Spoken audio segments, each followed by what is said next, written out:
Good afternoon, lovely peoples. This is an unusual afternoon stream for me. This is also an unusual all-day stream for me. Because this is going to be a speedrun, it is going to be a long speedrun. This is Final Fantasy I for the MSX computer. As far as I can tell, there has been no recorded speedrun of this version, so any time I get, no matter how terrible, will be by definition the current world record, so that's slightly exciting, I suppose, if one is into that kind of thing. I was going to say something else, but I forget what it is, so let us proceed. A couple things I do want to say about this version. The game was released on floppy disks, not a cartridge, so playing it on those floppy disks, you would have had pretty terrible load times all over the place. I am using a flash cartridge, basically, the Carnivore 2 cartridge for the MSX, which in this case contains a disk emulator that allows me to run it off of a flash drive inside the cartridge, so that should dramatically improve the load times in my case. What that means for the long-term validity of the speedrun, who knows, but I am not going to sit here waiting 10 seconds every time a battle starts.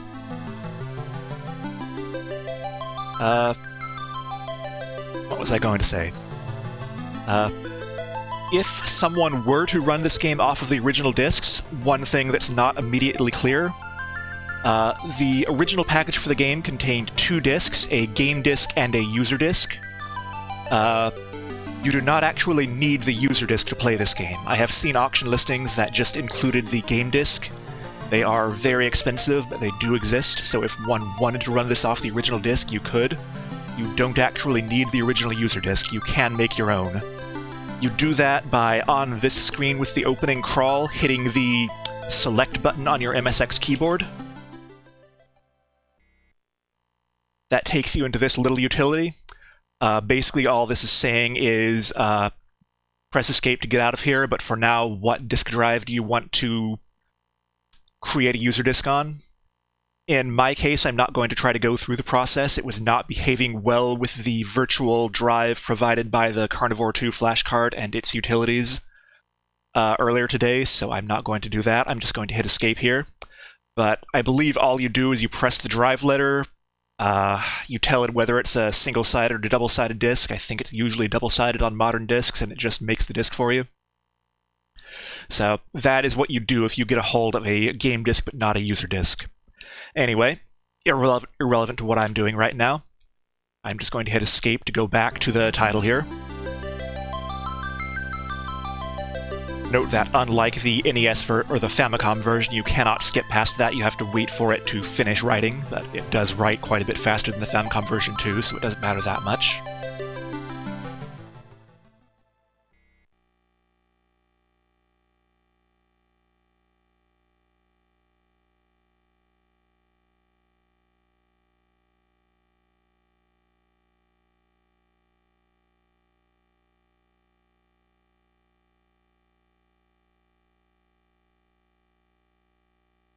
There we go.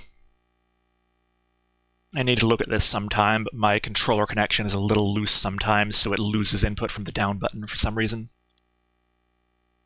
Let me just make sure everything else is working real quick. But we don't start the timer until we get through character creation, so I'm going to take care of that. I am using the same party that the NES speedrun uses. Start with a fighter.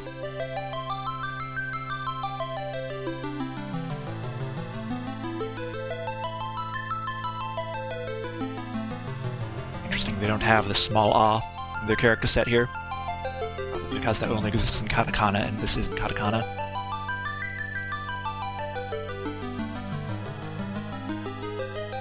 We will call the first fighter Ichi, Fighter 1. We will call the second fighter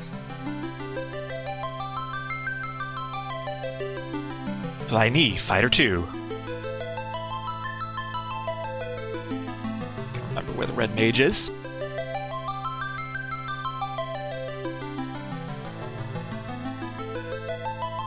Eiji Ichi.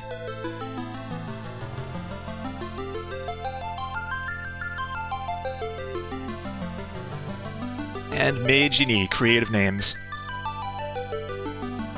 So, with that, we begin the timer. Make sure my live splits has focus.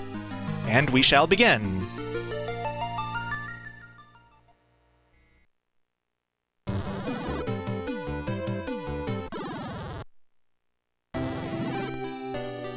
You will notice that the movement is pretty slow and jerky in this version. The MSX, even the MSX2 upgrade, was not as good at scrolling as the Famicom was.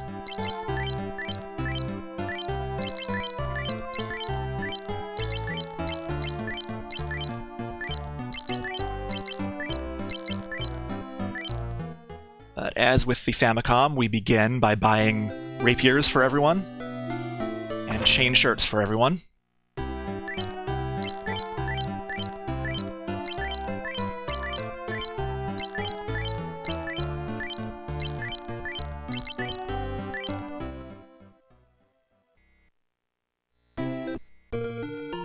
Equip those immediately. Note that I have to use the keyboard to go to the menus in this game, because the MSX controller only has 2 buttons, A and B. That is the maximum allowed by the MSX controller pinout, which is basically a 7-pin connector, I think, with a ground and individual wires for each button.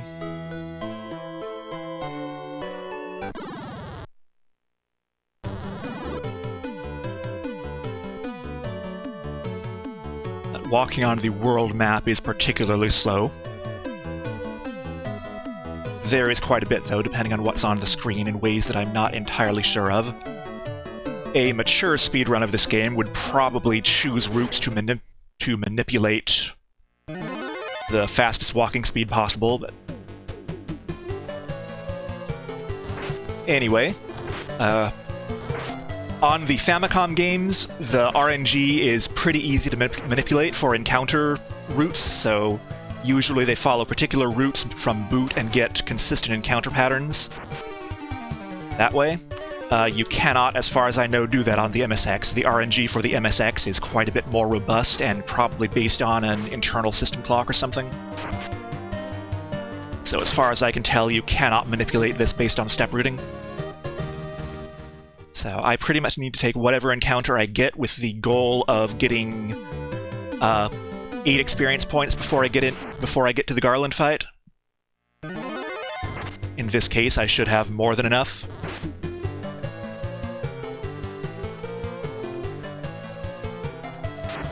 I don't specifically need these extra imp fights. I got plenty from that first big fight, but...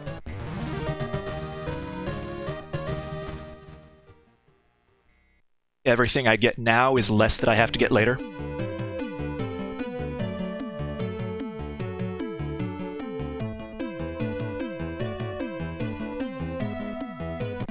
Notice the lovely blue color scheme for the Temple of Fiends, or Temple of Chaos in this version. And here's Garland. He will knock us down, or scatter us.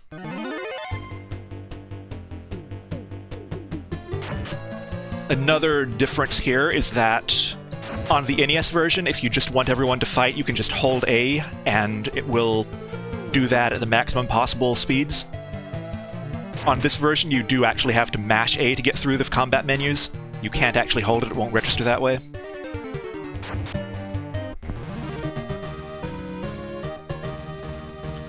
That should give us our level 2 for everyone. The MSX controller I'm using, which is barely visible there, is a pretty common one for the later model MSXs by Panasonic, but... Bats, really? Is this how we're starting the game? Thank you. But it does actually have a little slider on it for turbo, but... Because turbo is usually disallowed for this game, I am not using it.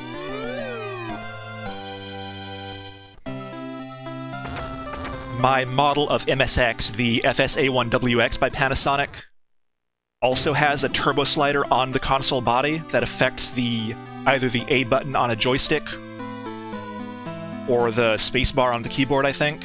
I am also not using that.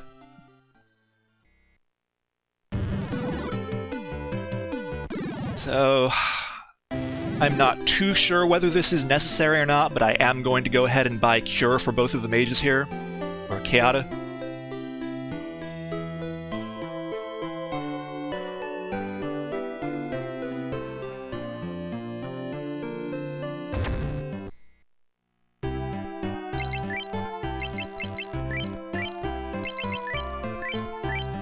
I may regret that later, because that's a lot of money that I'll probably need in Provoca later, but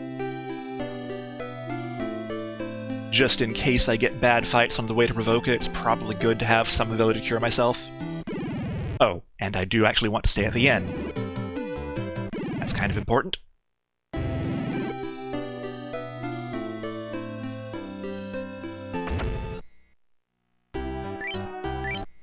So here you do need to switch to the user disk. On the Carnivore 2 and the Sofa Run disk emulator, whatever, you do that by holding Control and the number of the disk in the set that you have it configured with. So that's quite a bit faster and easier than actually physically swapping the disks. But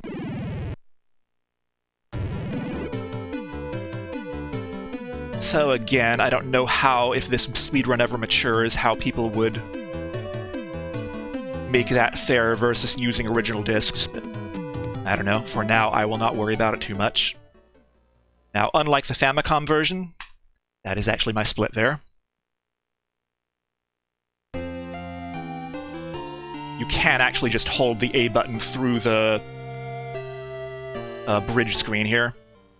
You don't have to alternate mashing A and B or anything like that.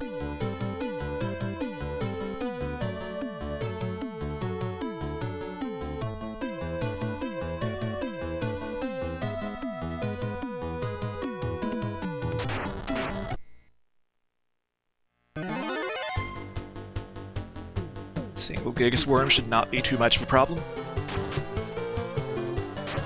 So on the way to Provoca, I want to aim to get another 66 experience points, which I should have gotten a pretty good start on from that big Goblin Captain fight on the way to the temple.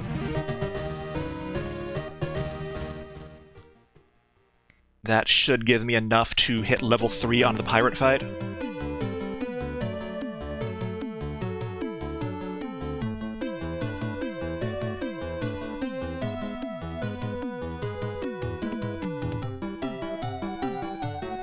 Today, the encounter rate is going to take it pretty easy on me, so we'll see. I don't normally like fighting the wolves, but currently they're what I'm getting.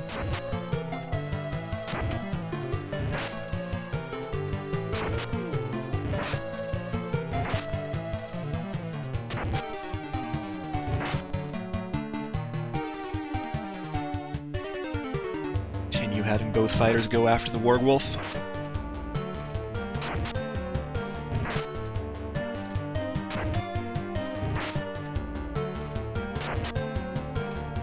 Did actually need both of them, so good thing I did that.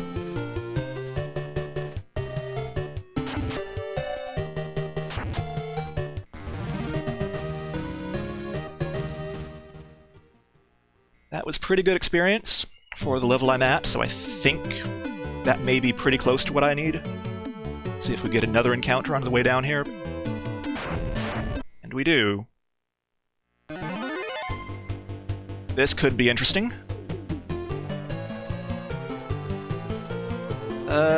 We'll risk it. Go ahead and hit it.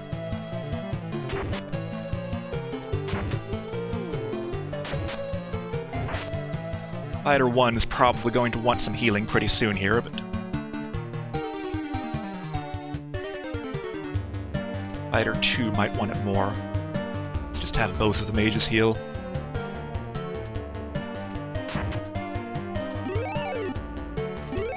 Flash warning, by the way.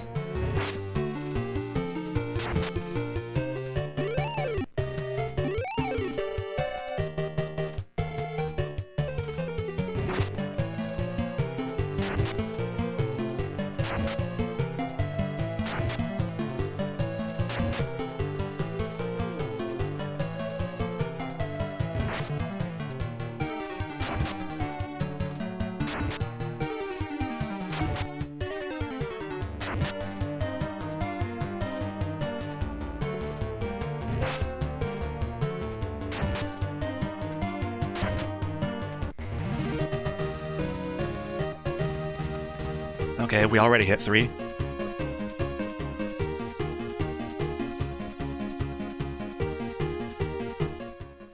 Those ogre fights, if you can get them, are quite valuable.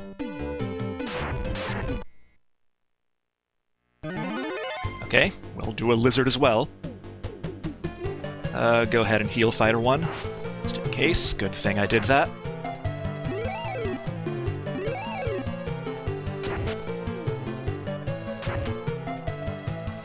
I sometimes have a pretty hard time getting damage on lizards, but this one seems to be going okay.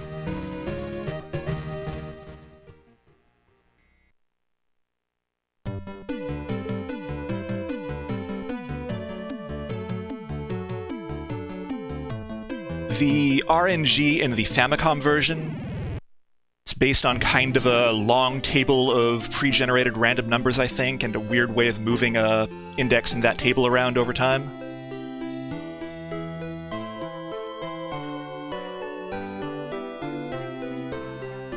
It's because I can. I'm going to go down and pick up the leather shields in the armor shop down here before I fight the pirates.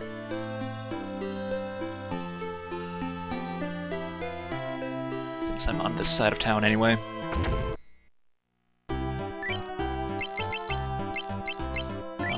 This one.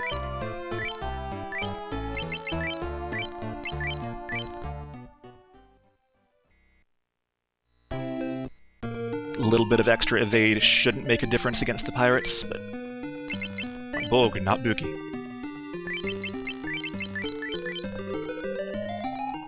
Just in case, there it is.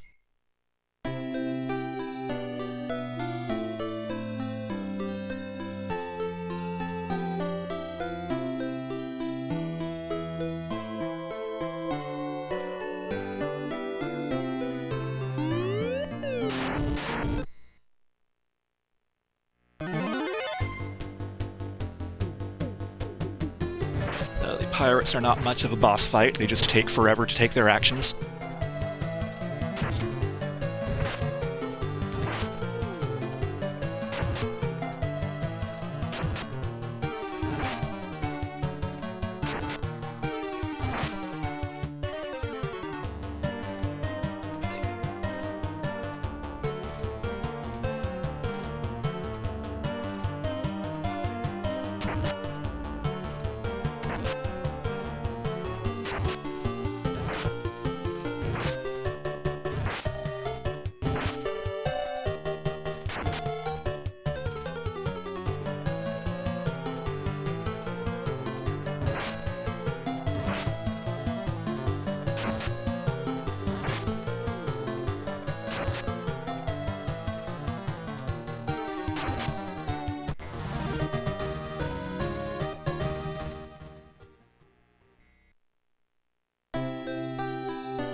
I'm gonna check the menu real quick and verify what my gold total is.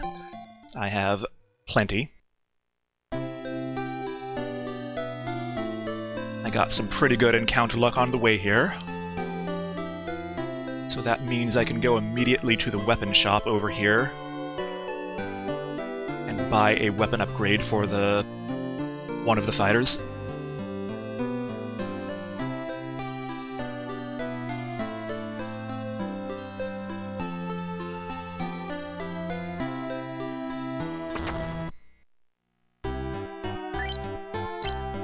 The broadsword for 550. That goes to the second fighter.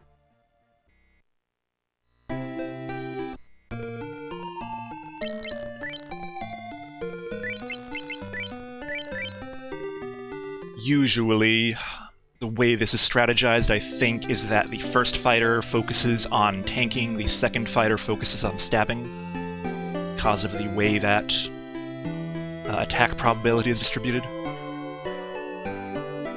So that means that weapon upgrades go first to the second fighter.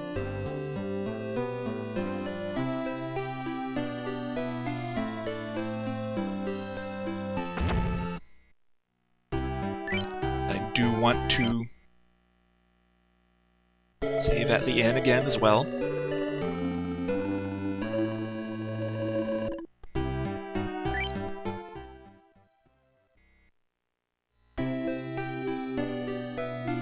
next goal is that I want both mages to have the Blizzard spell,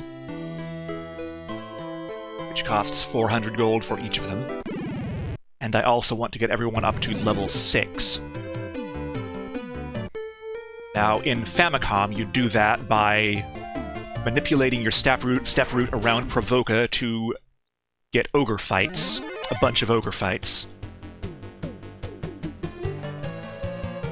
Because ogres are basically the most valuable encounter you can find at this point in the game.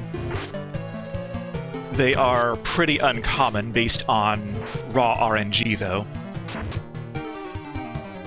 And a lot of the other fights in the Provoca area and the Elfland area are things like spiders or snakes that are poisonous and not very valuable. So as far as I can tell, based on mathing out the encounter table, I believe that the most effective way to do the grinding when you aren't able to manipulate RNG is to do it on the ship. The average experience and gold per encounter at sea is going to be a little bit better than what you get in either the Provoca areas or the Elfland areas. I think. It is still entirely possible I'm wrong on that, though, especially if I keep getting these annoying Sahagin fights where everyone misses. Thank you for finally killing that eye.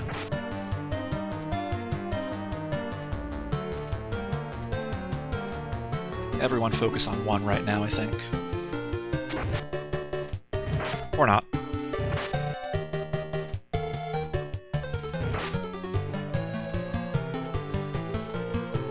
As I could check my table and remind myself how much HP Sahagin actually have.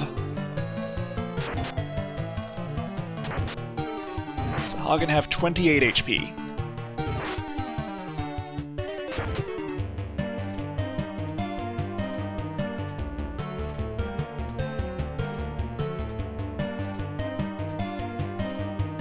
You do that. We really need to heal that fighter.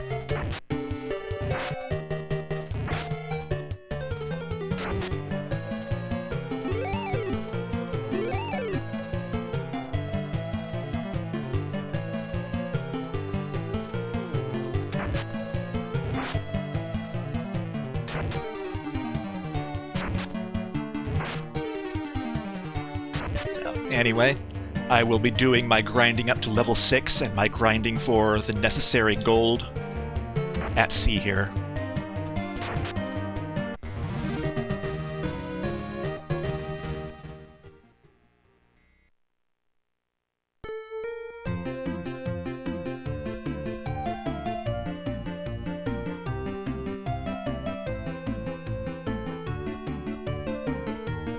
Now, I think on the Famicom version and other later versions of this game, there is actually a lower encounter rate on the ocean than there is on land. I don't believe that to be true in the MSX version. Nice. They have for HP 50. Let's all focus on one at a time, I think. Still have a pretty high chance of missing.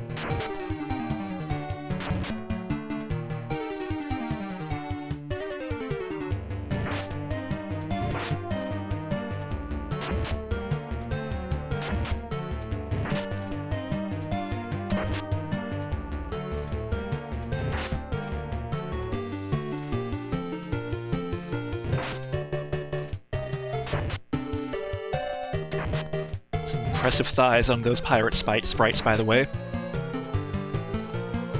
Really stand out with the MSX color scheme.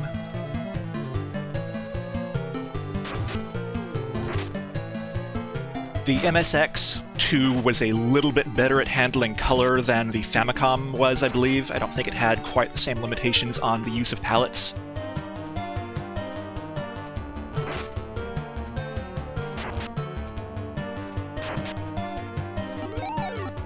So a lot of the graphics, including the character sprites and enemy sprites in this game, are a little bit more colorful than the Famicom equivalents are. It's a pretty subtle difference for the most part, but it is noticeable if you're familiar with the Famicom game.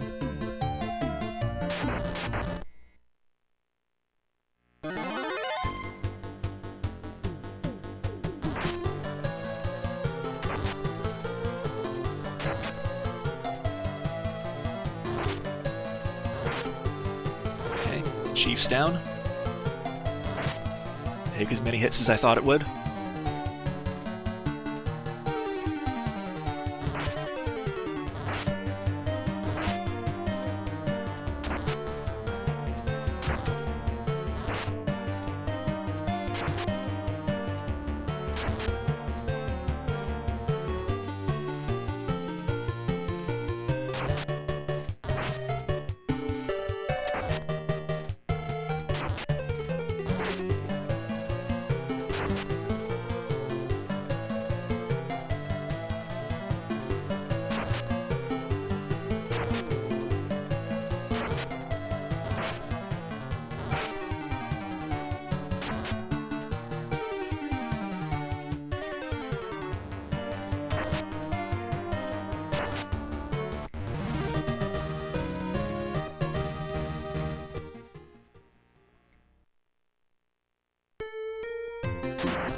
With the MSX random number generator for encounters, sometimes that'll happen where you'll take one step and get right into another encounter over and over. Sometimes you will walk literally all the way from Elfland to the Marsh Cave and not get a single encounter, so it is enormously unpredictable.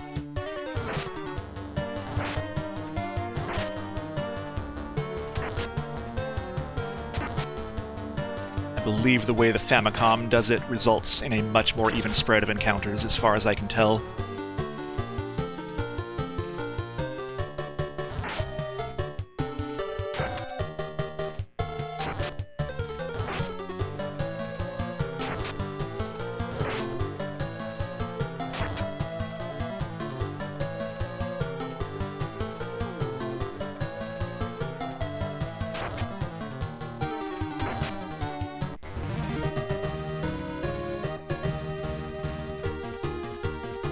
Level 4.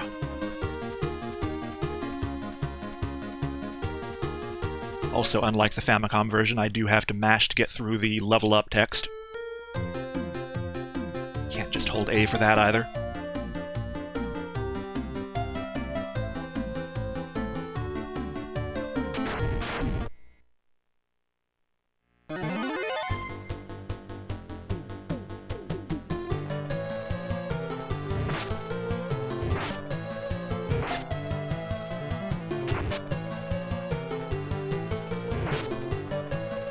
Probably prioritize doing my healing a little higher, but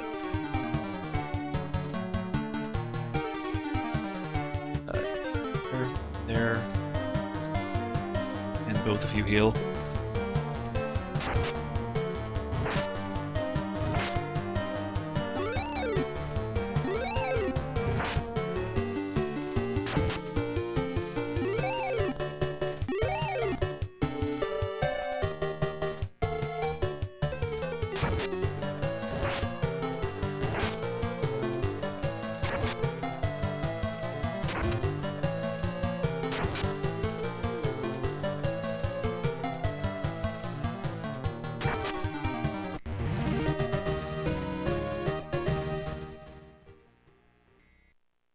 Fighter 1 is still a little low there.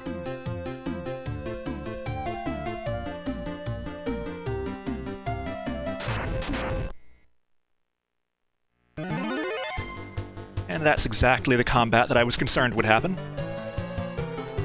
Let's see, I think the Sahagin Chief has a little less HP, so let's focus on that one first. Let's remove a source of damage. Let's make sure that Fighter 1 is healed up just in case the shark crits him.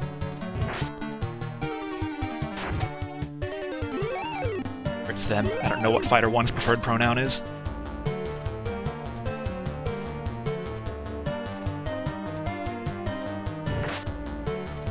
Ow.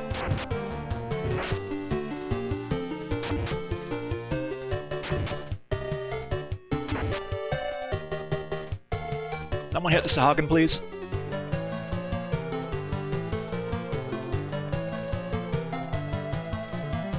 Still has a cure. First mage still should have a cure. Hopefully that won't be necessary, but we shall see. Thank you.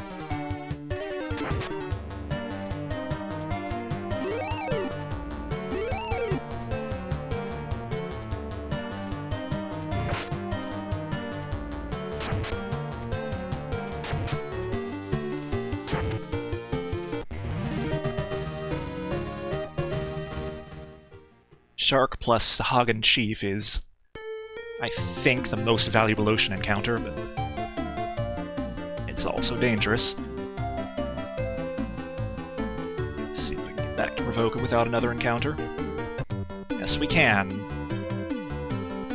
Thank you, RN Jesus. So, I fully expect that we have plenty of gold at this point to do the remainder of our shopping in Provoca. Which consists of coming over here.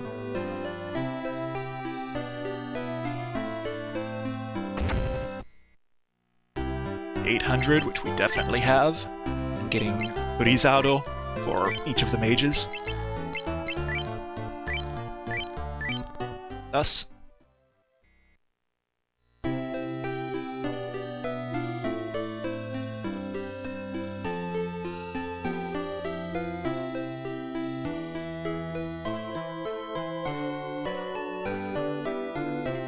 and then getting spell slots back at the end.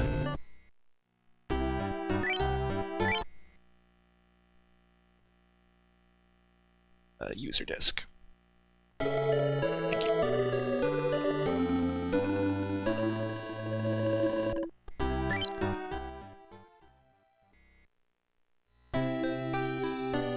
I believe that is all I specifically need at Provoca.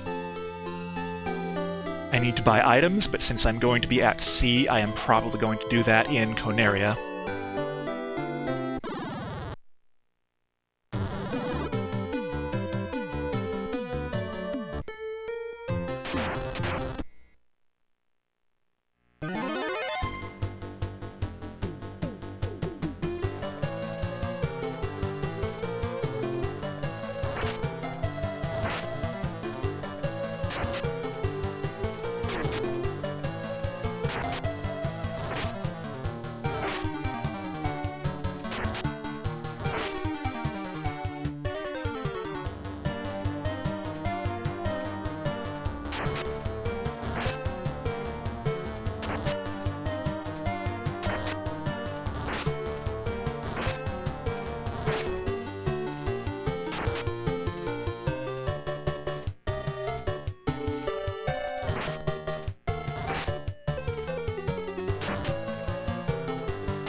Something that seems to happen with the way the world map is rendered is that once you get into relatively open sea without a whole lot of land nearby, you are able to move faster.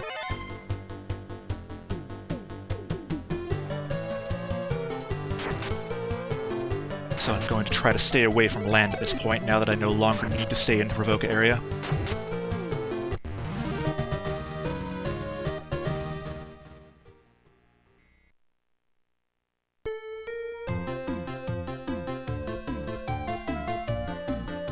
Kind of see it happening there. As soon as I get away from the land, the ship's speed suddenly doubles.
good enough damage now that we can split up damage among pirates. Maybe not.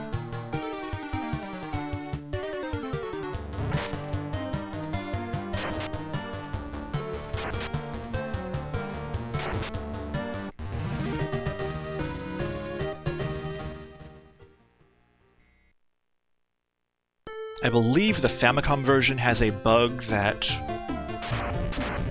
messes up your run chance such that you are almost guaranteed to run once your characters reach a certain level. I don't know if that bug exists in this version or not, but I don't believe it does.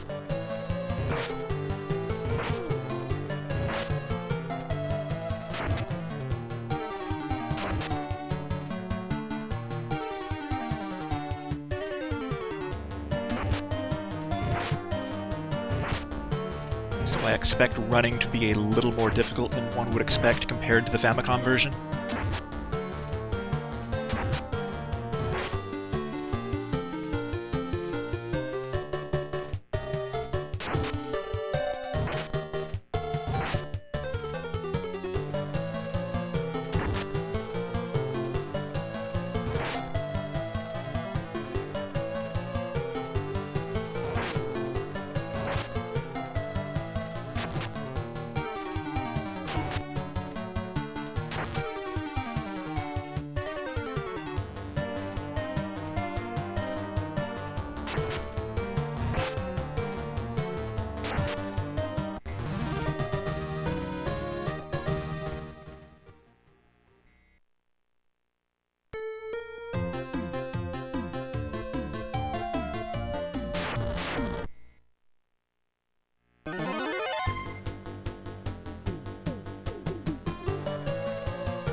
Spent all of our blizzard spells.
Sometimes when you're traveling on the overworld, there's a little bit of a hesitation there, like it's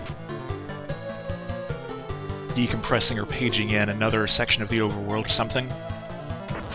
There's probably some room for optimization in avoiding those paging operations, but way beyond the scope of this run.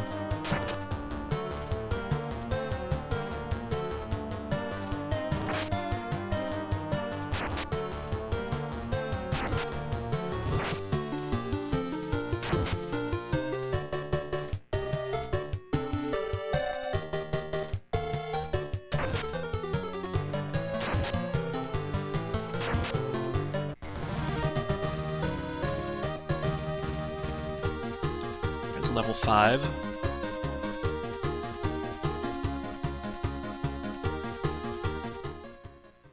Still not too urgent I go back to town yet, so I'll probably continue waiting.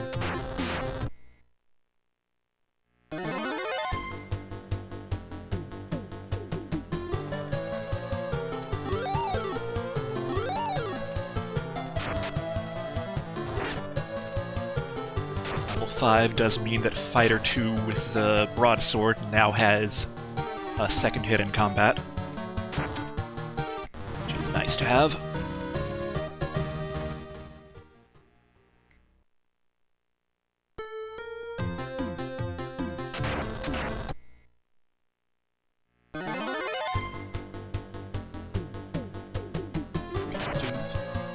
Attack on the shark, which is helpful.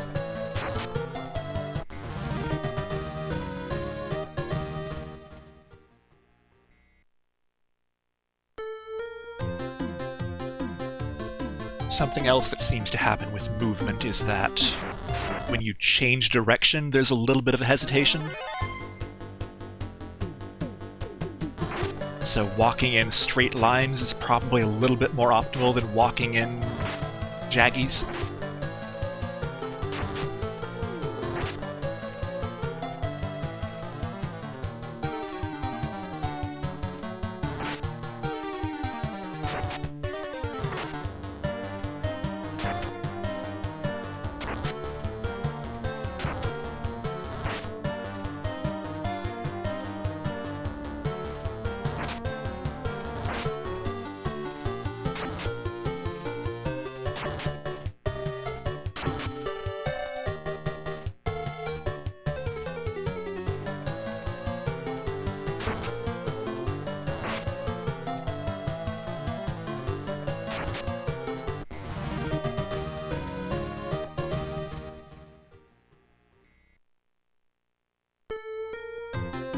Since I'm at 5 now, the next time I stay at an inn is probably going to be when I hit 6, and it's going to be in Elfland.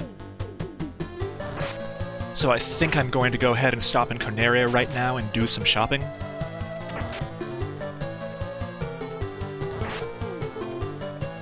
Though I don't yet need to use the cheap inn there.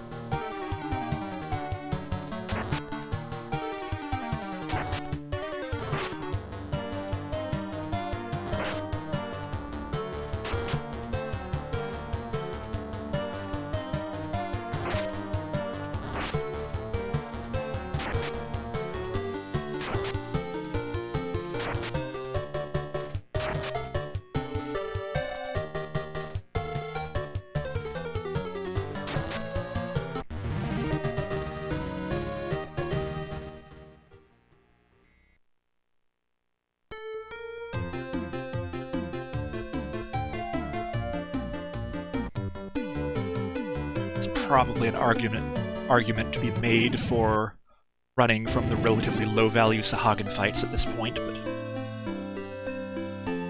I don't really know how effective that will end up being.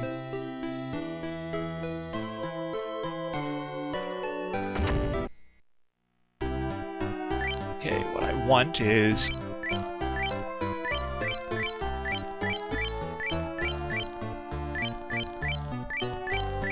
six potions. More potions.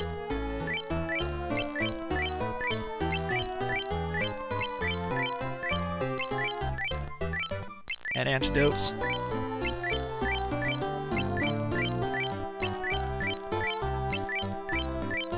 I think I put down 5 sleeping bags. Yes.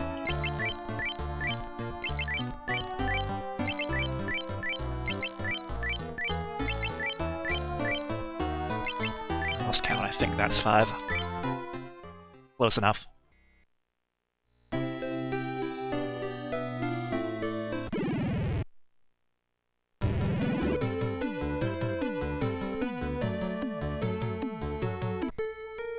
It's nice to have sleeping bags because they're a quick way to save without using up the more valuable tents or cabins. You don't actually need to restore any HP. But the only places you can buy the sleeping bags are Carnivore and Pravoka.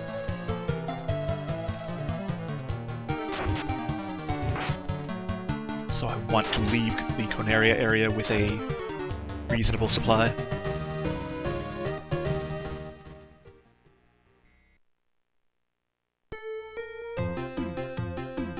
Let me see, how much further do I actually need to go with experience?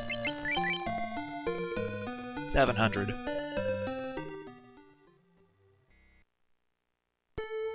Maybe I will just use the cheap inn here. I changed my mind.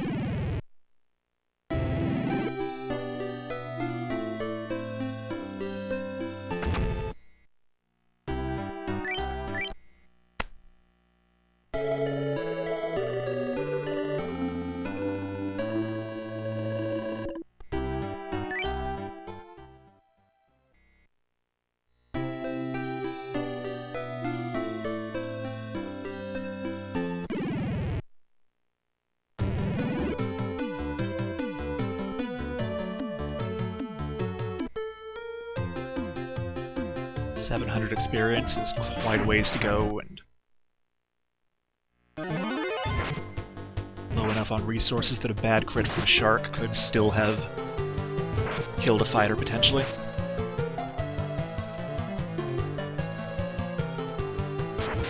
I probably could have pushed on, dropping some cure spells, but whatever. Doesn't take that long to stay at the end.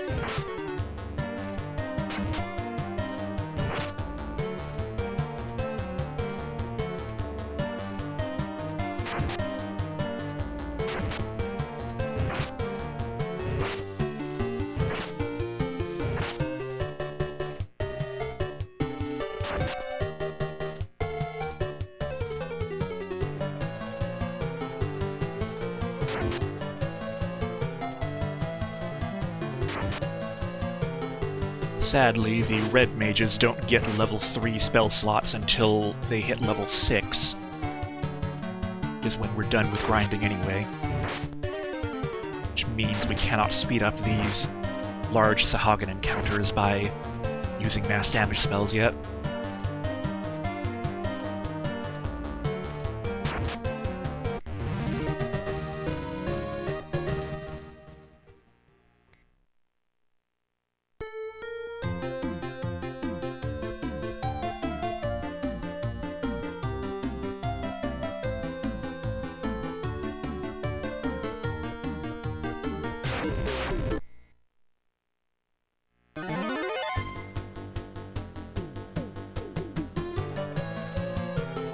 I suppose a proper calculation of the most efficient grinding area would take into account the time it requires to get through the encounters.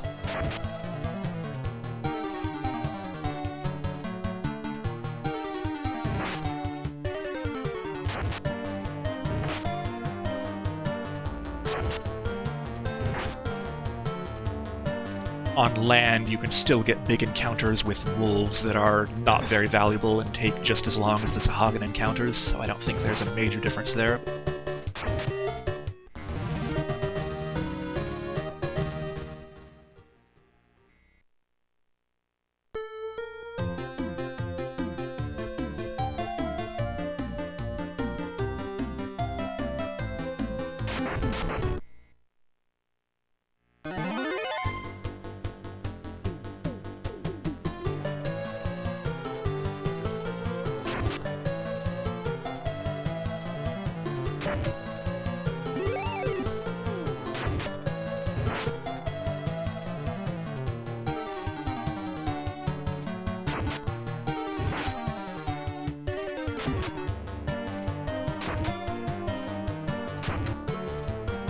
Someone hit the thing.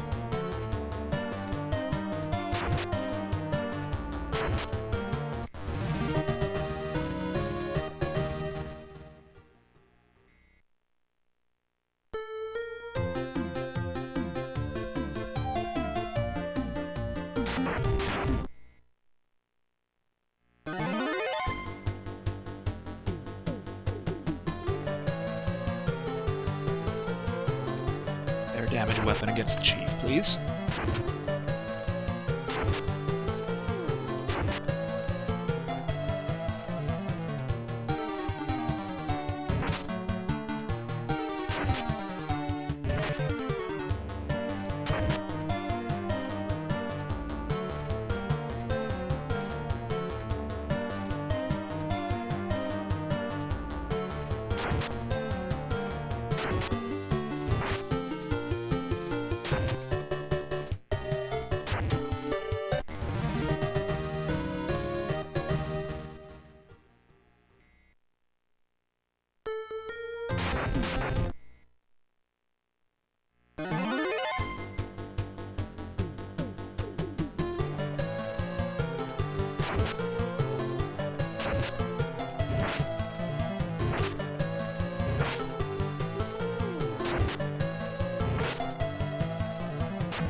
That was an unimpressive first round.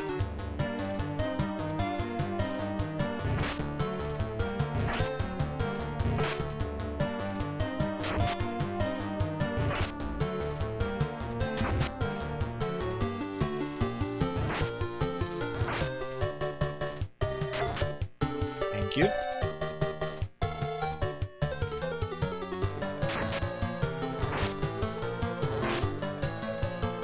Probably should have used a Sahagin for my icon on this split.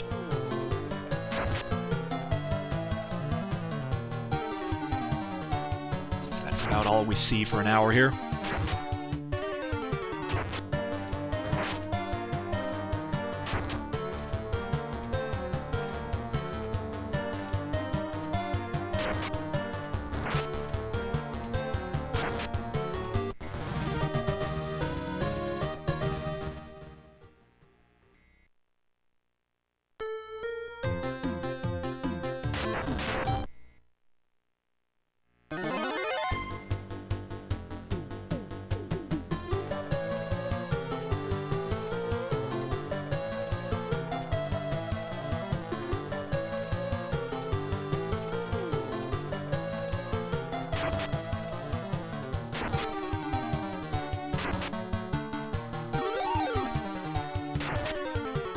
Probably should have had someone else attack the shark. I don't believe there's any way for a single blizzard to kill a shark, but...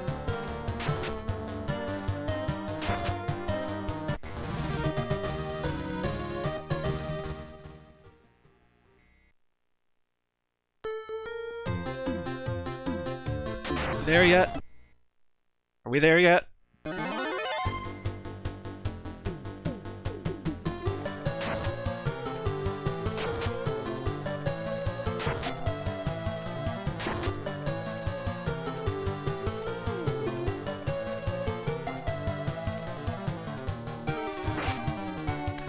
This speedrun powered by Soylent.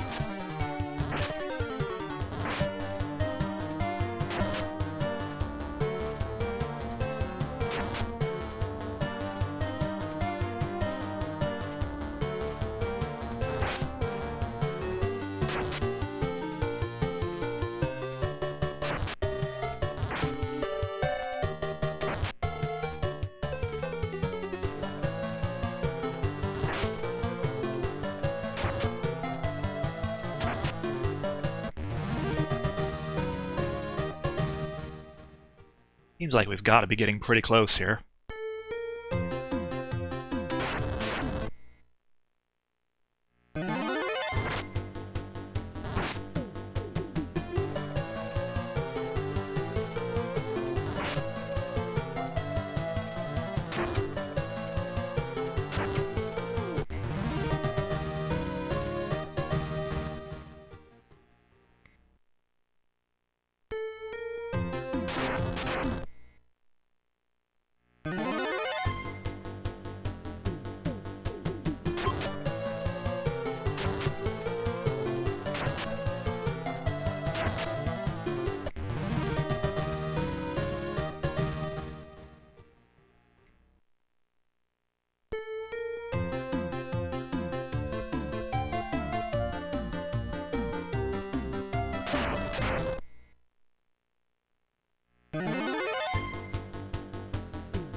you.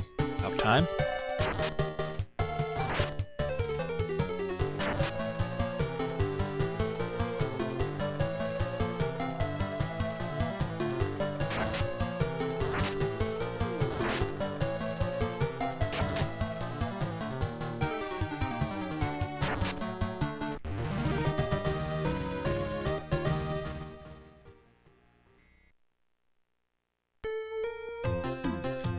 Resisting the urge to open my menu and check how far we have to go still.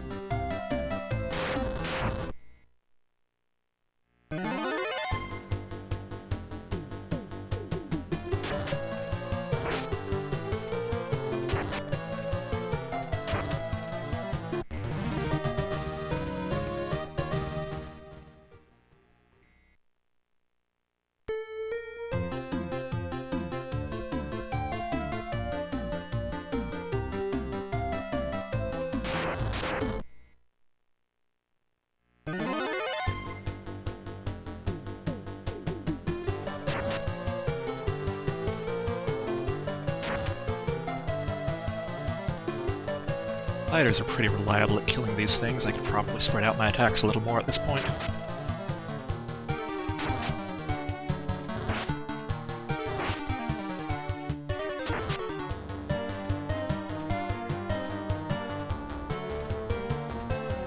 Mages probably have a pretty good chance of one-shotting them.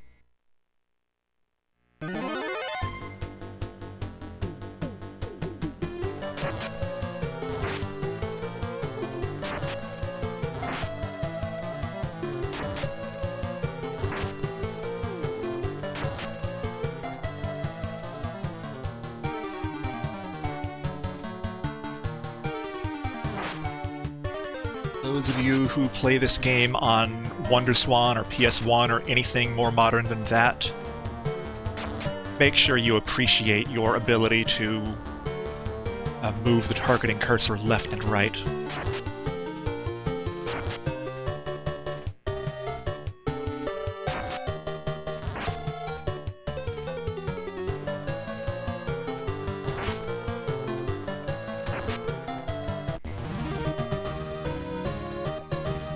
There is the level. Okay.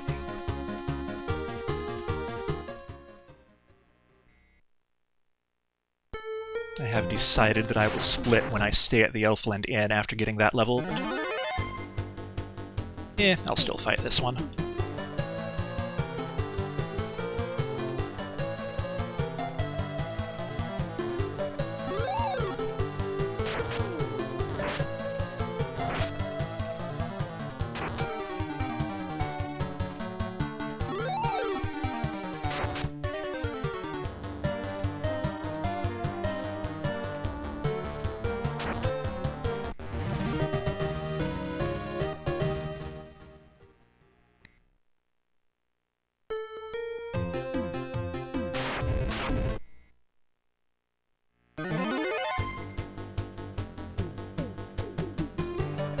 Single shark, not so useful.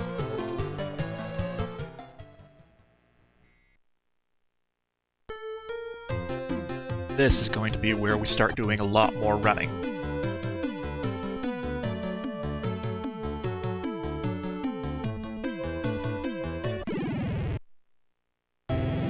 So, in Elfland, we are going to hope that we have at least 3,100 gold. We do. So we want to come in here and buy Thyra for both mages.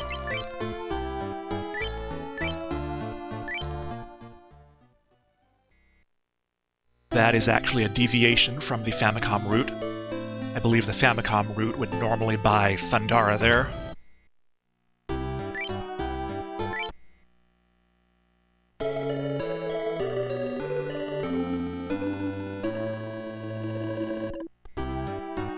split.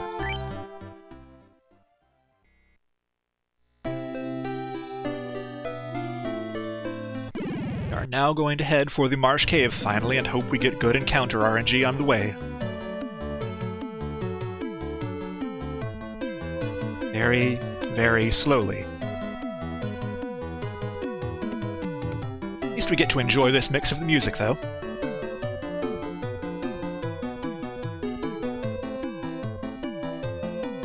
If the encounters take it easy, we might actually get to hear the whole track for once.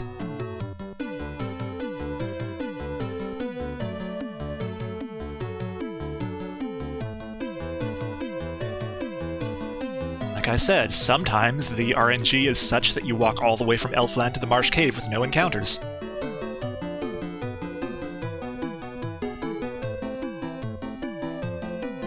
And it looks like today may well be one of those days.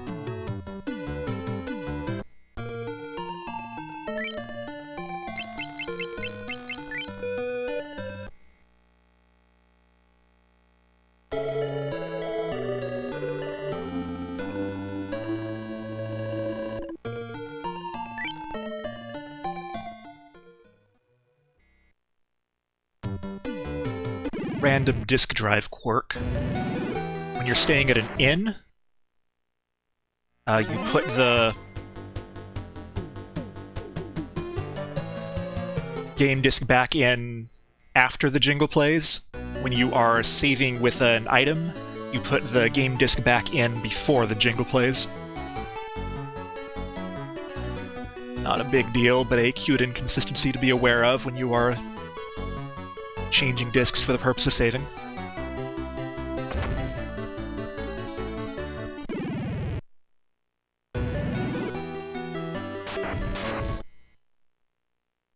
I believe that's our first poisonous monster. We get away from it before it can do anything, but that is why we make sure to buy a huge stack of antidotes before we come into the Marsh Cave. Because there are a lot of poisonous things in here, including green slimes. There's the poison.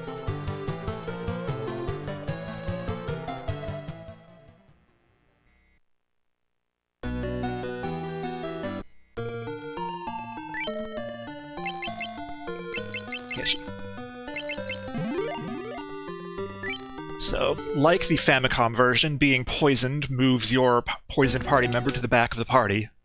Unlike the Famicom version, it doesn't just swap them, it actually pushes everyone else up in the same order. So it takes a little bit more effort to reorganize them to the proper order after you fix the poisoning.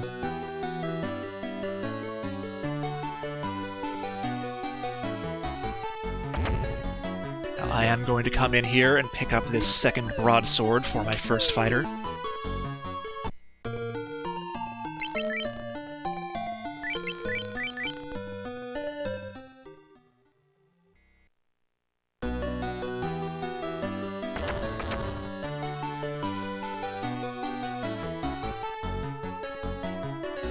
You dare, bat.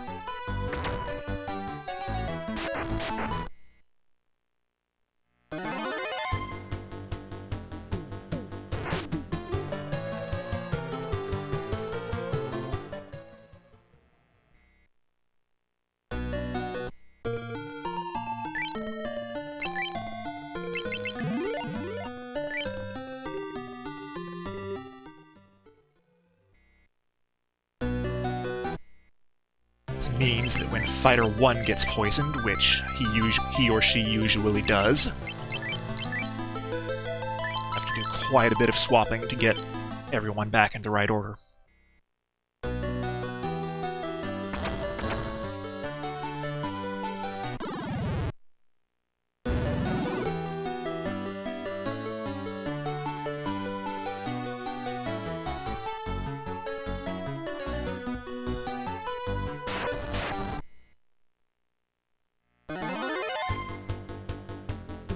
Werewolves are also poisonous, but we got a preemptive on that one. Okay, I believe we come to this one. That is a copper bracelet that I'm not actually going to be using, but it is okay to sell. It's on the way.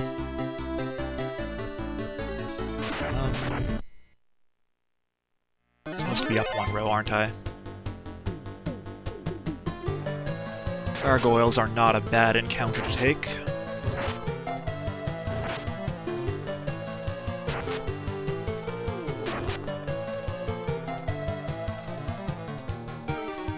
Now, Fighter 1 is doing nice damage with the new broadsword as well, which is always cause for celebration.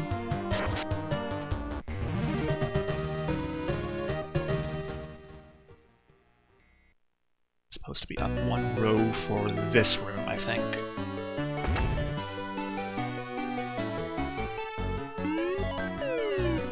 It's iron armor that goes to Fighter 1. That is a cottage we'll be using shortly.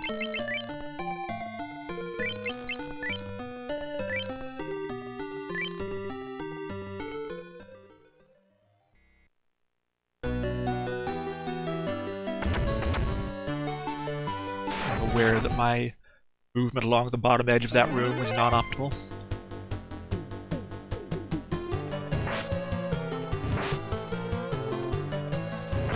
As far as I know, the rules about safe squares in this version are about the same as in the Famicom, but not perfectly. I don't think I've ever seen an encounter along the bottom border of a room or by a door. I have seen encounters entering and leaving rivers on the canoe. Now, important information about this version. Max Piscademon encounter, of course. On the Famicom version, the Piscademons are strong against fire and cold, I believe, but they are not strong against lightning, so you want to use lightning on them. In the MSX version, however, I am doing massive damage with fire on them.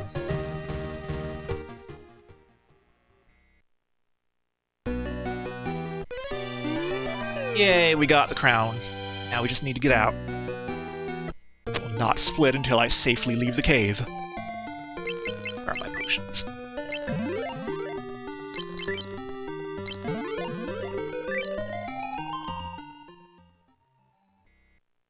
But that is because of probably the key piece of information about the MSX version that is different from the Famicom version. As far as I can tell, and I've seen this confirmed in at least one other source,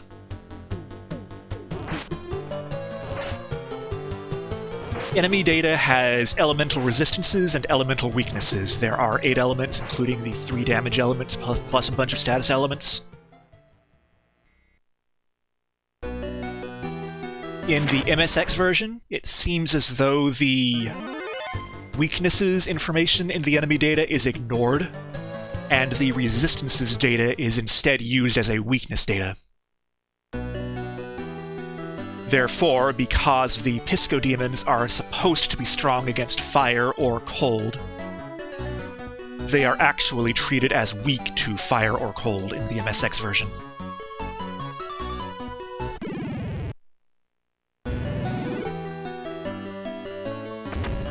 Hence why I chose to buy Thyra instead of Thundara in Elfland. Because in the Famicom version, Thundara is pretty good against the Piscodemons. In the MSX version, Thyra absolutely destroys them.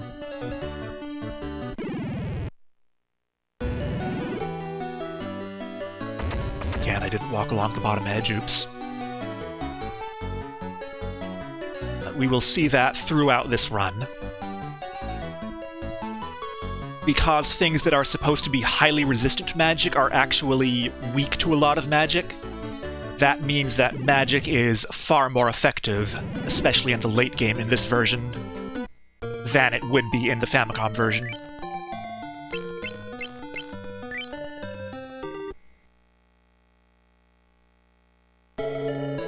Similarly, because in the Famicom version there is a bug with critical hit chance that makes characters in the late game especially far more likely to get critical hits than they're supposed to be. That makes physical damage disproportionately effective in the Famicom version. as far as I can tell, that bug does not exist on the MSX version. You cannot rely on critical hit damage. Meaning that using physical damage is a lot less... I was supposed to split there? Whatever. I'll take the Ogre Chief fight. Why not? I think we should have enough damage that we can split up.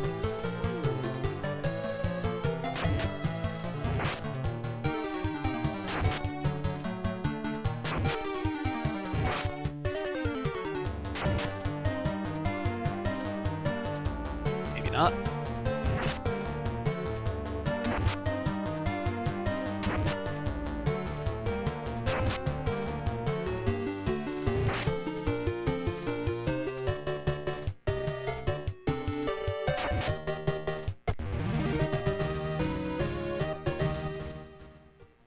That is going to be the reason for most of my choices in combat strategy in this run. We are not going to be basically ignoring magic and using haste on our fighters in every fight in the late game. We are actually going to be trying to use magic for the maximal effectiveness.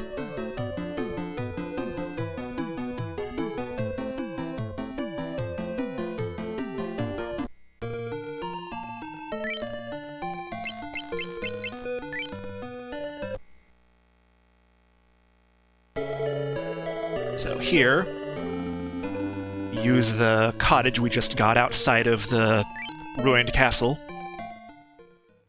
to get our spell slots back.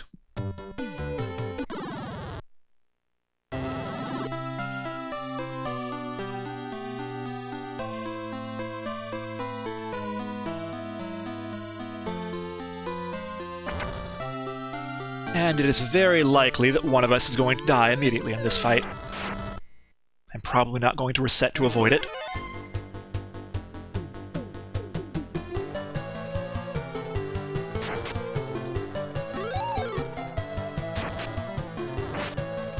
Or we could get very lucky and he does an attack for his first action.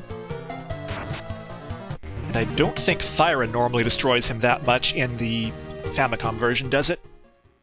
What are his weaknesses? I feel like he's supposed to be stronger against magic than he was there, but I'm not absolutely sure if he has an intended resistance to fire that we were exploiting there. But yay, we get a run where we don't lose a character during the Astos fight.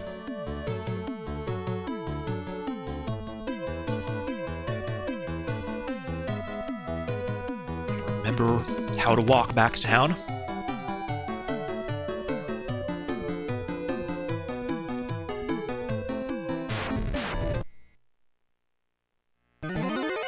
Sure.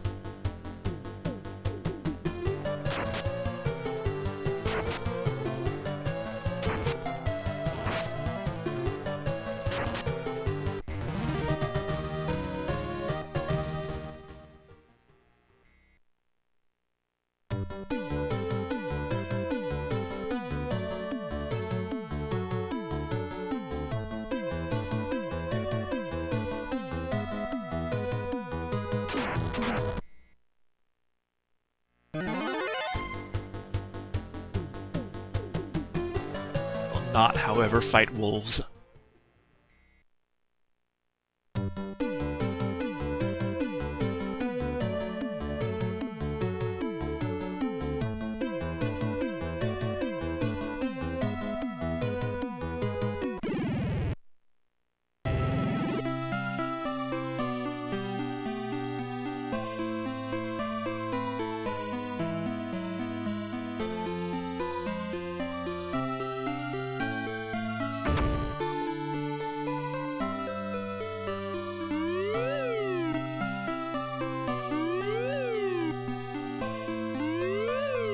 I forgot that I have to go get the Crystal Eye first. I remember how this sequence works. Really.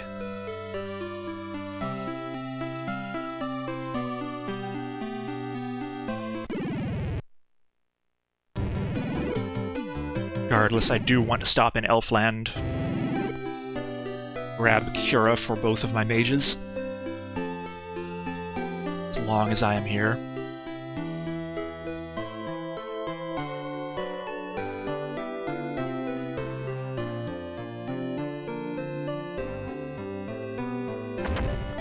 So, whoever does this run next, there you go, free time save.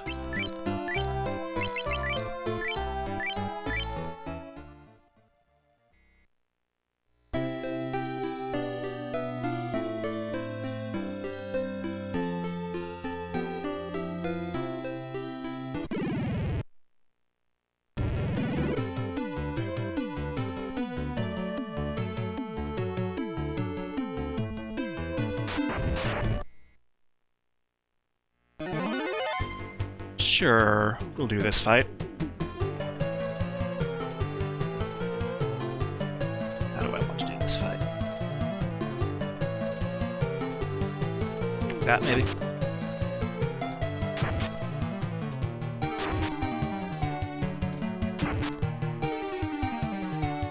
And then just finish off the worms.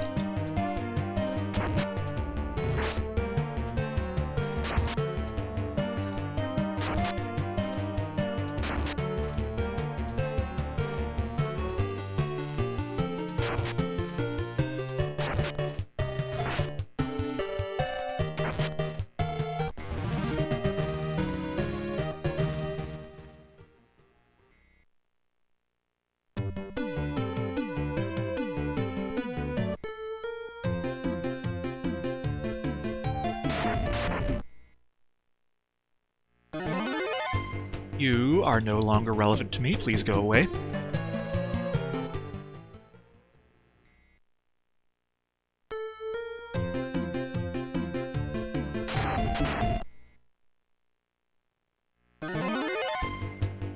You are definitely not relevant to me.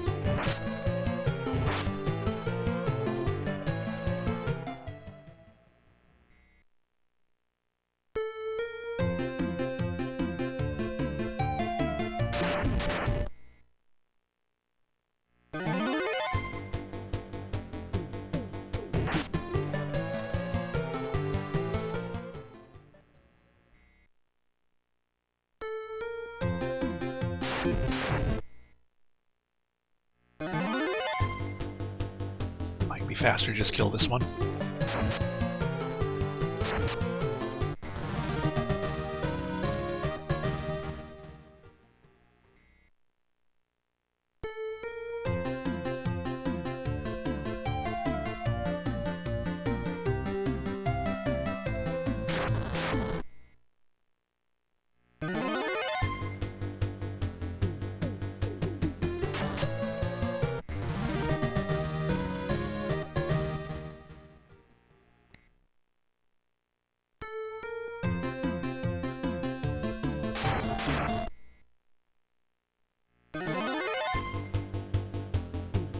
Why not?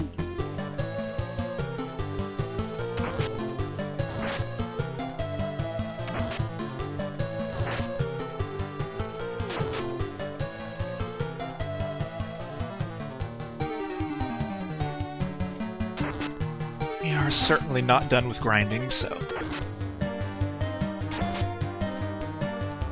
any relatively easy experience we can get now will reduce that later, at least a little bit.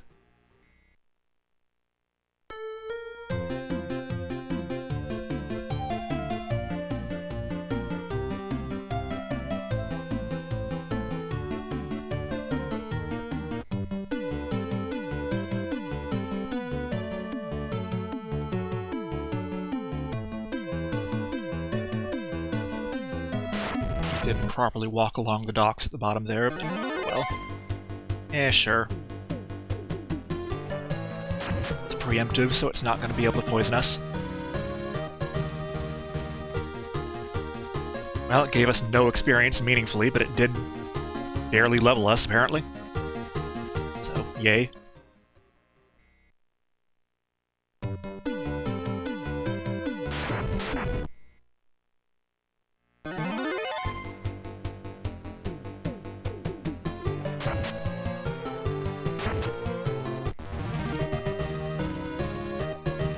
Widows apparently have an impressive amount of HP, though. Probably are genuinely not worth fighting.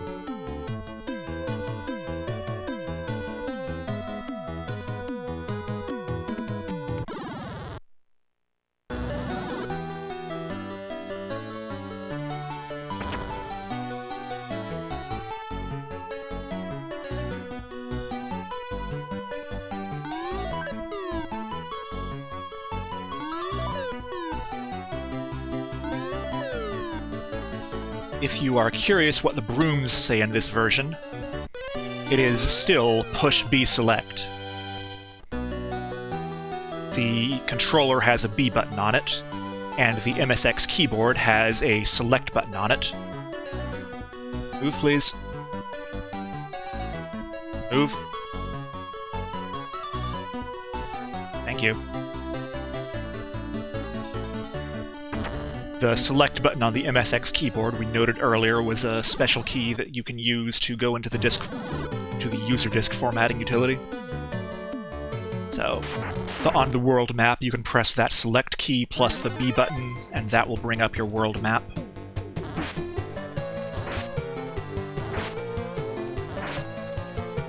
And the world map view actually does render quite a bit faster in this version than it does on the Famicom version, for what that's worth. Not that I would imagine there is any reason in a speed setting that you'd ever want to look at the world map, but just in case it's there. I'll probably get lost and need to use it eventually.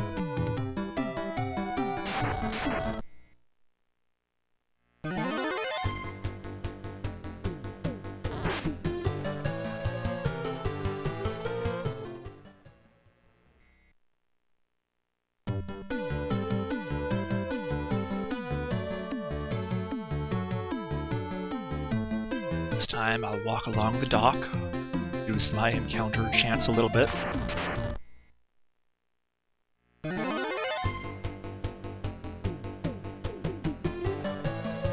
I believe that encounter is the one that was actually removed from the NES release because the NES doesn't handle pallets in that encounter correctly for some reason. Sure. Take the money.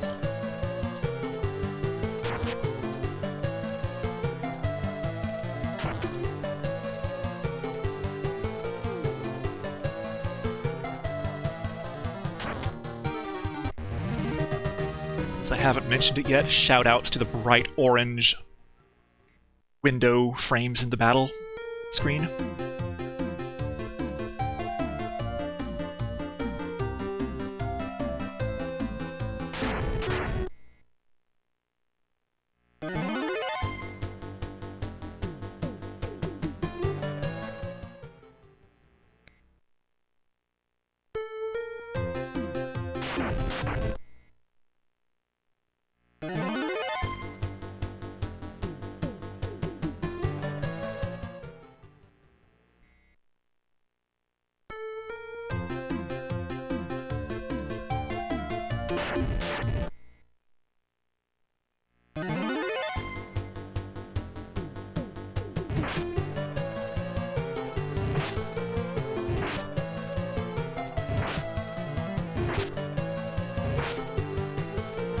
Please let me run.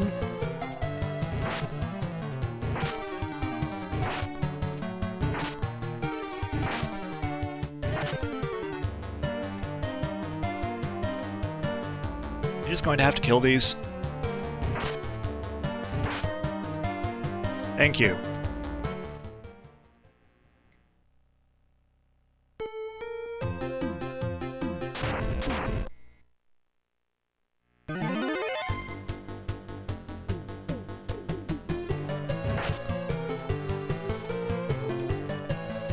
Might actually be faster to just kill it. Yeah, just kill it.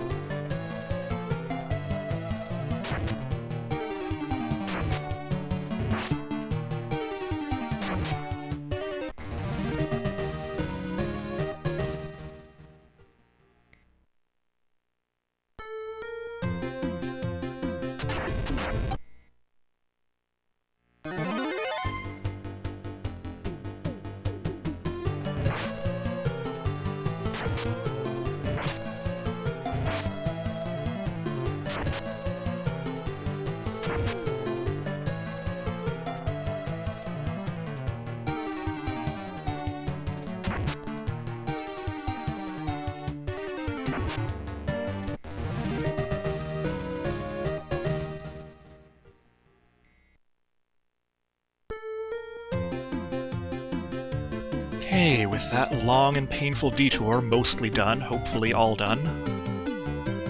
Get swarmed by ogres on the way back to town. actually go to the castle. One step away, of course.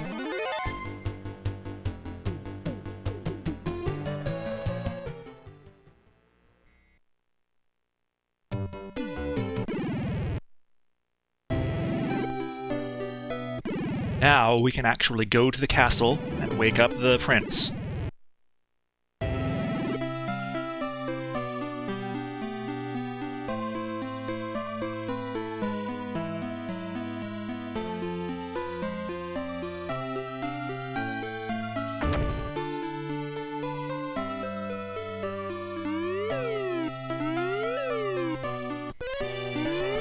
Much better.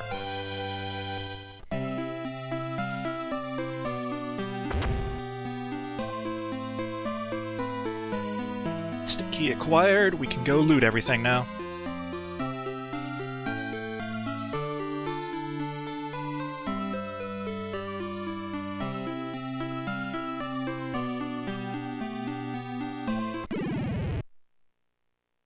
That wasn't supposed to happen.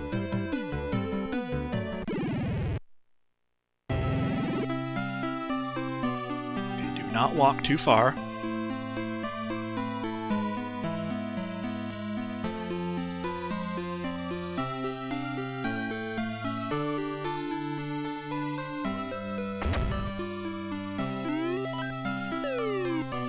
Mithril hammer we just sell. These two I think are just extra gold. I believe that bronze gauntlet we eventually put on our fighter. No particular hurried menu for it, though.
Let's see, go around this way, I believe.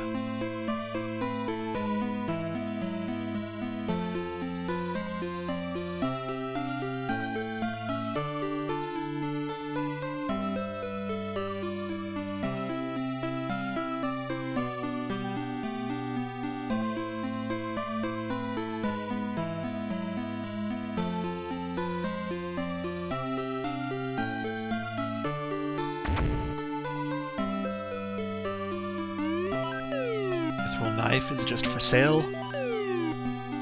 Saber we sell as well, I believe.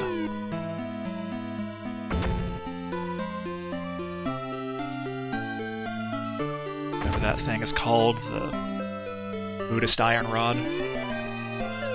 That's the nitro powder. Need that. Iron shield. And another iron armor.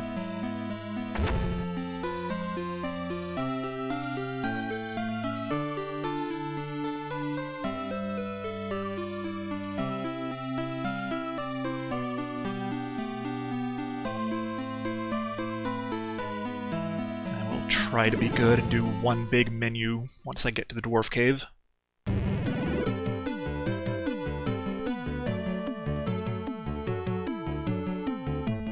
Not that this run is going to be optimal by any stretch of the imagination.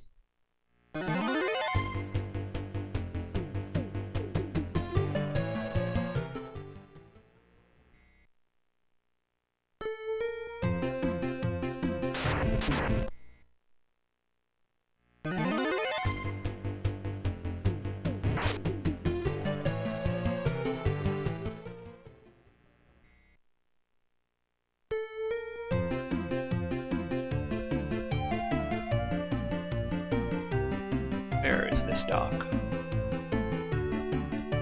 There it is.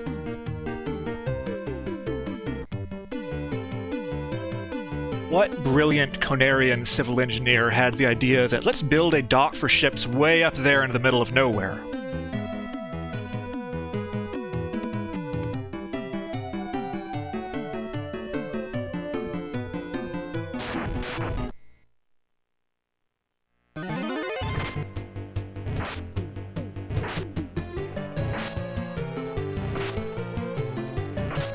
We had pretty good encounter luck there until we got ambushed by wolves.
The canal that we need to progress with the plot, finally. I will be splitting once I save in Melmond, though. That's a tent. It's a big helmet. We'll eventually go to the fighters. That is the Worm Killer. I will be choosing to sell that. That's another mithril knife that I will be selling. That's a regular helmet that will be going to the second fighter. That is the Mithril Mail, which I will put on one of the wizards.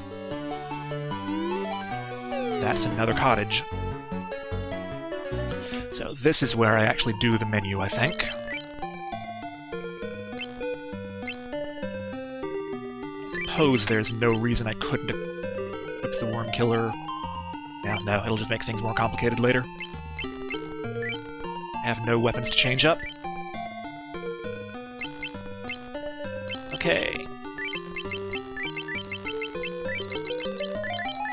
Fighter 1 gets the Iron Shield and the... No, it does not get that. It's the Bronze Gauntlet, not the Copper Bracelet. And also the Big Helmet.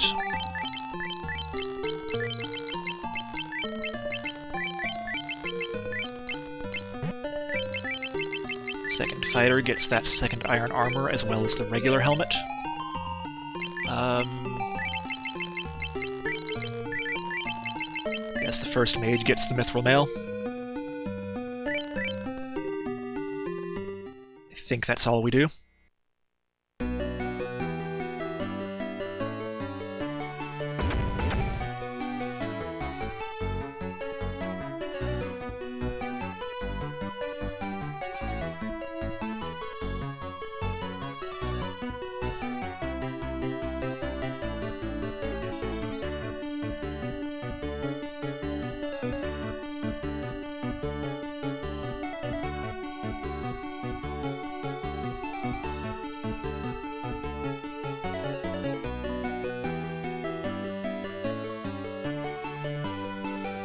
Now we have to fight our way through a swarm of dwarves. And yay, we're out.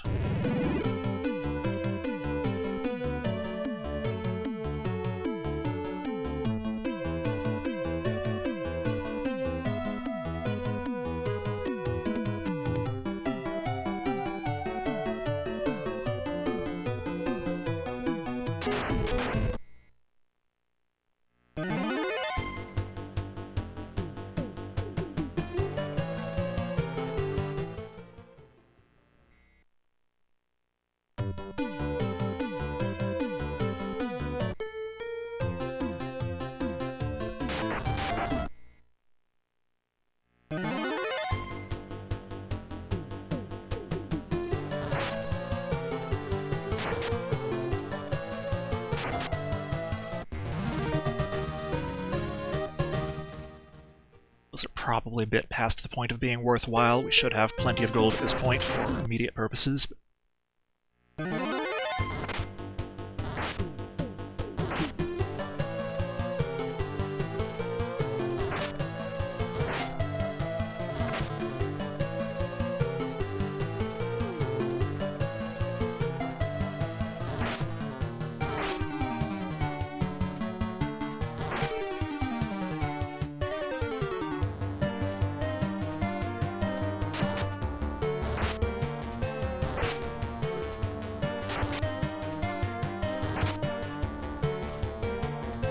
Mind?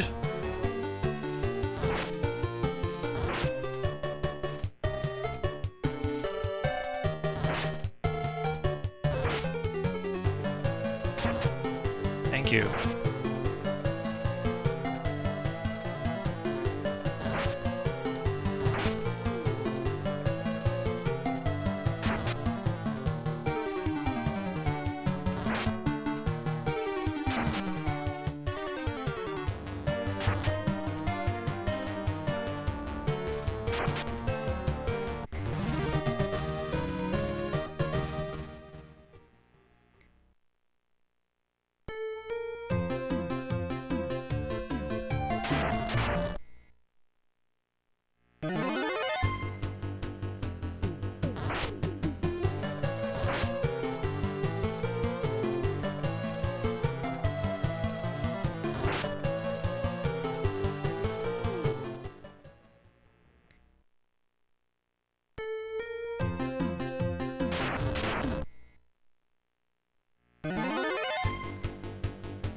This is where the encounter rate starts getting bad on me.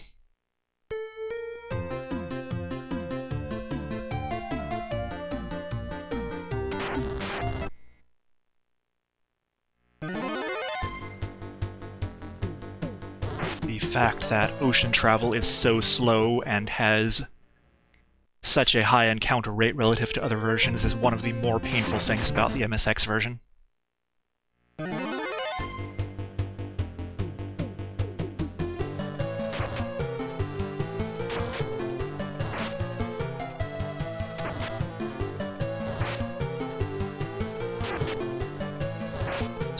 Slogging through this, let me check my shopping list at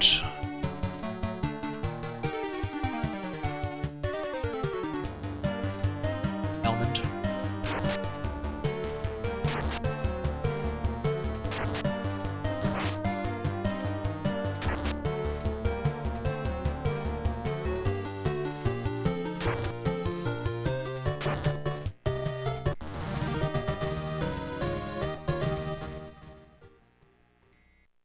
My shopping list reminds me that I am supposed to buy a bunch more supplies in Conaria, though, before I go to Melmond.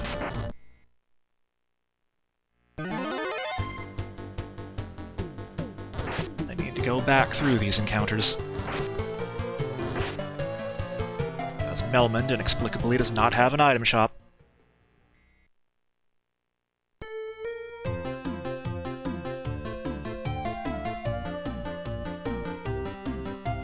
Lots of free time save.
first. We buy 15 antidotes.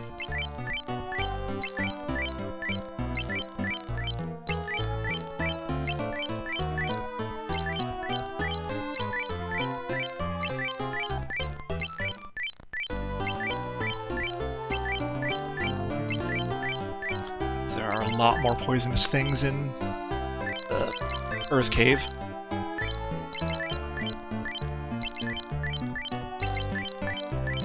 A few more of those. Then we buy a billion potions.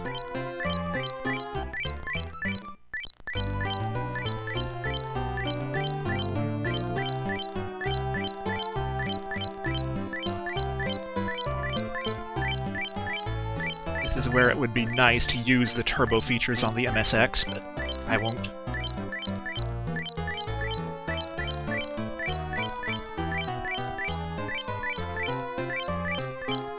I'm going to be leaving myself with about 1600 gold, because that is what I would normally have gotten out of the Dwarf Cave after spending all my gold here.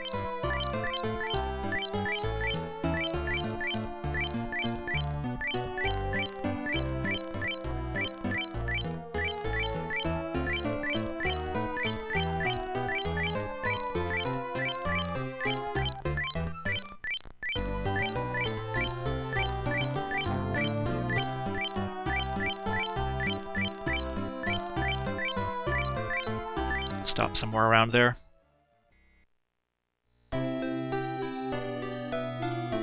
Okay, now can we go to Melmond?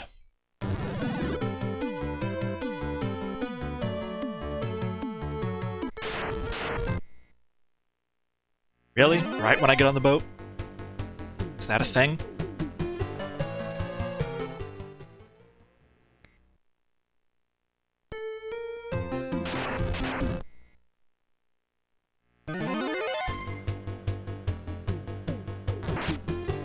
Well, this is going to be a long trip if this keeps up.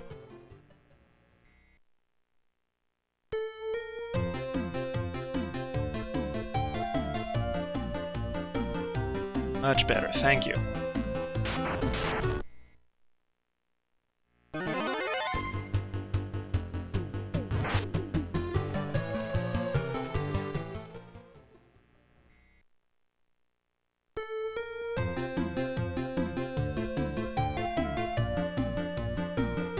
Yay, I almost perfectly lined myself up with the Canal. There's Melmond, finally.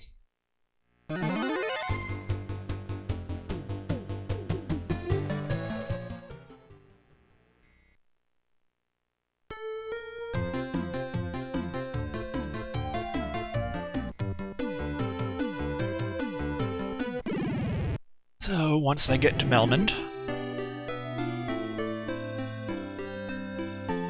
don't buy any new magic here yet, because we can't use level 5 magic. Here's the armor shop. That was towards the bottom, but I guess not.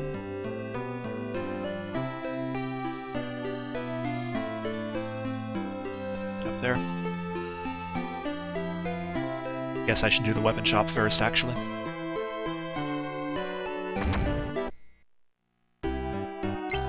Okay, so Fighter 1 has a rapier to sell. We will be selling this mithril hammer, this mithril knife. We will not be selling the broadsword.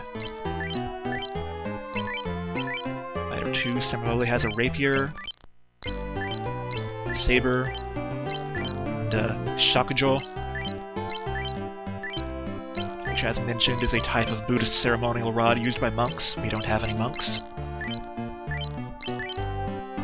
Most importantly, we will be selling the Worm Killer, which gives us a lot of money.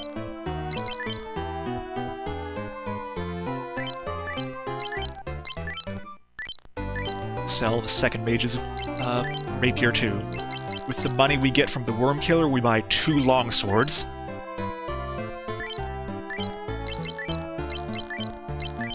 Give 1 to each of the fighters.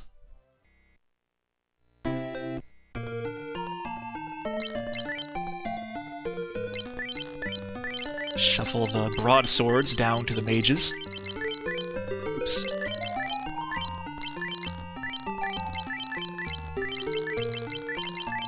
And everyone gets weapon upgrades.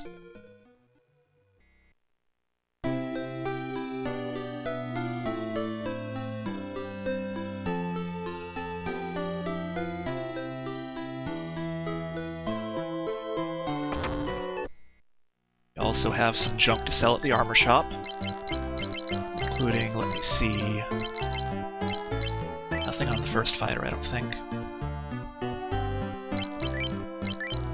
Second fighter still has a chain shirt they're not using.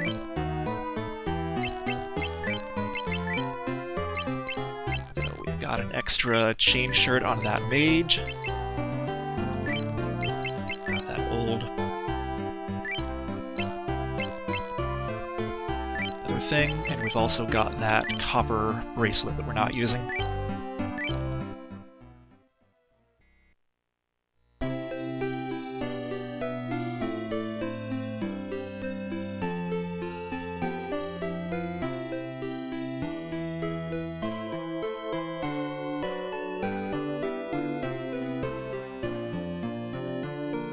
Finally, we are going to stay at the inn in Melmond and hit the split.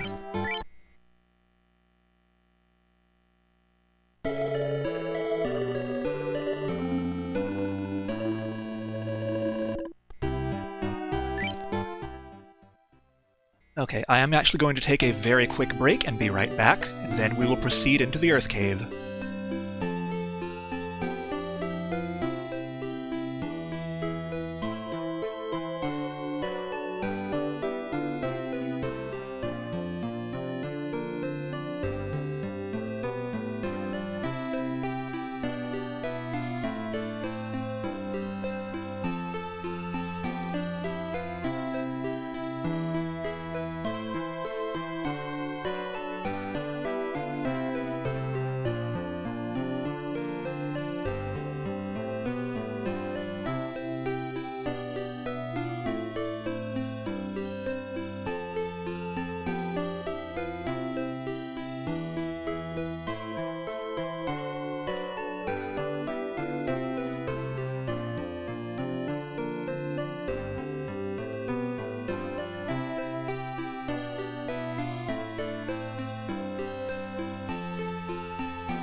Okay, I return. Let us proceed. No idea how much time I lost taking a break, but whatever.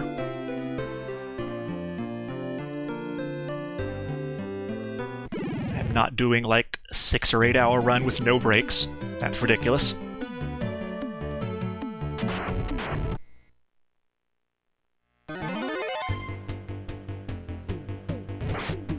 I don't think this battle is worth the time anymore. It might be, I'm not sure.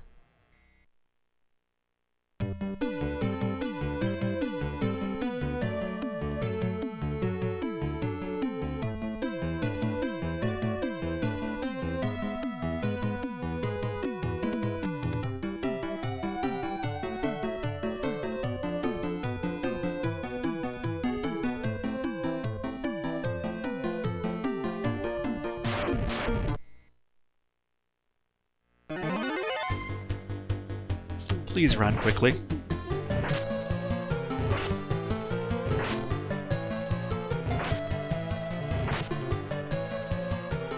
Thank you.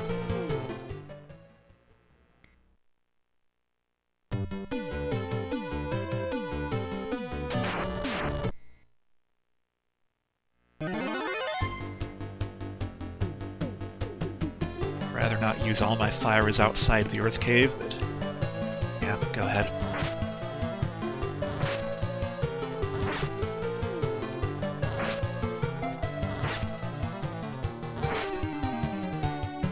Or you can get paralyzed. That's fine.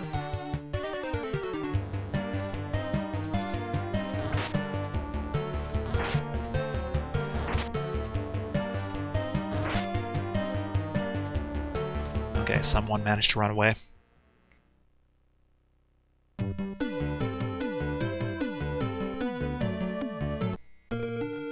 Took some damage there, so let's actually use our tent.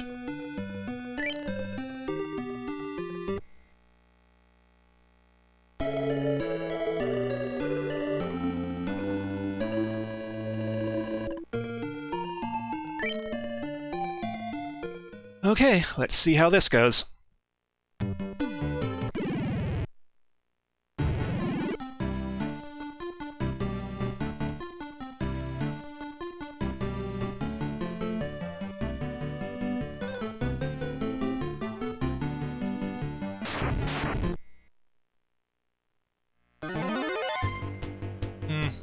Just run.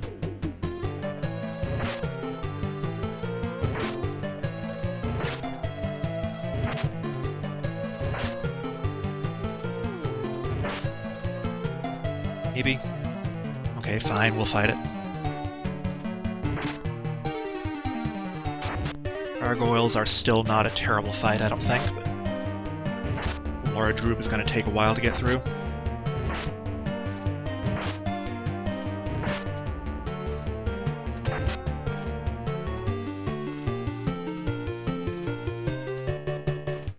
I would like to continue gaining a couple of levels through this segment, if possible.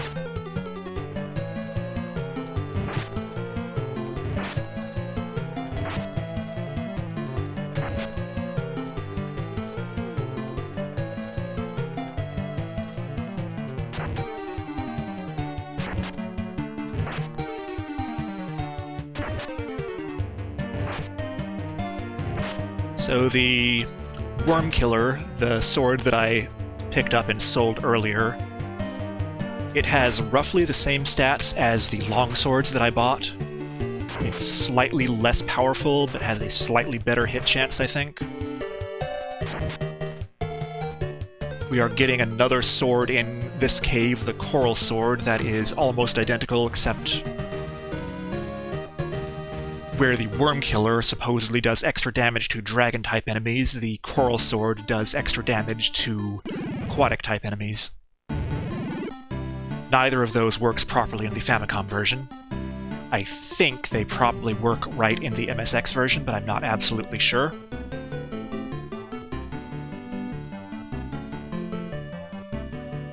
So it would not be the worst idea to not buy those long swords and instead just pick up those two special swords. That, please.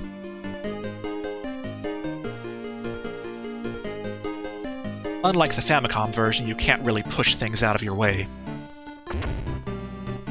This is the Coral Sword, right? No? Completely wrong.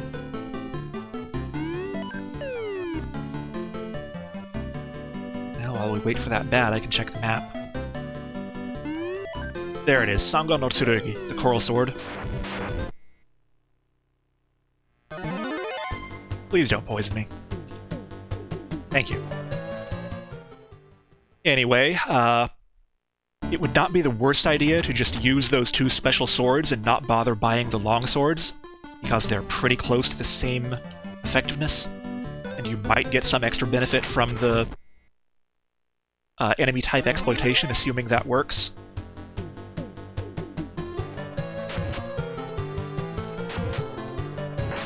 But because those two swords sell for so much money, Long swords cost 1,500 each. You get 4,000 from selling either of the special swords.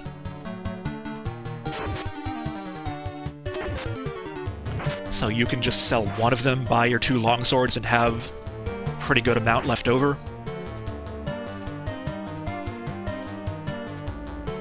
Kind of feels like having that extra money from selling them is going to help out on money later.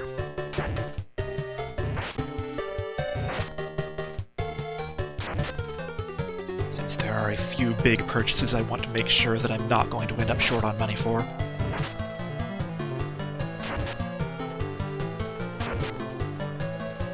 So while I thought about routing this to actually use the Worm Killer and the Curl Sword, I have chosen not to do that this run.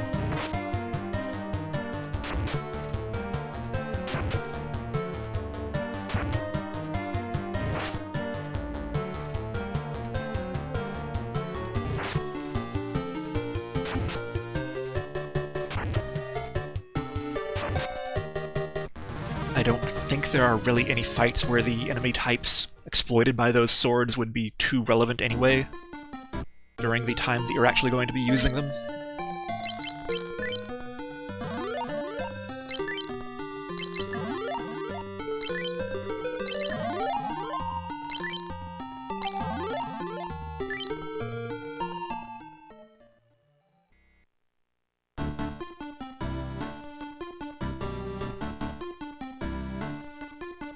Please.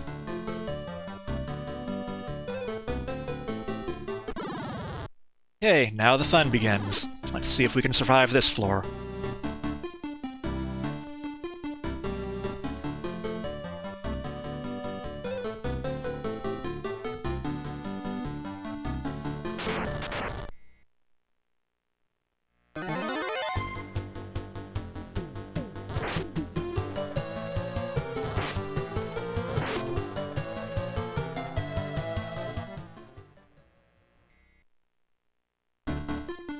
Probably not a bad idea to use Thyra on those Wraith encounters, but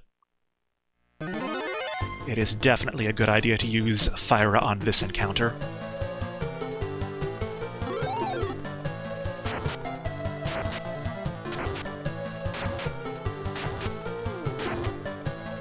So that thing I said earlier about how on MSX there is a bug where weaknesses are ignored and resistances are treated as weaknesses, that does not seem to apply to undead for some reason.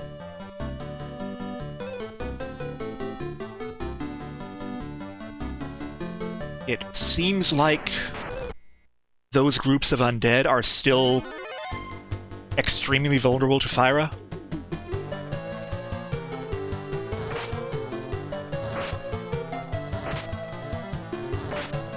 So I kind of wonder if maybe the code is written in such a way that their vulnerability to fire comes from their creature type and not from their actual data for the monster itself. Maybe that's why it works. I'm not really sure, though.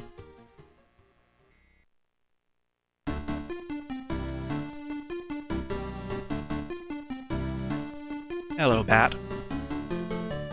We're going to be here for a while. Thank you.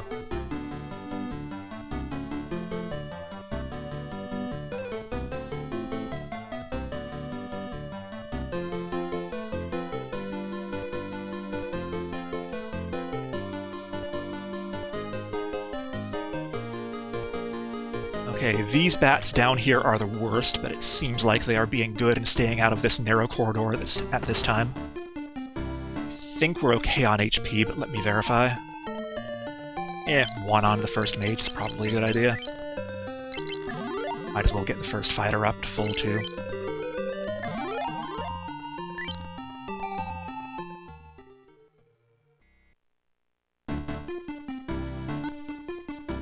Now, I believe in my notes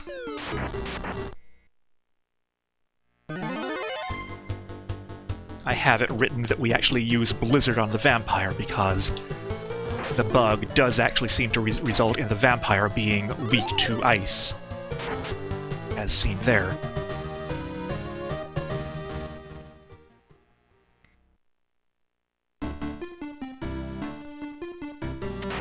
I'm not sure what fire it does on the vampire. It might... Okay, get away from these quickly, please. At least we did get a preemptive attack.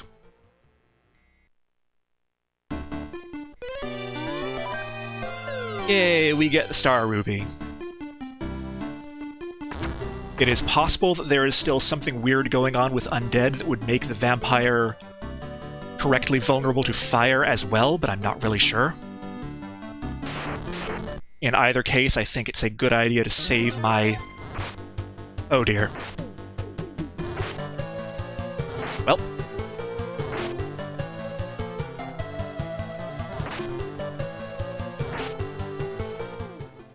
Okay. First reset.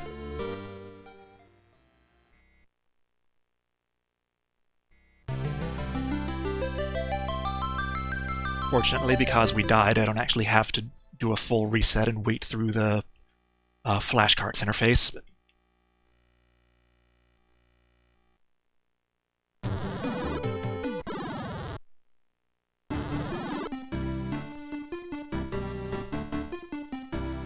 What was I saying?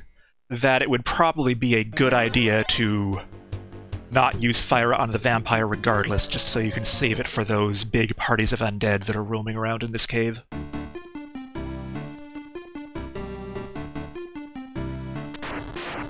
Even if the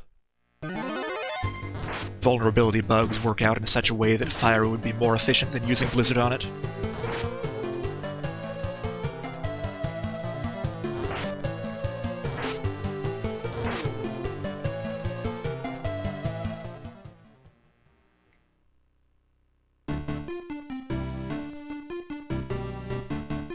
I get nervous, but anacondas are not actually poisonous.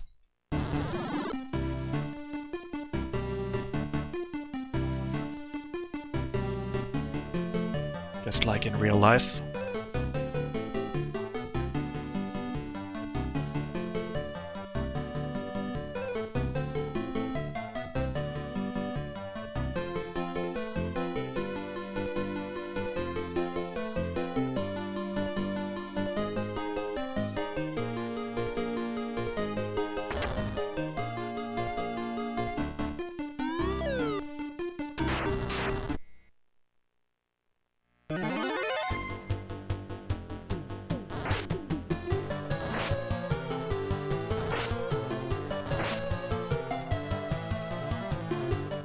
Thank you for giving me the opportunity to use my antidotes.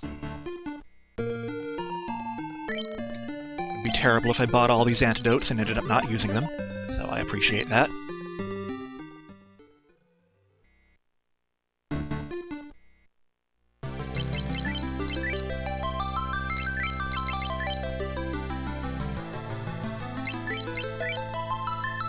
Where are you going?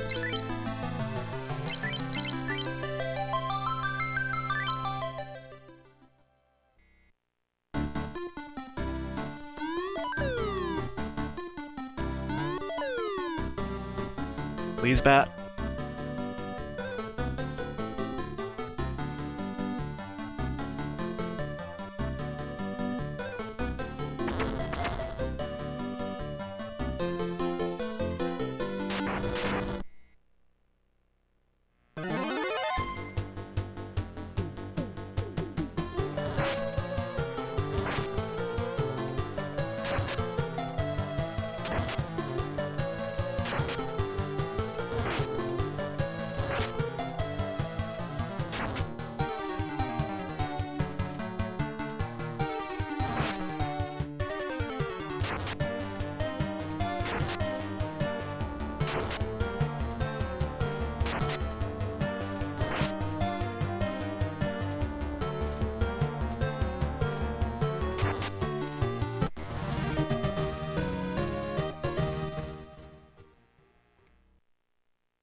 Hey, let us try this again.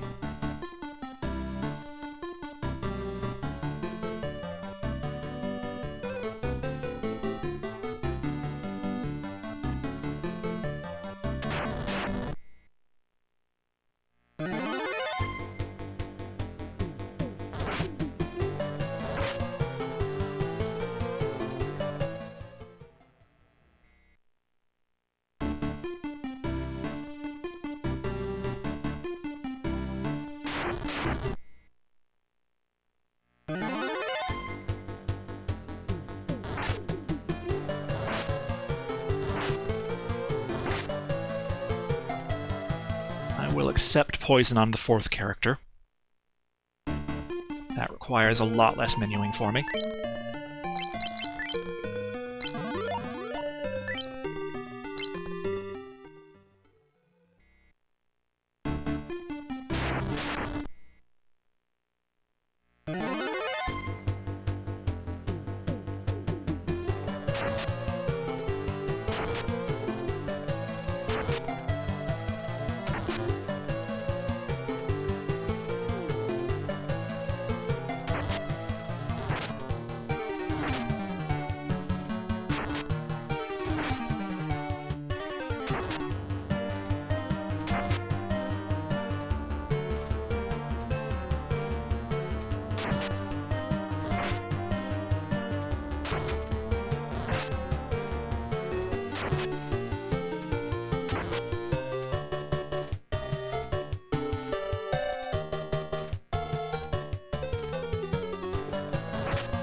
I like how the Ogre Chiefs actually have graying hair in this version.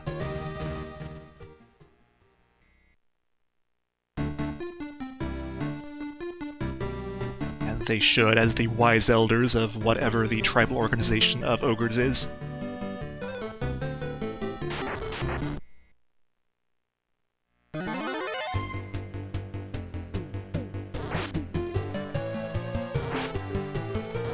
I guess ogre mages outrank them anyway.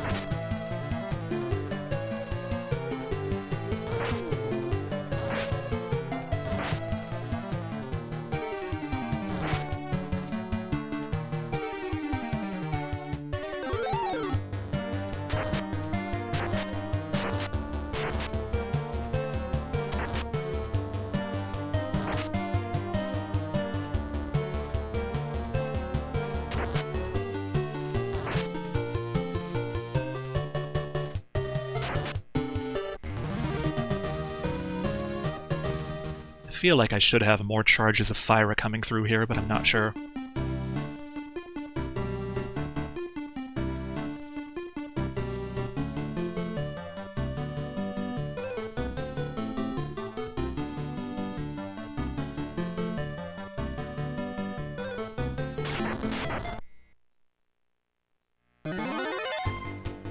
Okay, I know I cannot actually run from this combat. Just focus on one.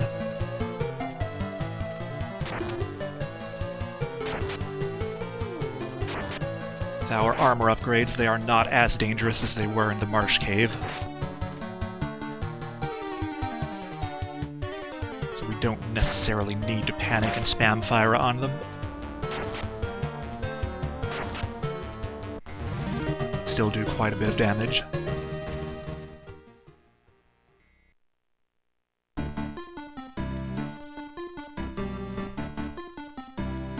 Okay, bats, stay up here, please. Thank you.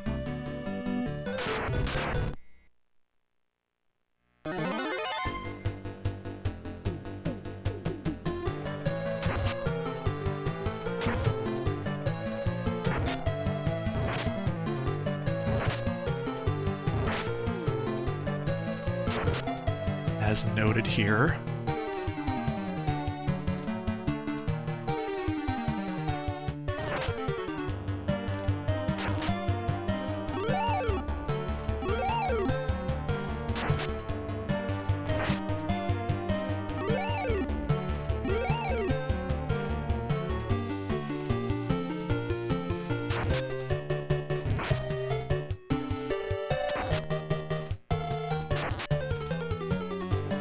Go it, please. Thank you. That was very close to being bad.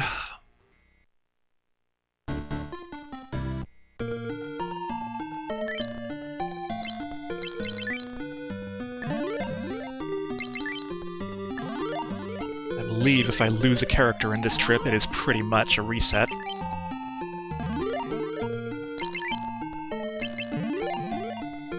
Because getting anywhere where I could feasibly resurrect a dead character or buy a soft potion to unstone them would be a massive detour.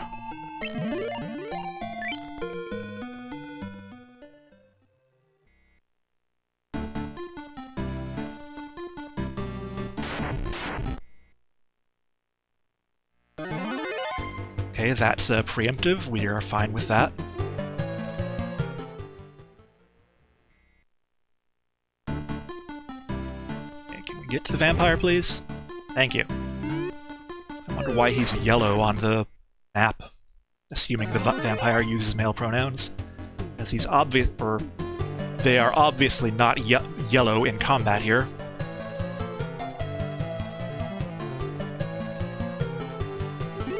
Maybe they just turn blue because of all the blizzards I cast onto them.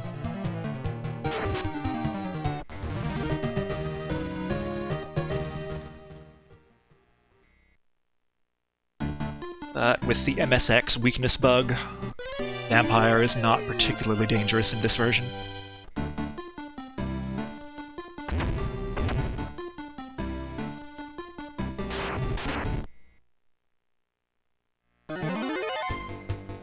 Okay, thank RNGesus, that was another preemptive.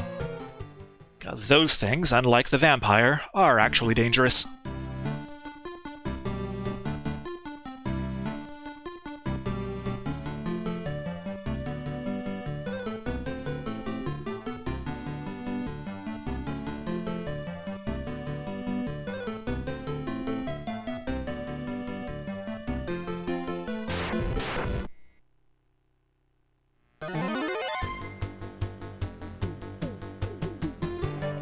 I think we are actually safe splitting up our attack here. They don't have that much HP. Hopefully, if all goes well, that will make the combat go faster, but perhaps I am wrong.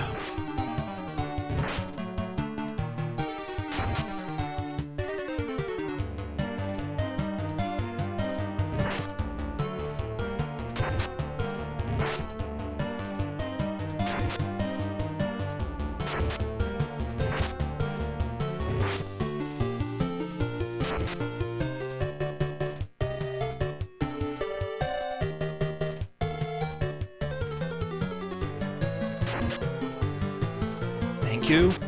Thank you. Oh dear.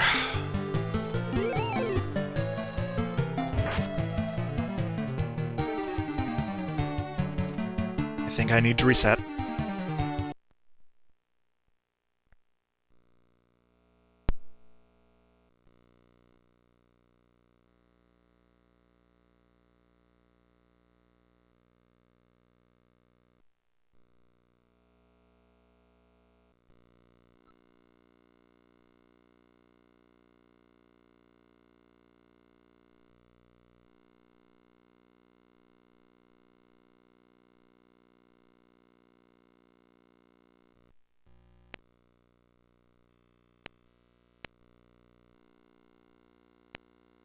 By the way, as the game boots, make sure you hold the control key.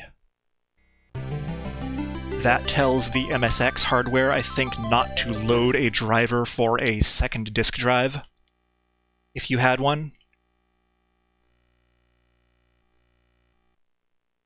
And the game requires the extra memory you get by not loading that second disk driver.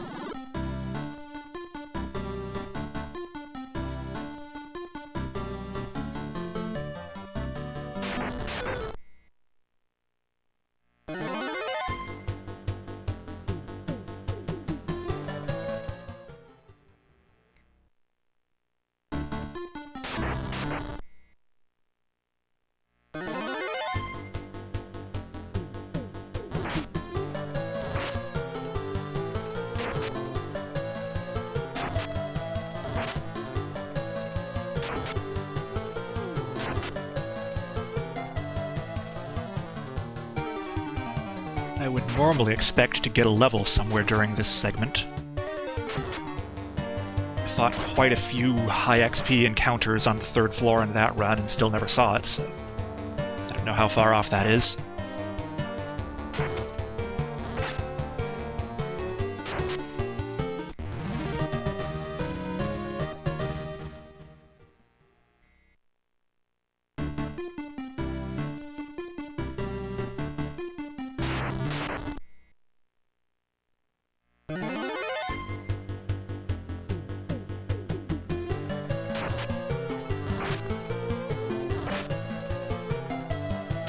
A group this large may not actually be worth it.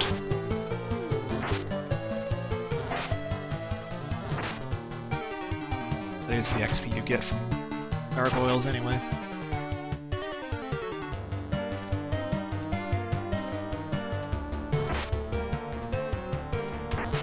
Somewhere.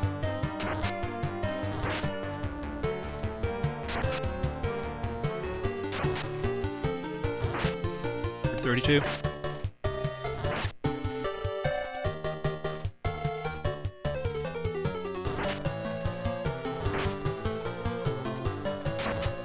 Basically 40 per character times 7.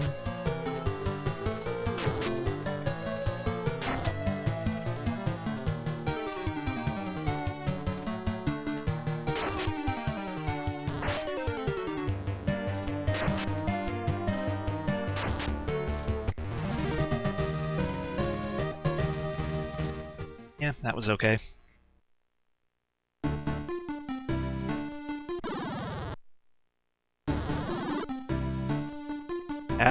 At.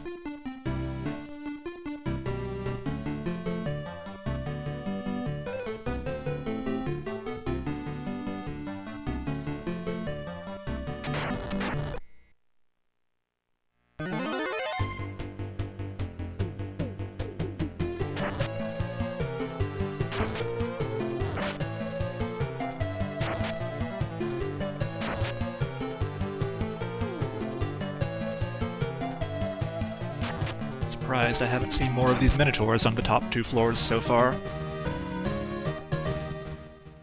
Normally they are a pretty common and pretty good XP encounter.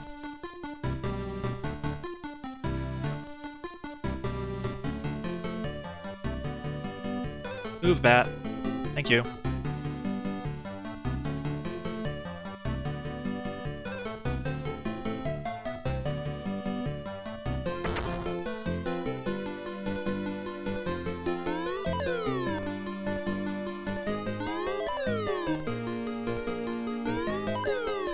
See you heading there, bat.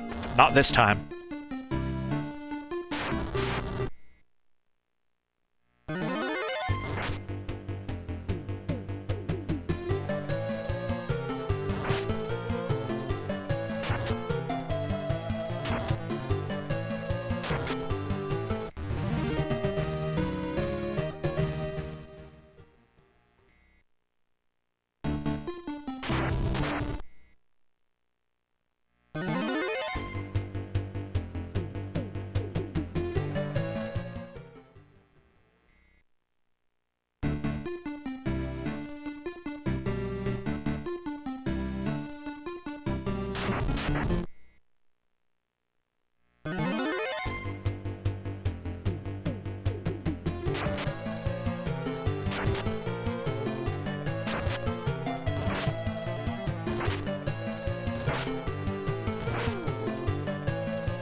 Colluding.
Want to be more careful keeping my HP up this time, just in case of more of those Pisco Demon encounters. Bunch of crits. After multiple Ogre Chief encounters, we definitely need it.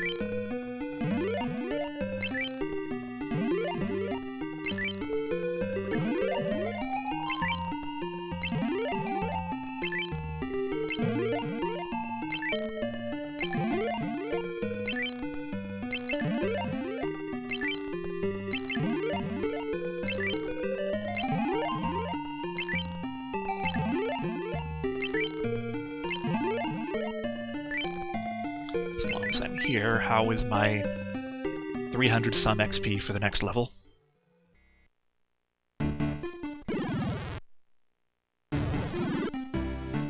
Hopefully we shall get that pretty soon here.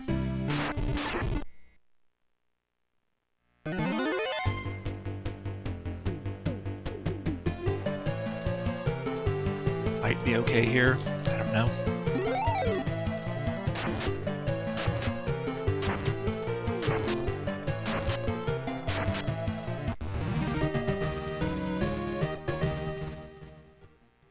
Halfway to the level there.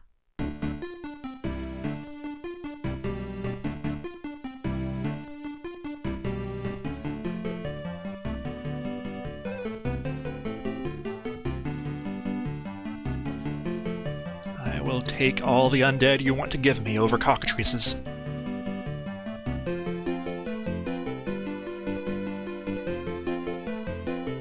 The most dangerous encounter is these bats.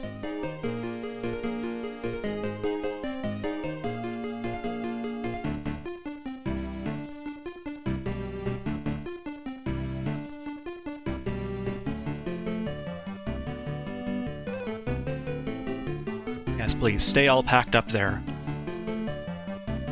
I know they're back there in that corner conspiring against me, but we will not worry about that for now.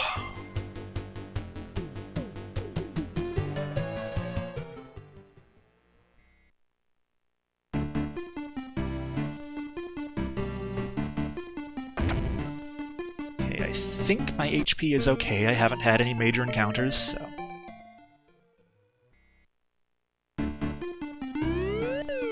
Face the right direction, please.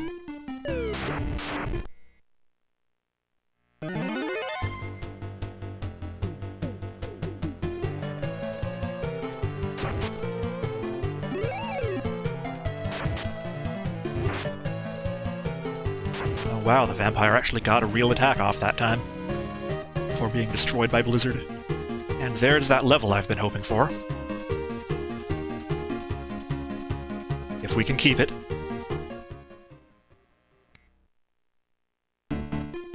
Let us heal up to take advantage of those new hit points.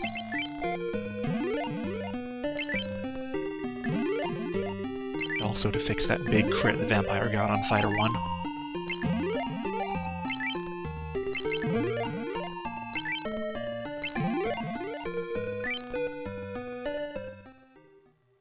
Hey, can we get out this time?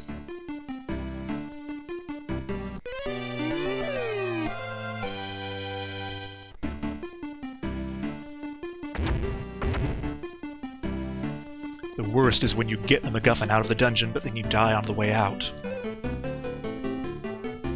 Which I have done twice already. Hopefully, it will not happen a third time.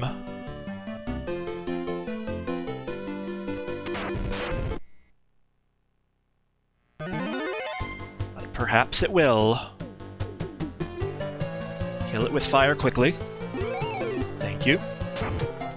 I don't have much HP, so this should work okay.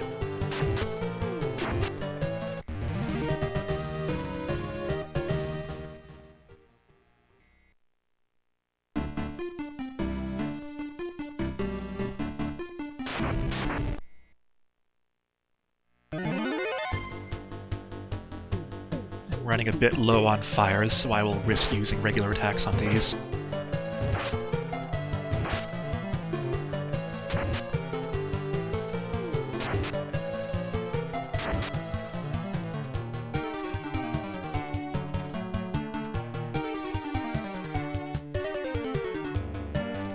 Ghasts had very little hit points. Geists, whatever they're called. No, they are ghasts. Geist is the NES term.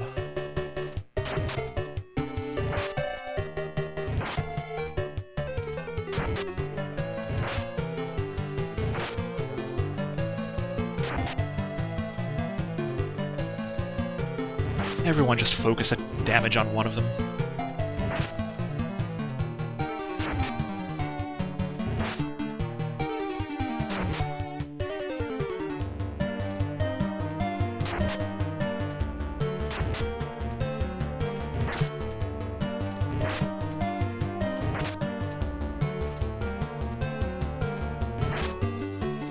Guess I could be using Blizzard.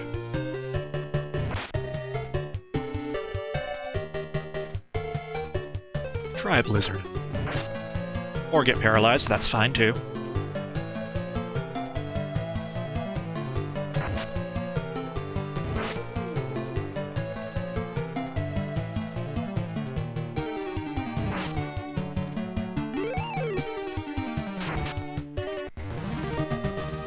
Yeah, I'm pretty sure 78 is more than you can do with Blizzard normally. Maybe not. It might be 40 to 80 for the base damage. Okay, Bat. I can wait here just as long as you can.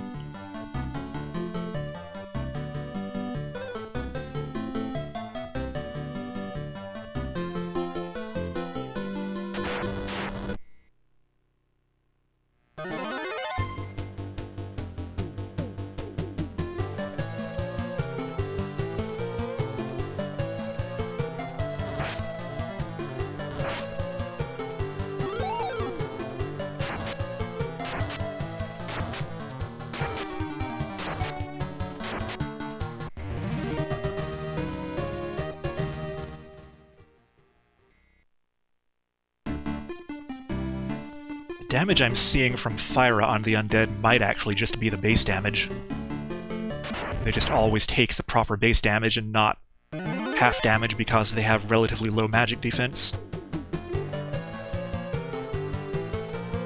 Possibly. I don't know.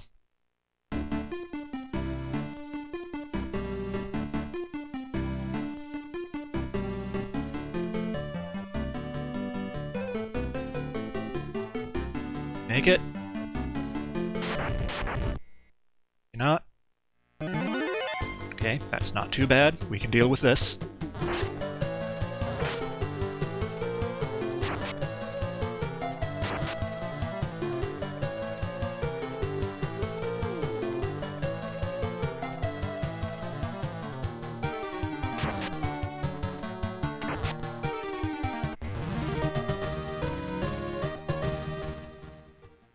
Okay, I would like some healing on the way out.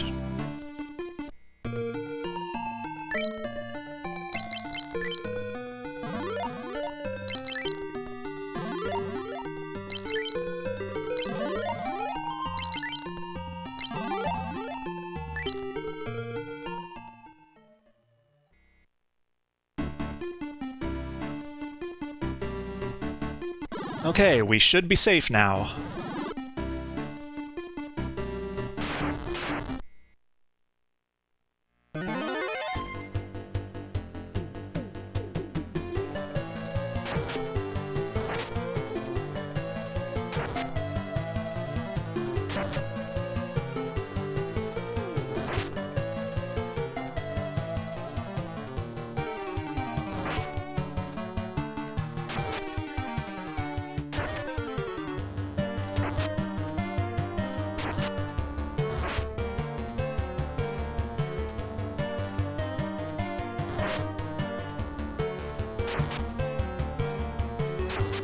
I just realized that thing on the top right of the gargoyle sprite is actually their other wing, not a giant bird beak or something. Their actual head is kind of hidden in the middle there. A couple of glowing red eyes.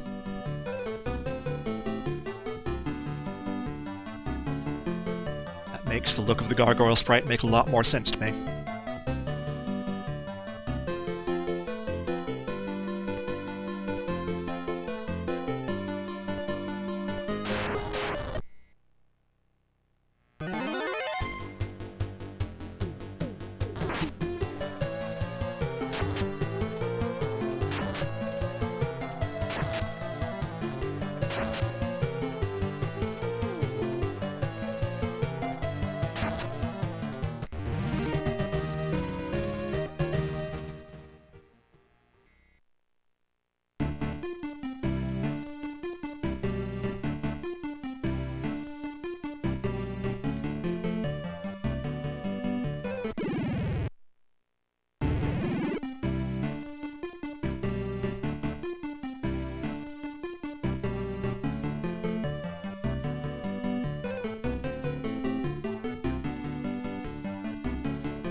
Okay, we made it out.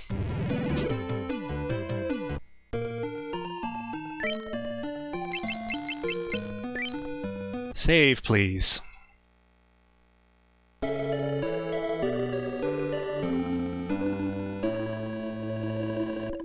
And finally split. That split? There it is.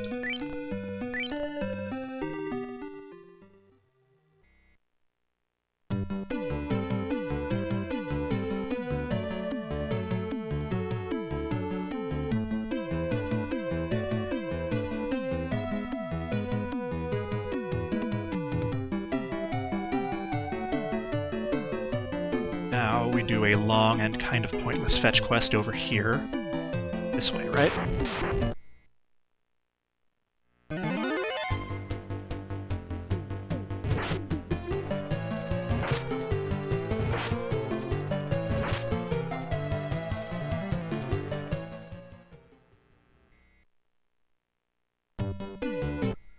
I think tarantulas in the real world are technically poisonous, but they're not really capable of injecting poison into most mammals because of the shape of their mouth or something.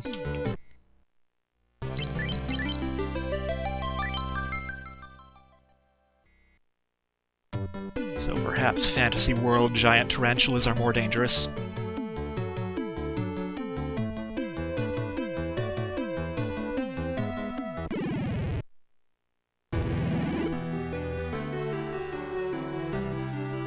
I didn't mention this earlier, but do note that the dungeon music has been swapped around quite a bit in the MSX game.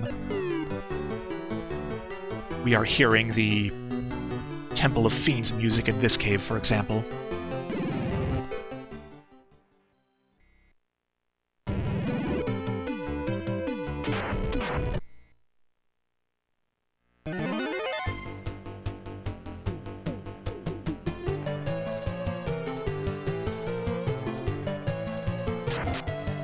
The main reason being that, as far as I can tell, the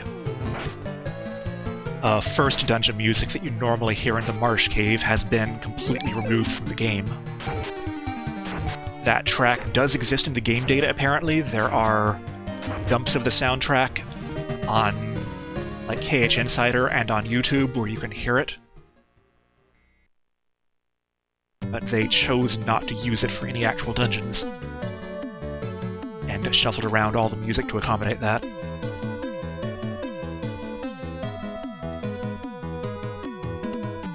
I suspect they just decided last minute that the version of that track that was made for the MSX sound hardware just didn't sound very good, and they decided to just avoid using it.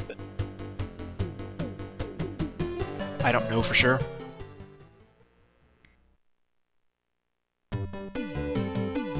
But if you are noticing dungeons using strange music, that is why.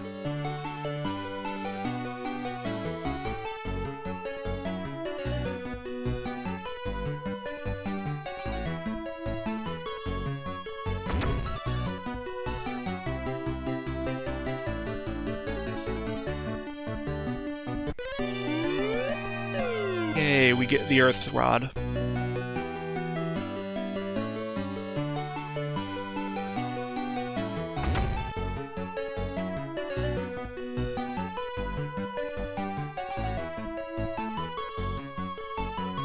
Why is this person hiding in a cave way out in the middle of nowhere, and why did they not come share this important knowledge with us earlier?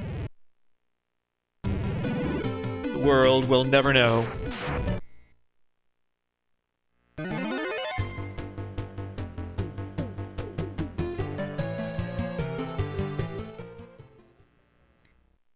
The only thing shadows do is blind you. I do not know if blind does anything in this version of the game or not.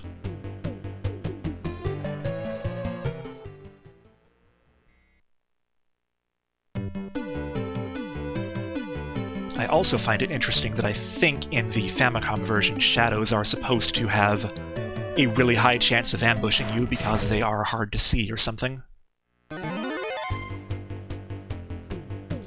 But there, I actually got 2 preemptive strikes on them instead, in a row. So I don't know if there's something weird going on there or not, or if I just got very lucky.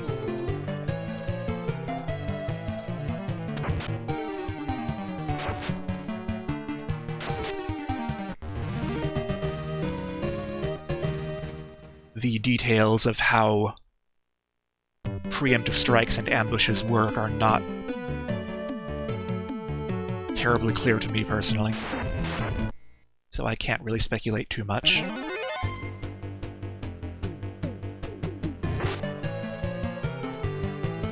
I am out of fire spells at this point, so hopefully we don't get too many of those encounters.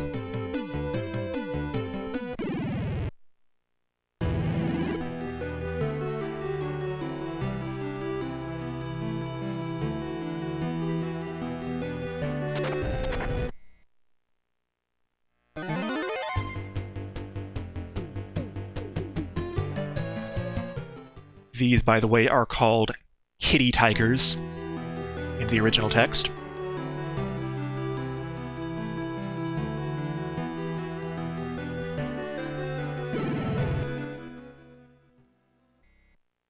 I don't know why. It always surprises me that there are actually encounters in the Titan's tunnel there.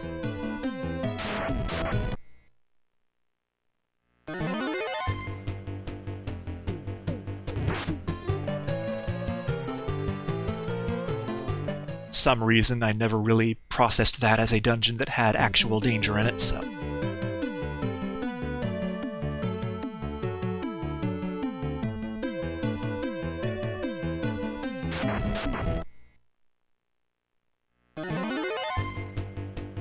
Again, I got an ambush on the shadows.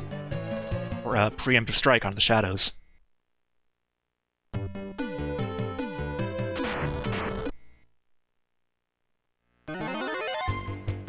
Sadly, I did not get a preemptive strike on the whites and ghasts. It would actually have been helpful. Okay, we got away.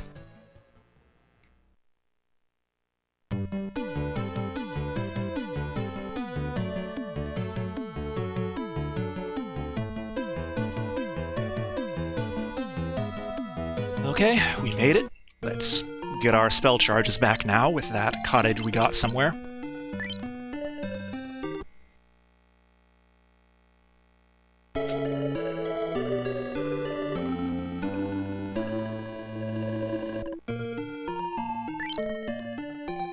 And let us go challenge the Earth Cave. Again.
Of course I pick the route with a bat in it.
I don't know if it's true of all configurations, but it seems like having 2 characters poisoned might result in less work than just having 1.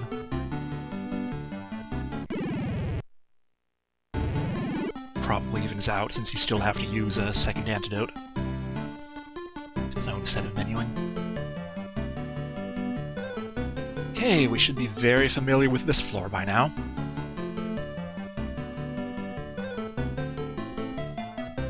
Since I'm pretty good on resources so far, I'm going to go up here and grab the money in this room.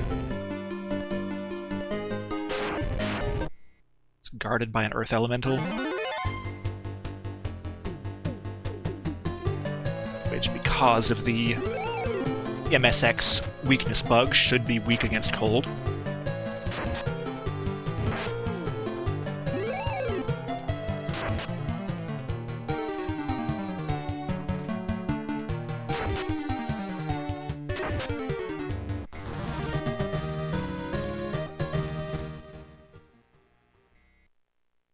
I think you can get that chest from the side and avoid that fight, but...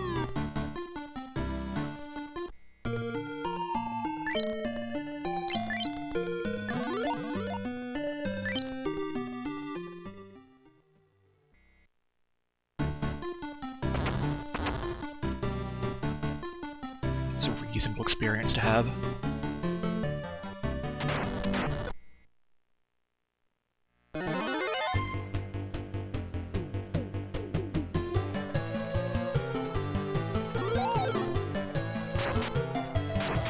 Really still just have 2 charges of Thyra? It's unfortunate.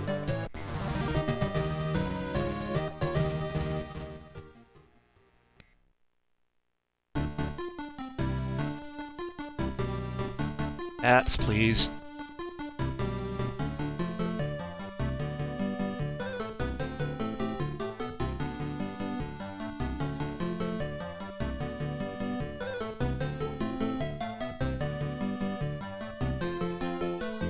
Going that way? Make up your mind.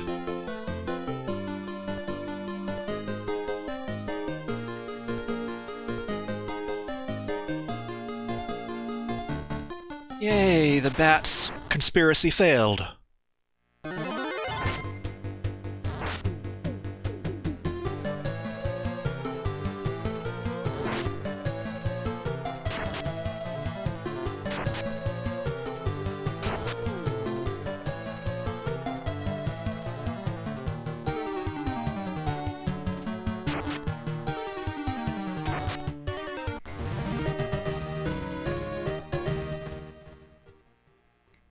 What I have seen happen all too many times is one of those bats gets way down here at the end of this narrow corridor, and it is very difficult for the random movement to get it out of there.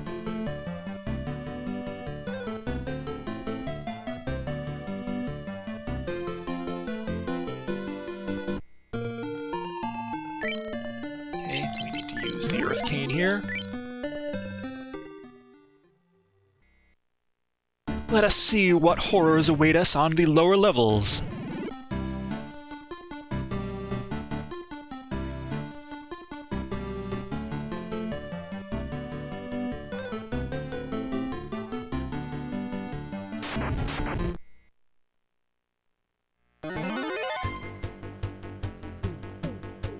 Don't think that's a group I want to fight.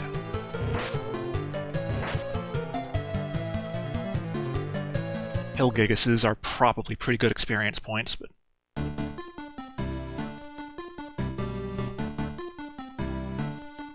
Earth Cave is dangerous enough that I kind of just want to get out. I need to go down and around once more. One difference with the Famicom version that is mildly disappointing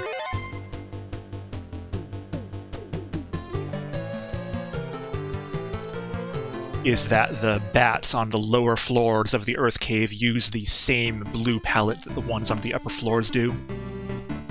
On the Famicom version, these bats are bright red, which kind of adds to the atmosphere of going really deep into a dangerous place underground.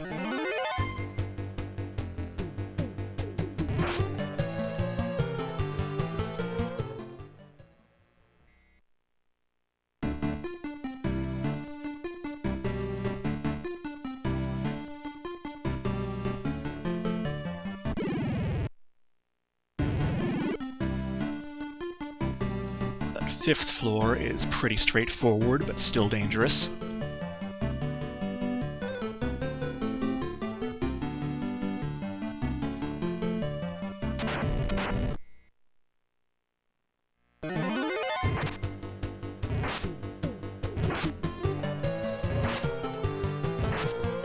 I don't usually see ochre jellies spawn, so I'm not entirely sure what they do. They might be poisonous, I'm not sure. Might be hard to damage with physical attacks, I'm not sure, but that doesn't really matter. They did pretty good damage, but everything does pretty good damage to the second mage.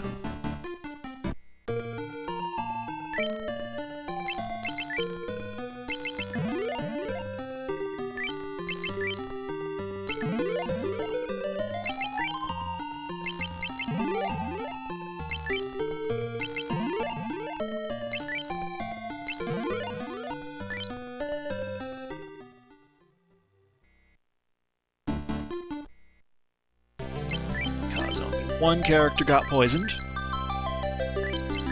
Have to do a bunch of switching around to get everything right again.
So for Lich, I have it in my notes that Virus seemed to work a little better than Blizzard on it. I'm not entirely sure why that would be. I would expect it to be weak against cold based on the MSX weakness bug. But it might just be that the higher natural damage of Fyra outweighs that.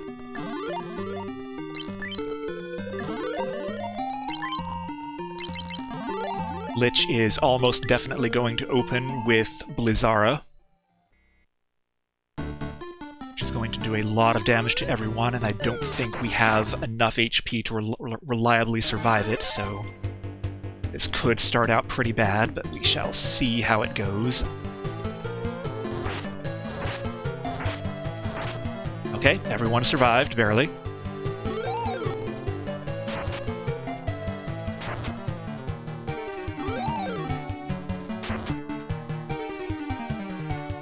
Hopefully we will get enough damage.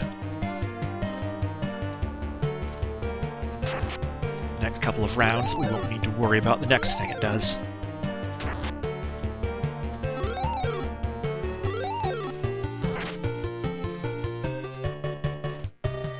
That was slow or something, or maybe sleep. Now we have no more fire left, so let's see how effective Blizzard actually is.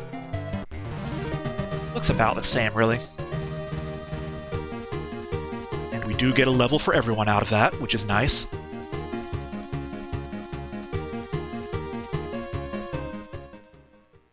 Everyone is still at the same point in leveling. Just in case, I am going to be healing up now.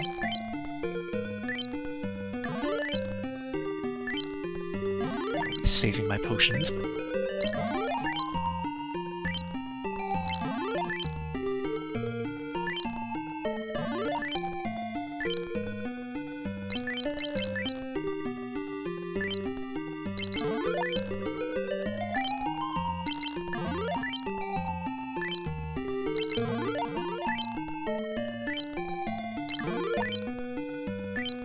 I think there is still a chance I could hit a terrible encounter in the couple of steps up to the teleport. Yep.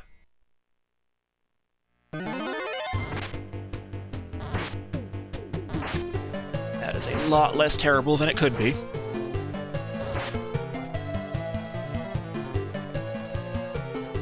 I am glad I did not hit that encounter with anyone at 2 hit points. Or 10, wherever we were.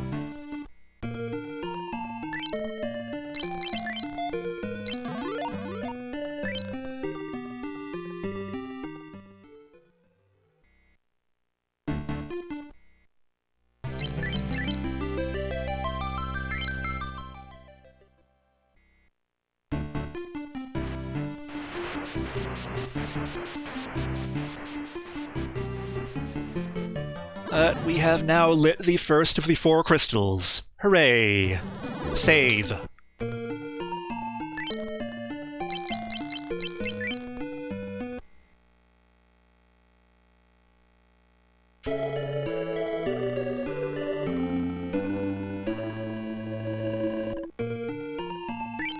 Unlike the last trip, that was a pretty good split.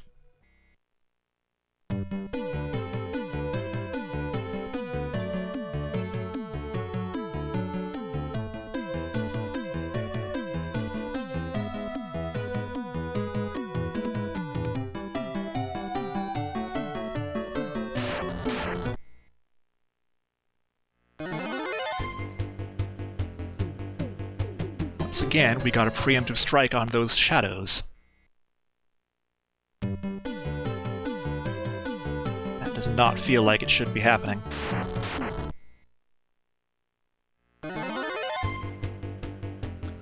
Didn't note it earlier, but I like how the coloring on these ogres make them look much more like they have kind of natural humanoid skin tone. They're not bright red the way they are in the Famicom graphics.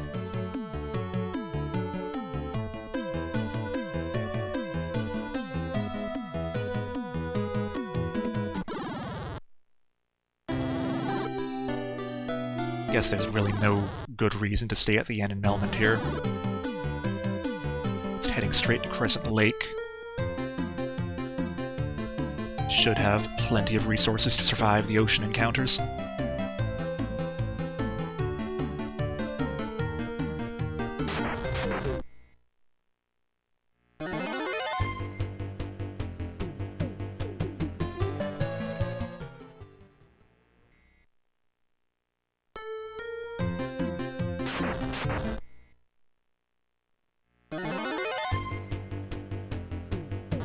At this point, even pirate gold really isn't worth the time, I don't think.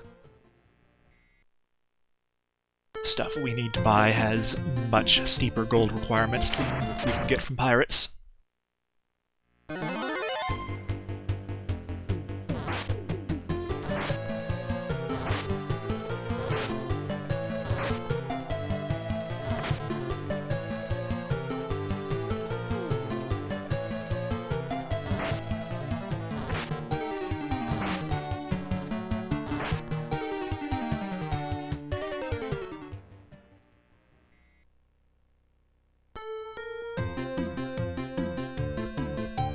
Eventually going to hit land here. There it is. Okay, I will drop another sleeping bag here.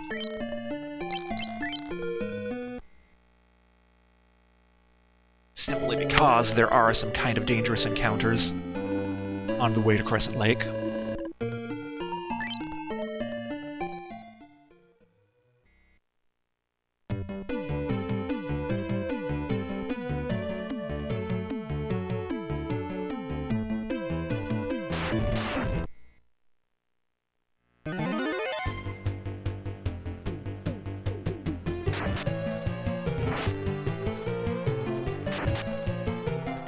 Trolls are supposed to regenerate as per D&D rules.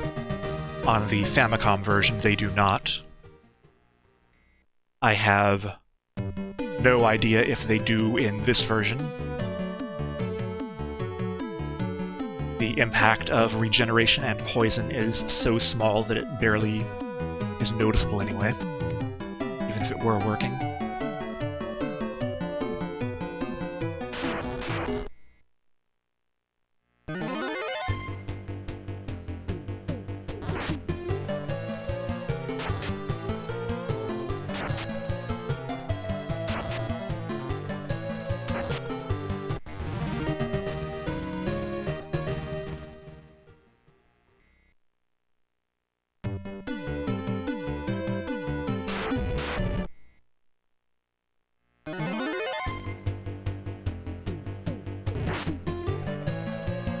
Kegs are poisonous? I did not know that.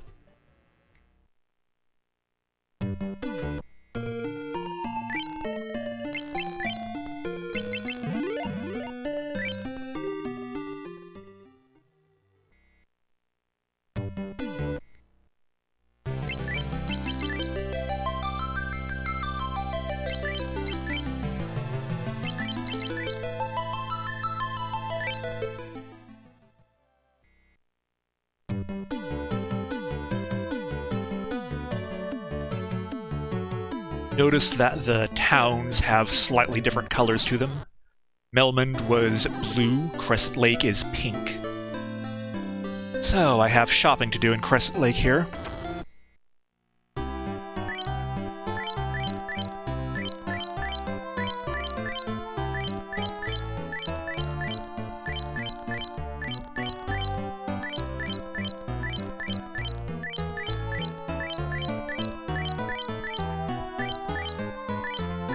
Notes have 15 potions. Actually going to go further than that to 25. I feel like I used quite a few in the Earth Cave.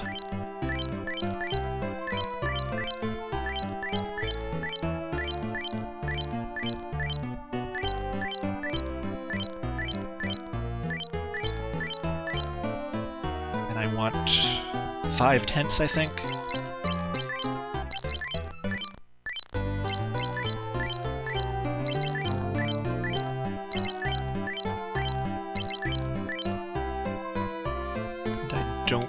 Any more antidotes at this point.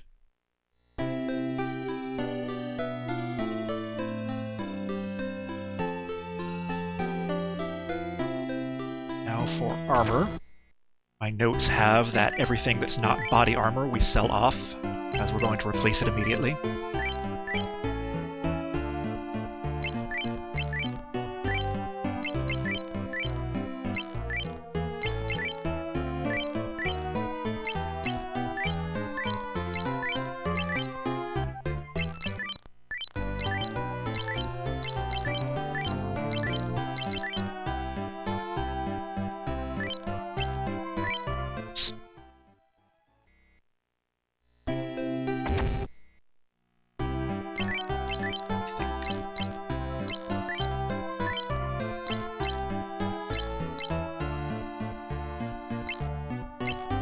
I believe we sell the mage's armor too.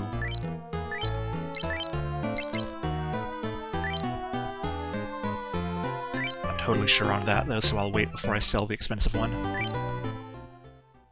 I left again.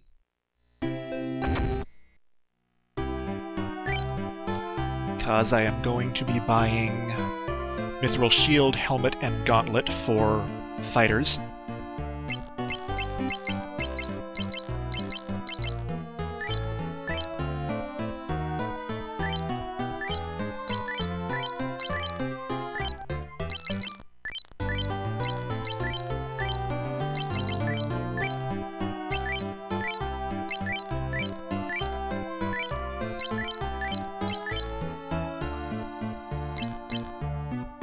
That was all of the items.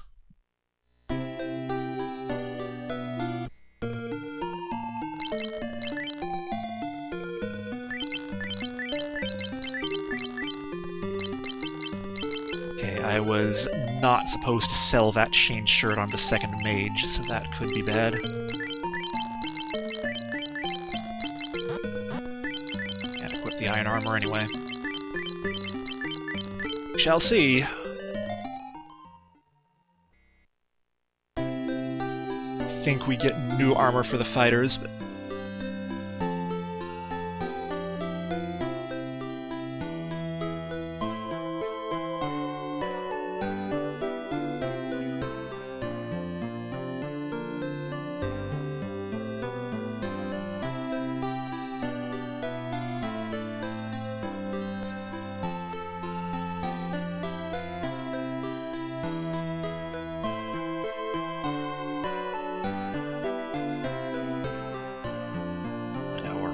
goal here is we want to talk to this person and get the canoe.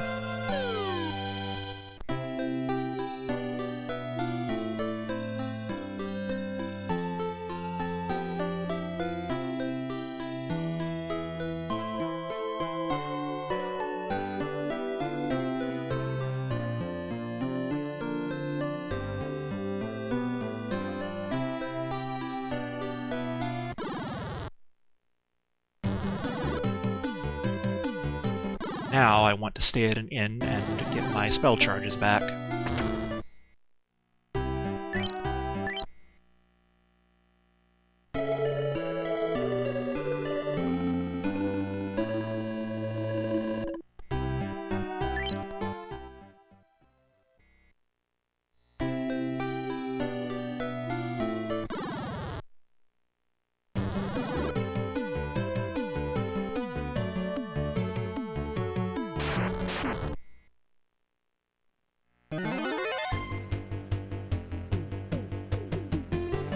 These things are just called piranha, by the way, in the original text. Or piranha.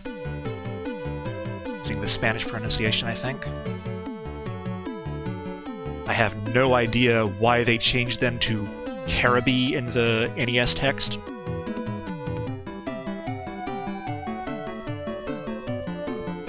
Okay.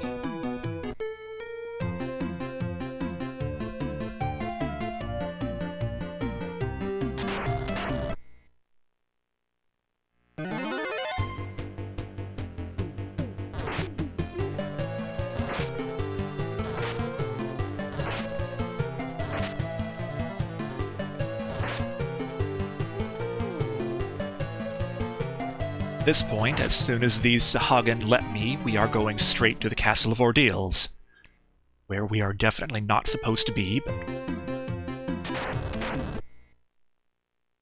we'll do do our best anyway.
If only there were a vehicle we could use that did not have encounters every time you try to go somewhere.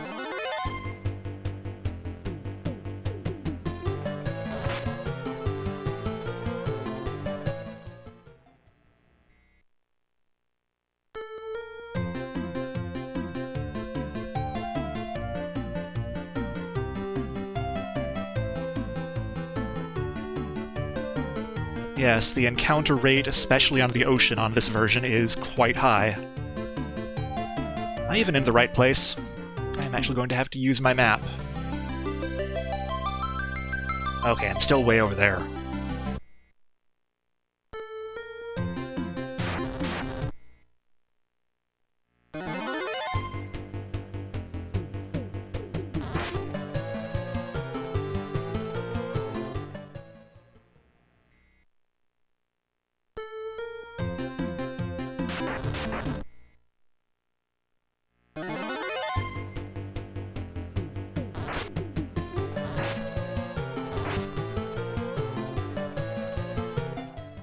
I believe the Famicom game had a slightly lower chance of encounters on the ocean. That does not seem to be the case in the MSX version. So that, coupled with the fact that movement on the world map is very slow, traveling by ship on MSX takes a very long time.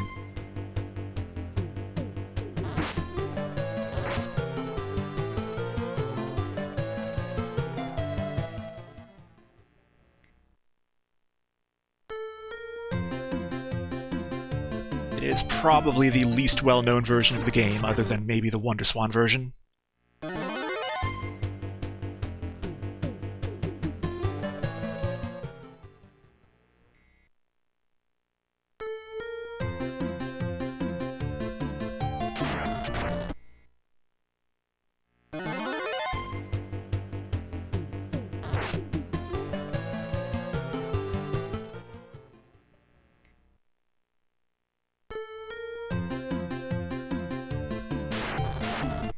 And as far as I can tell, no one has tried to record a speedrun of it. Thus, I volunteer as sacrifice.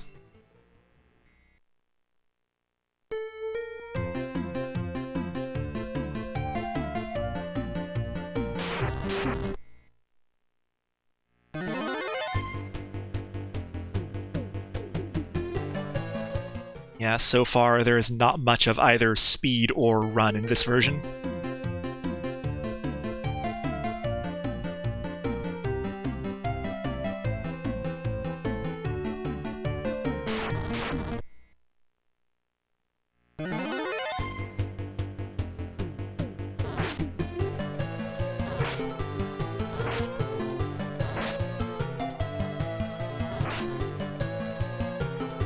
Welcome to the chat, by the way.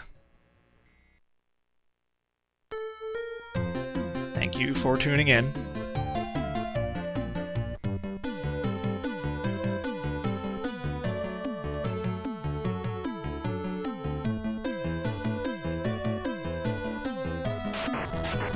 Hopefully you are having a good weekend with no cockatrice ambushes.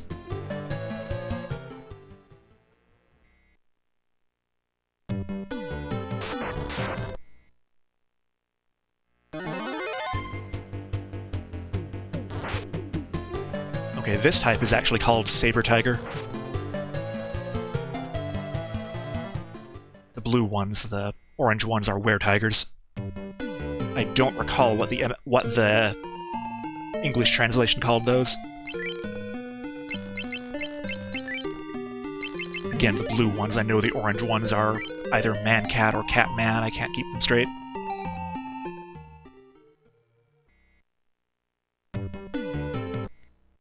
Gur Tiger? Okay.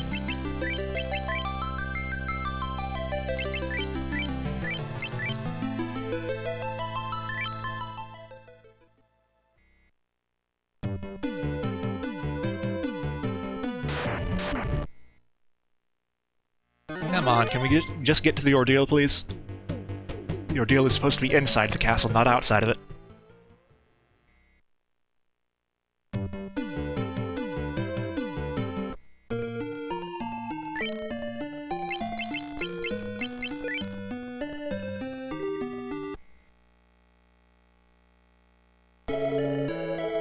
Yeah, the ones we will hopefully never ever see in Ordeals, goddess willing, are actually Rakshasa in the original text.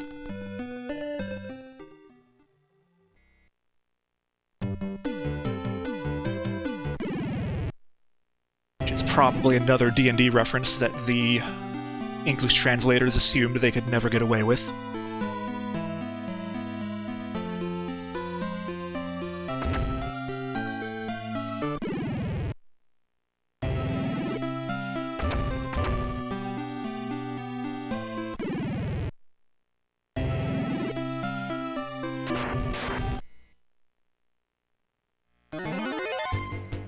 Okay, that is a pretty good way to begin.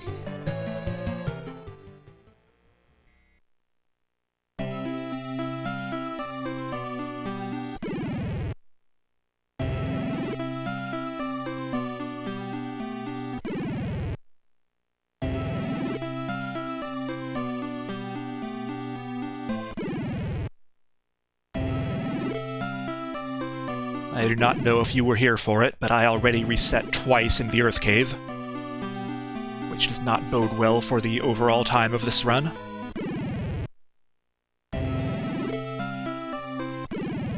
So far, Ordeals is being disturbingly kind to me, though.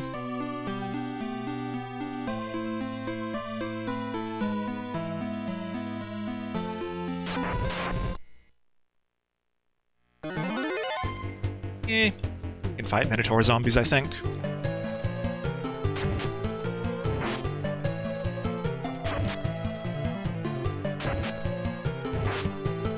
Fair enough.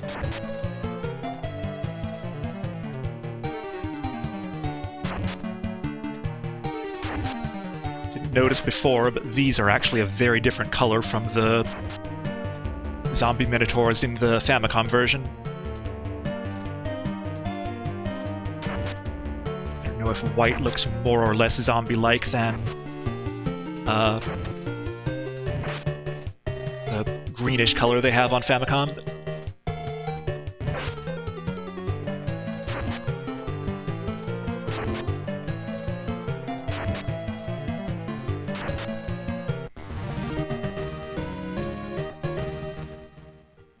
Yeah, I believe the MSX2 graphics hardware was a bit better at processing colors than the Famicom, because the Famicom has a lot of weird limitations around palettes.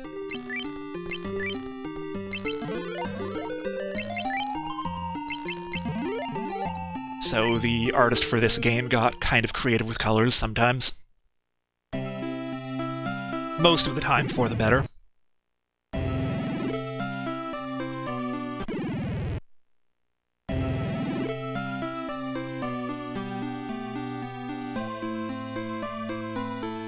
There's going to be a nightmare encounter here. We are better off running away from it, I believe. We got preemptive on it too, nice. This should be our healing staff. Probably start using that immediately, so let's make sure it's on in the appropriate mage.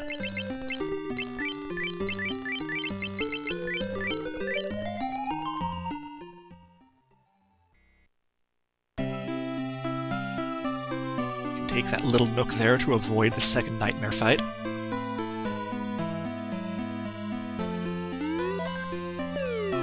That's a steel gauntlet. That's the ice brand.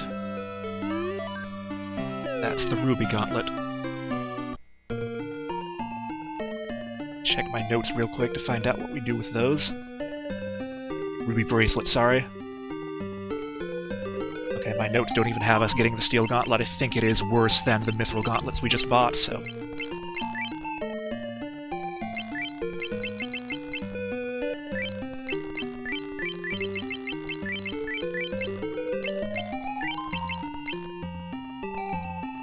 Okay, the other thing was the weapon.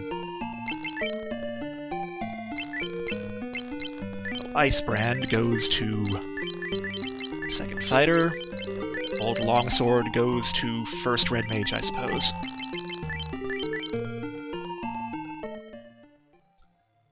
Undoubtedly, that could have been a more efficient menu, but whatever.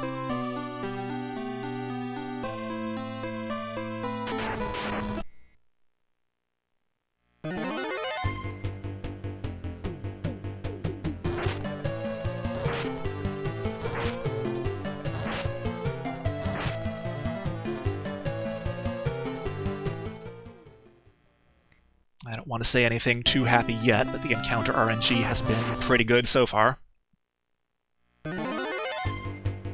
That is why I didn't want to say anything yet.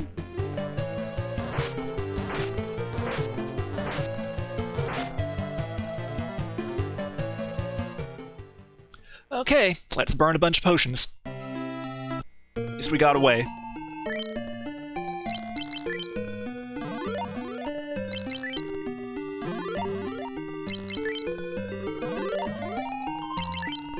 Whatever the MSX code is doing to do encounter generation, it seems really...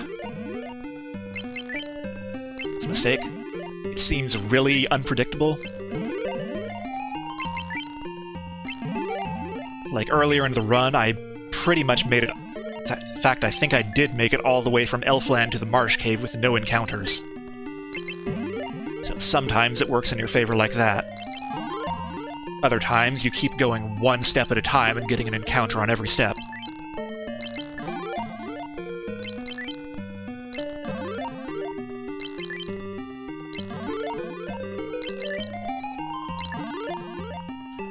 We're very lucky that healing will carry us all the way to the zombie dragon.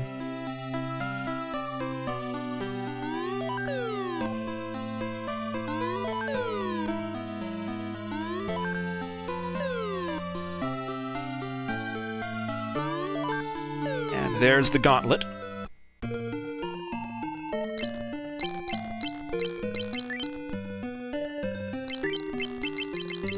That goes to second red mage, I believe.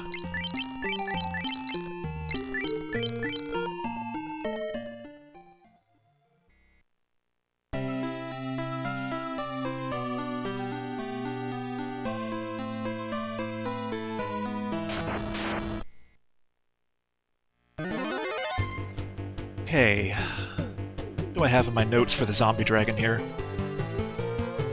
Actually didn't say anything. I think we want to use Blizzard on it. As I've noted before, MSX has a bug where basically elemental resistances are treated as weaknesses, weaknesses are ignored. So in this case, the zombie dragon is actually vulnerable to cold.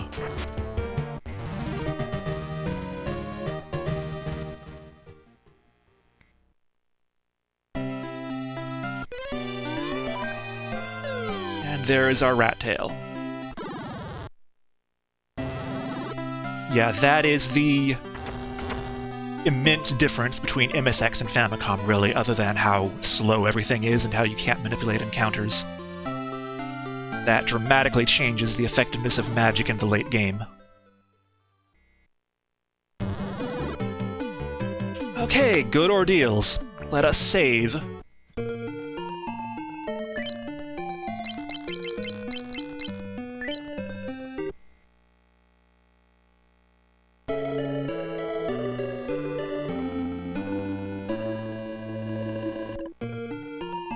Chaos is weak to everything, yes. Including, in principle, all the instant death elements.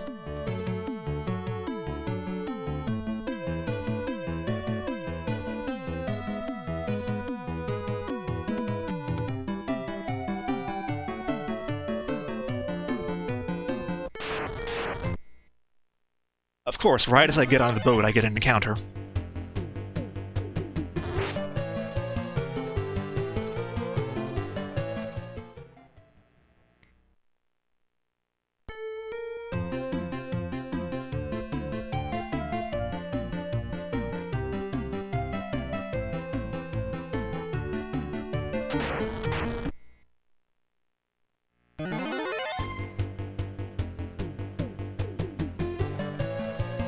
So it would absolutely be a viable strategy, I think, to just load up on instant death abilities, in particular the Cloud-A-Spell and the Raise Saber, and just spam those against Chaos as much as you can.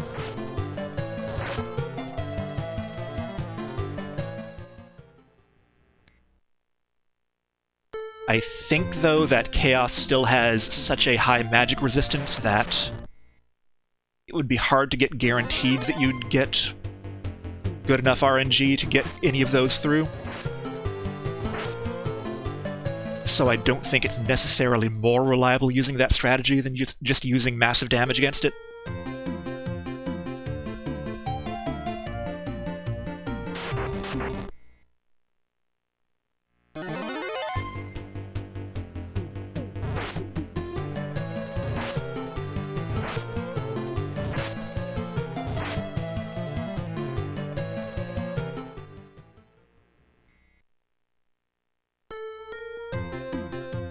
Where's Elfland? I think I'm too far west, right? Too far east? No, I am too far west. It's kind of the Marsh Cave area.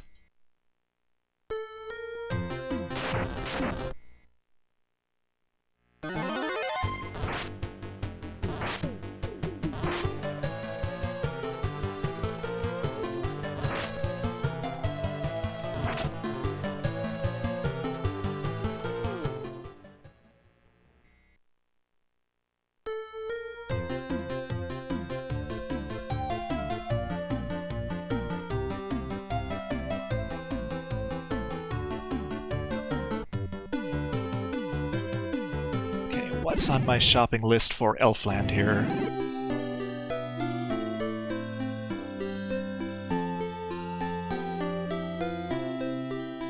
I've got a couple of old broadswords I want to sell, I think.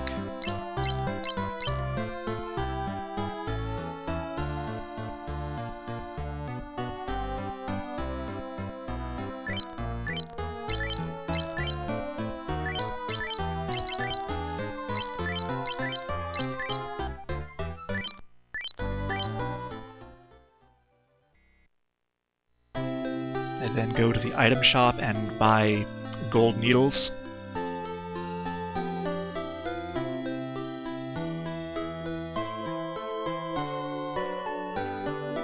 Remember how to walk through Elfland properly.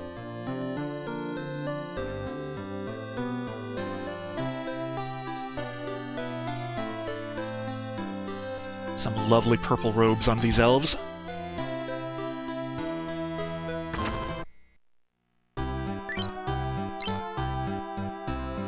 Did I route to buy 4 of them?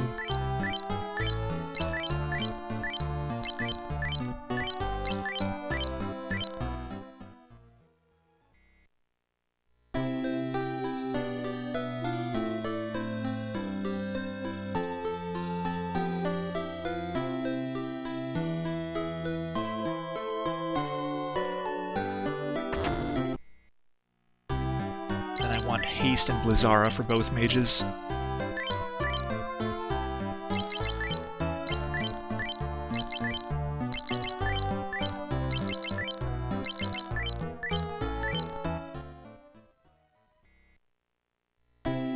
I'm going straight to the ice cave, so I want to do an in-stay now.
Yeah, it's pretty subtle in most cases, but it does make the game feel a little bit more polished.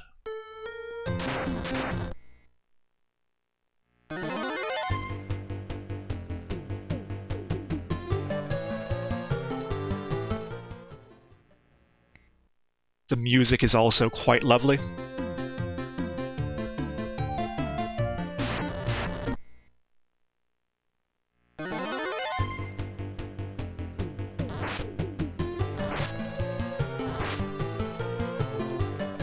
I don't think it's enough to make up for the fact that movement is so very slow here. But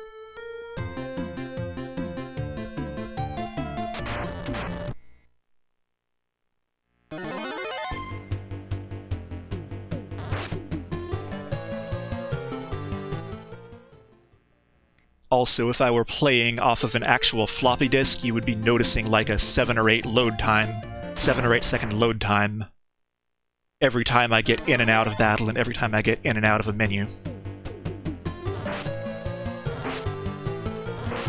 This run is not going to have that time because I'm using a flash cart with a virtual hard drive or a virtual floppy drive on it, basically.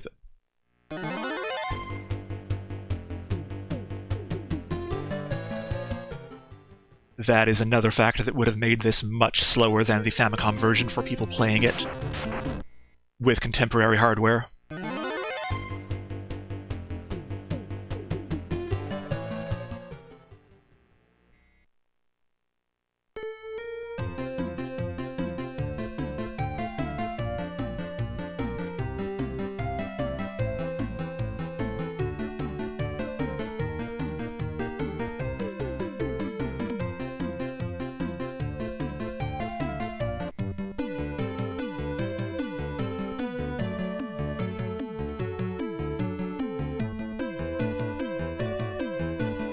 Yeah, we shall see. It's a pretty big time commitment, though.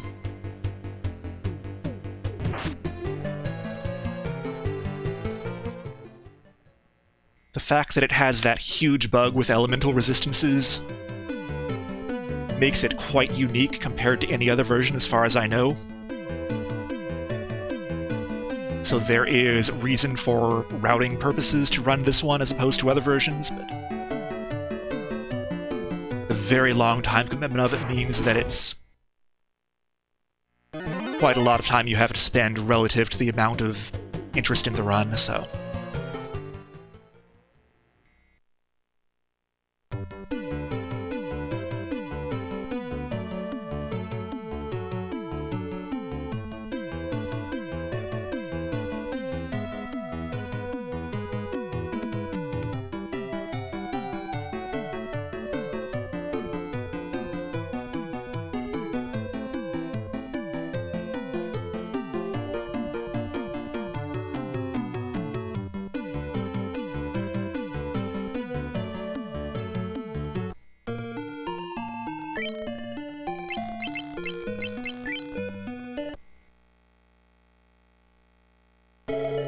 Okay, let's see how the Ice Cave treats us.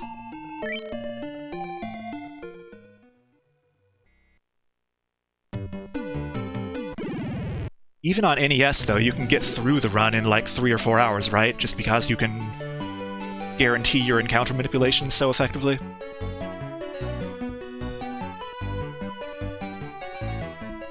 I think the world record on NES is like 2.5, 3 hours, right? Something in that range.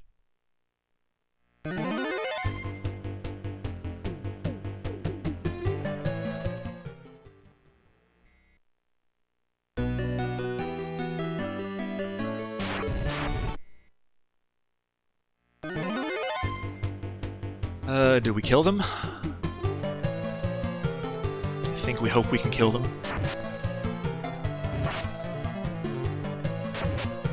Well, there's one soft potion used.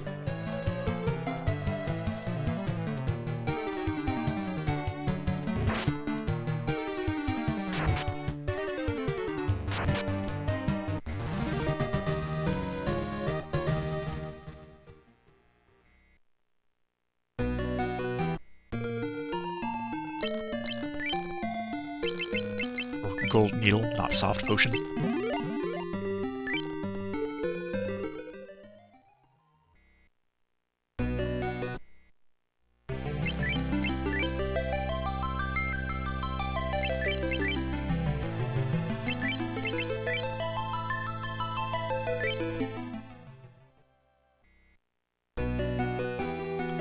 but I would fully expect even a perfect run of this game to be around 6 hours, probably.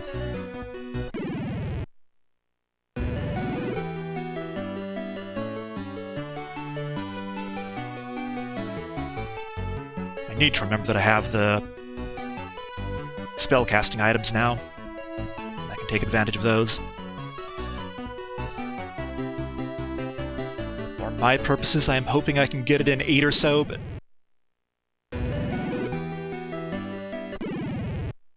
given how my luck was in the Earth Cave so far, I don't know.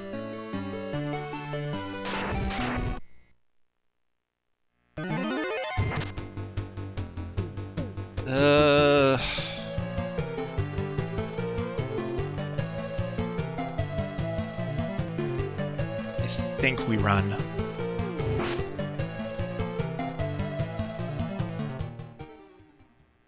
I don't recall how much HP they have, but I don't think they have much HP, do they?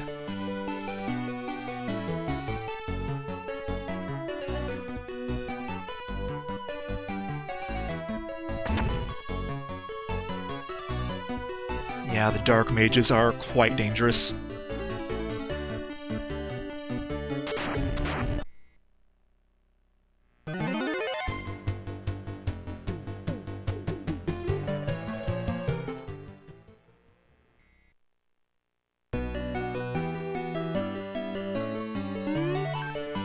That's the Flame Sword. Let's shuffle our weapons around. I still have that Coral Sword that I didn't get around to selling.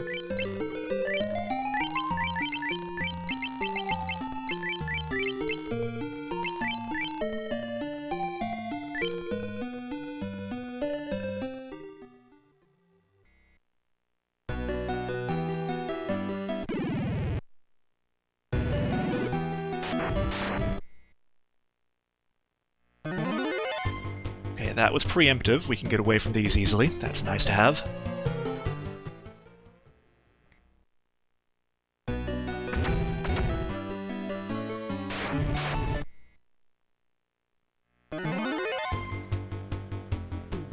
Preemptive once again.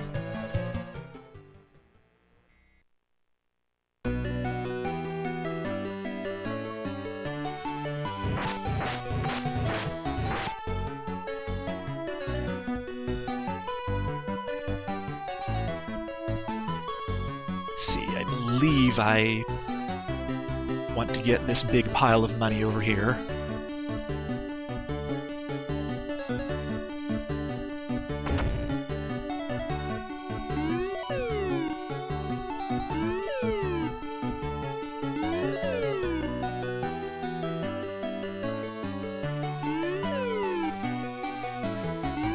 Skip the one in the far corner.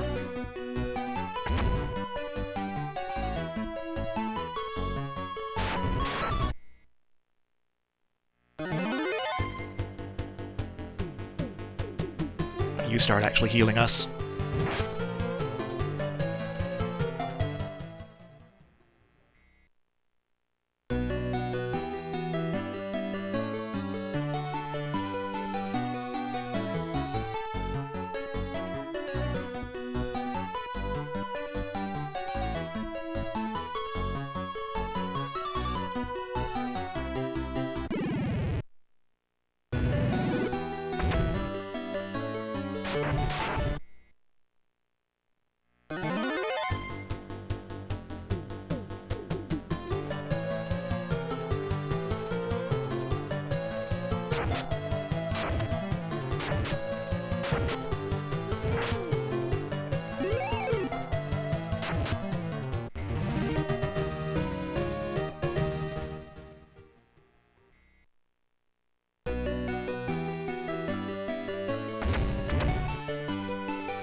The menu, please. Thank you.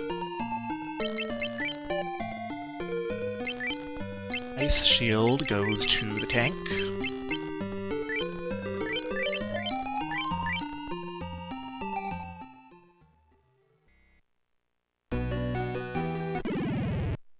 Okay, let's see how this goes. I think we're okay on HP.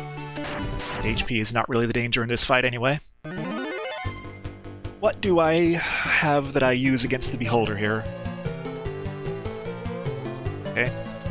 Best spell I can. Which would be Blizzara, but I have no spell charges for it, which is interesting.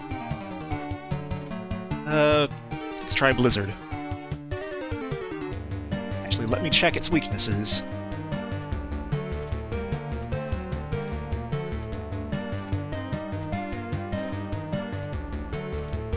Okay, it normally doesn't have any resistances or any weaknesses, so I just want to use the strongest spell I can, which in this case is going to be Fyra.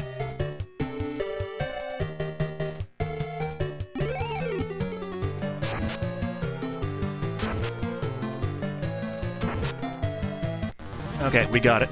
Did not even get an attack off. So that went well. We got the floating stone. How can we get out of here without any disasters? Did not get the preemptive attack this time.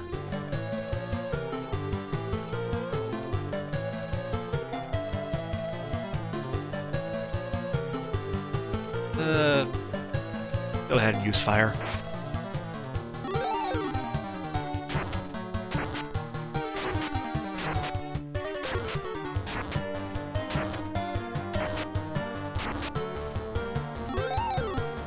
If there's nothing funny going on with undead, I think they should have no weakness to fire, meaning that fire and lightning should be equally effective on them.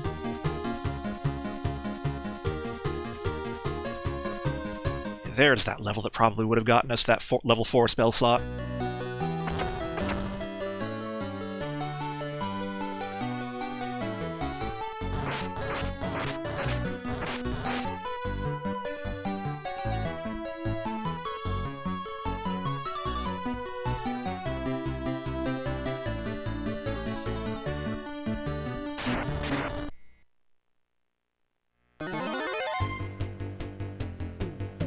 Okay.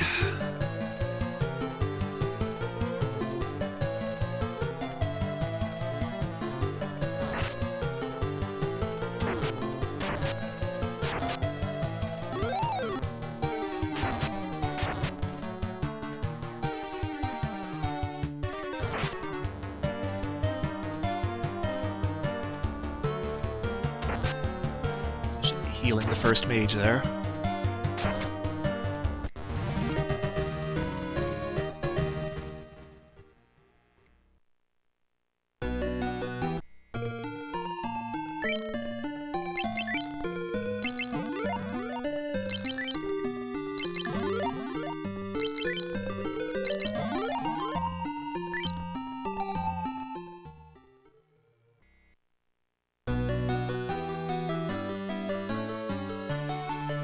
I don't know what exactly the MSX is doing to make scrolling work, but it seems like it is much slower the more complex the terrain of the room is.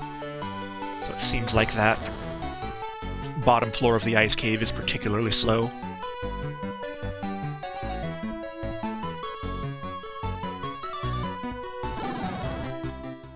But we survived! Hooray!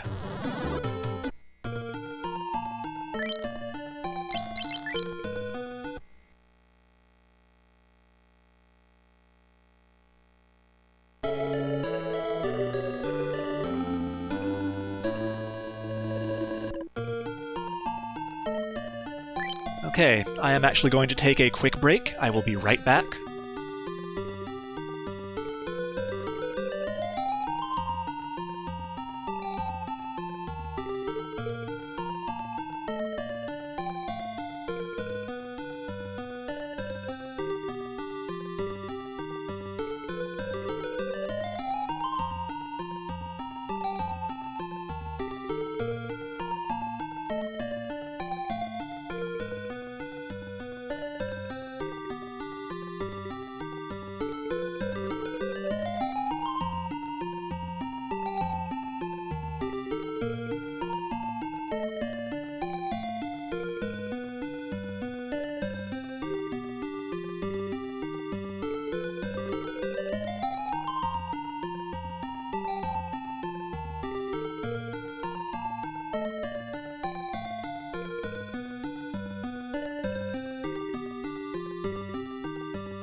Okay, here we go.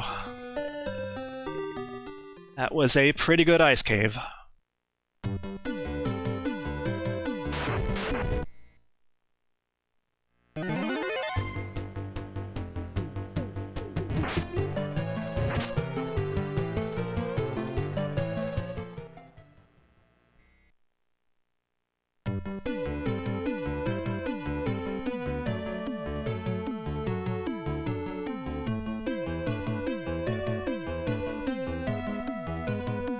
This whole area north of Crescent Lake with all the mountains and rivers is another spot that is pretty bad for movement lag.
If you're still watching, Shanezay or Shanazay, whatever your name is, thank you for the follow. I just now saw that in the window.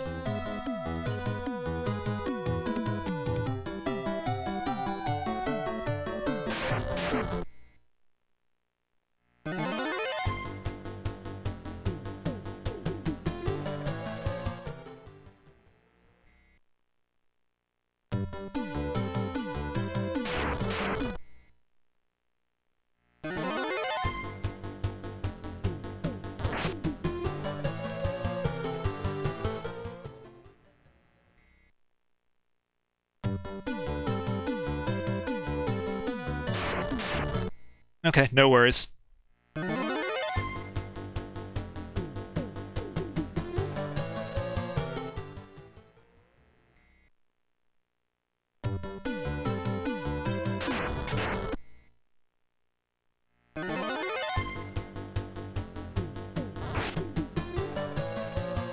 Just wanted to make sure that your follow got adequate appreciation.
I can never remember the most efficient route to get to the islands from here.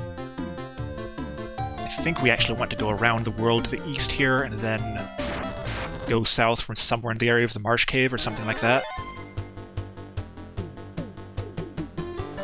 Oh wait, no, we need the airship first. That's where I'm going. Derp derp.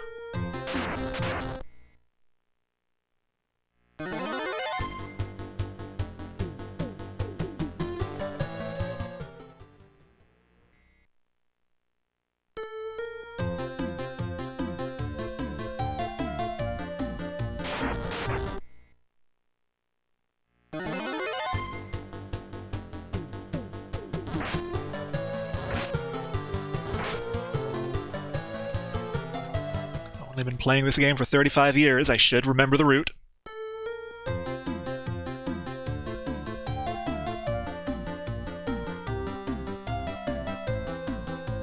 Perfect.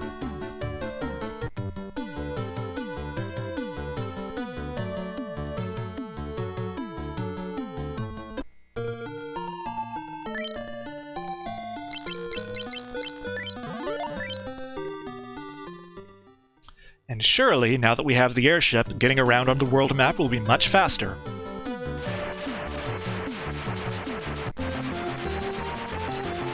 Spoiler alert, it's not.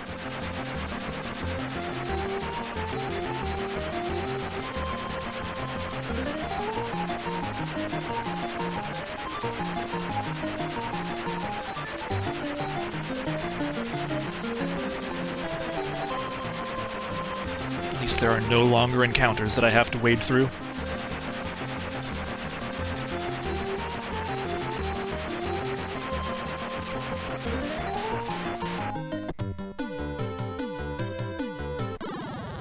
As with the ship, the least movement lag seems to happen when I am over featureless open waters, so try to keep that as best I can with the airship.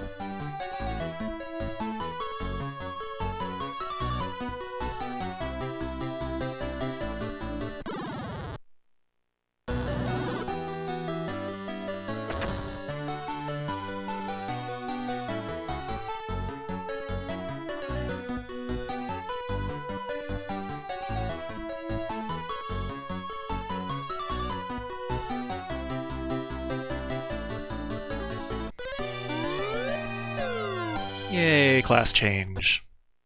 That nice reload of the graphics to reflect the new sprites.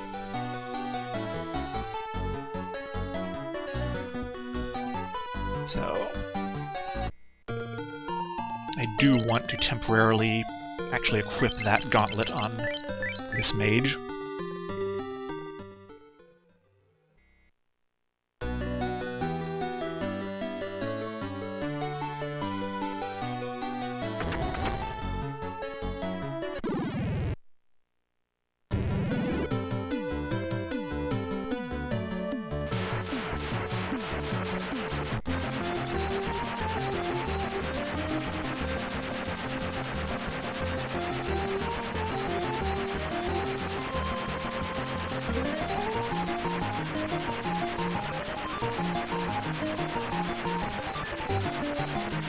Okay, so my notes have us going to Elfland first to buy Cura for the knights. I hope they can use it.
Guess I should go around past the weapon shop there.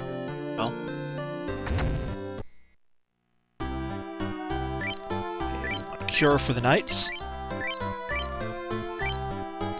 We then want Blink for everyone. Because of reasons.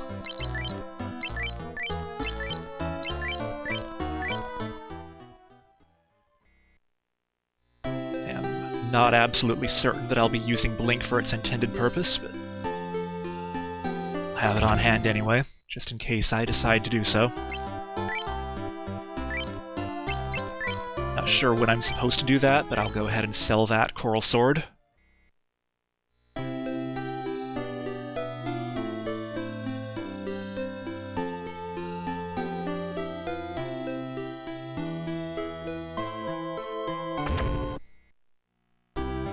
And I will buy 1 billion potions now.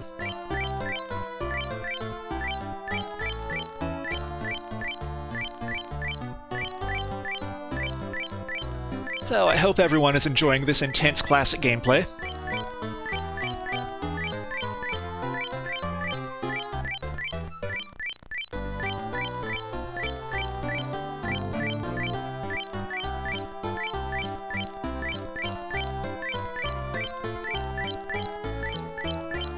It's frantic potion buying action.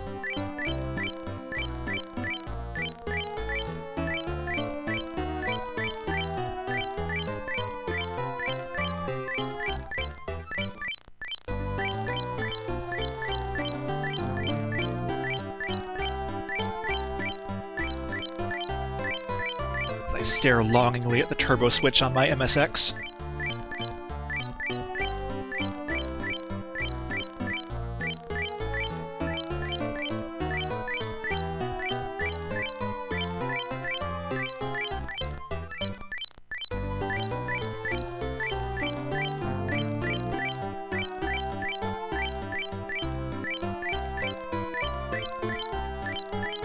Okay, that's all.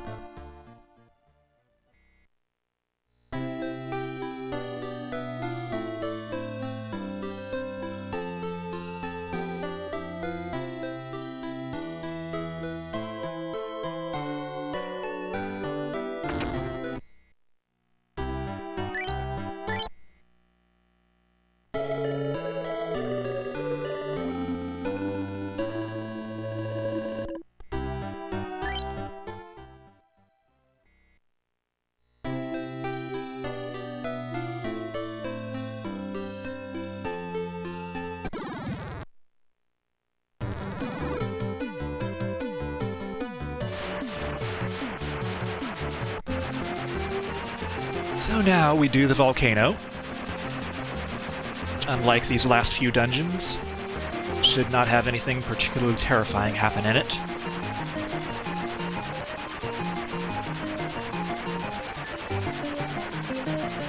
But we'll be spending quite a bit of time in here anyway. I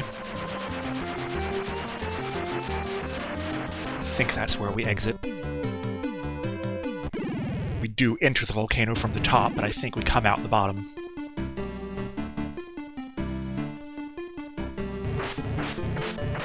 Probably should have dropped a sleeping bag on the outside just in case I have to reset, but hopefully I won't have to reset.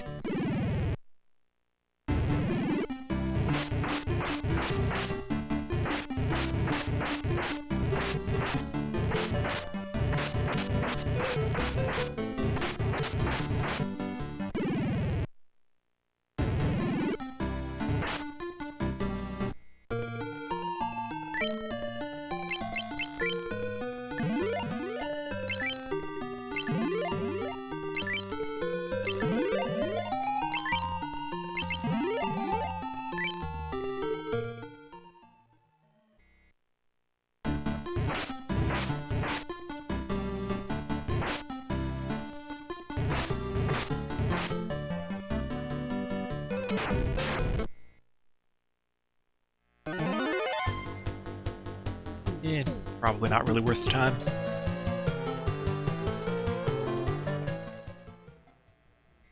I think that's our first time seeing the class change sprites.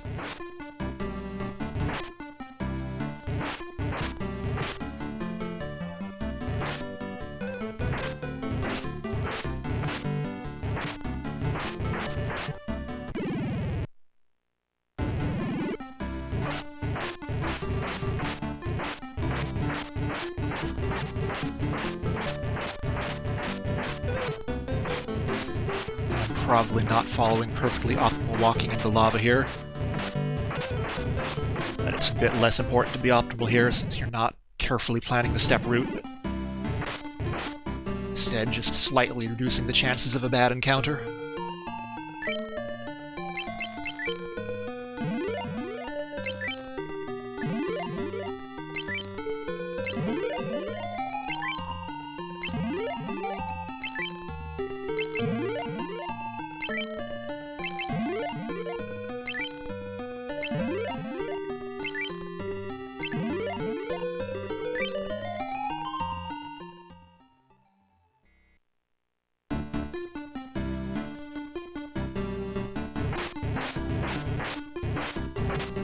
was going to say, based on our conversation earlier, that the WonderSwan version is kind of in a similar state to the MSX version. It's much more pleasant to play. I have played it. The fact that you can't do encounter manipulation there, and you also can't use quick saves to reset if you get a bad encounter, means that that version, just like the MSX version, is really reliant on good RNG to get a good time, and is pretty long as a result.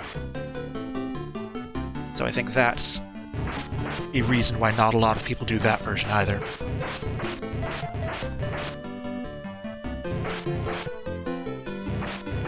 Coupled with the fact that there are not a lot of good ways to play WonderSwan games. Okay, I always forget what I need in here.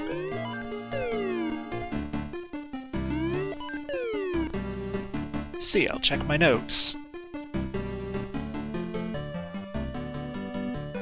Should have money, should get an ice brand.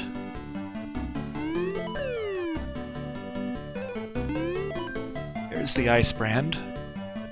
I think there's a flame shield up here too. I have to go through an encounter to get it.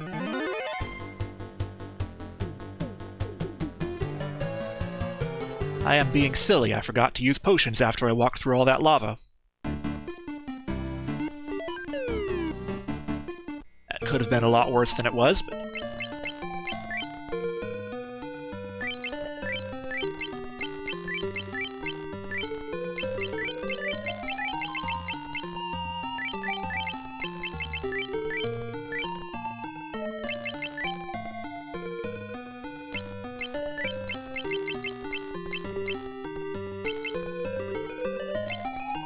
Also, I should switch these around.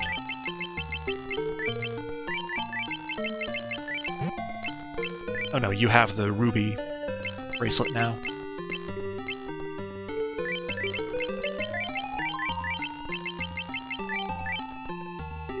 I was thinking I still had no armor on my second mage.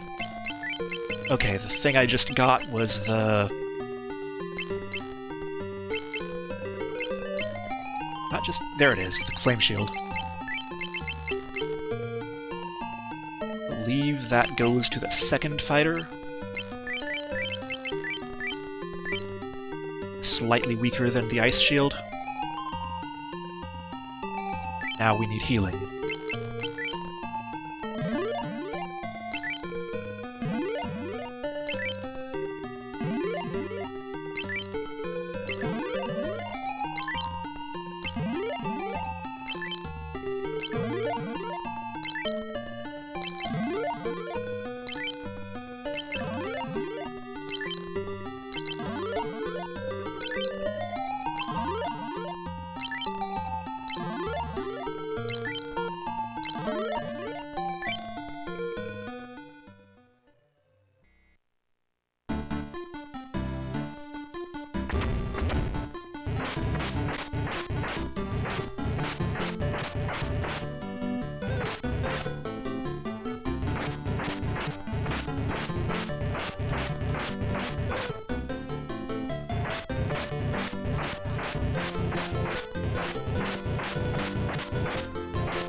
Almost made it to the lava before an encounter happened.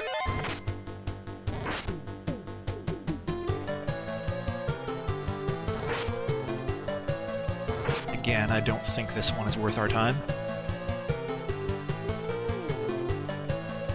Unless, of course, we fail to run from it a bunch. Just kill them.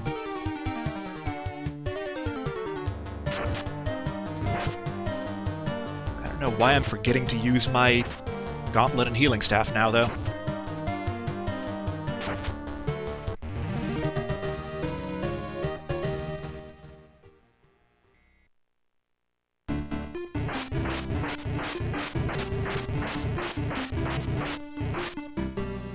Let's see. I think this is the important room. Yes, it is.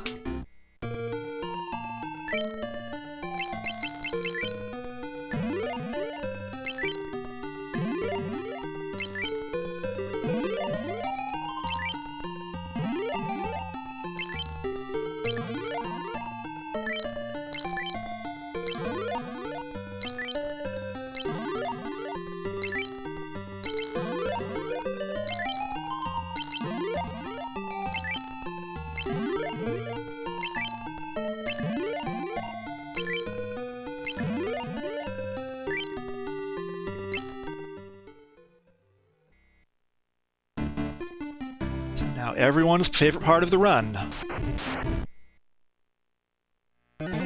We are doing lizard grinding.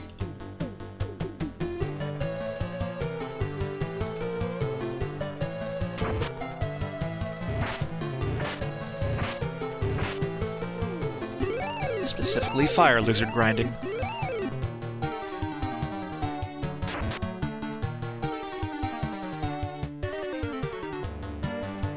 Oops, that was a longsword.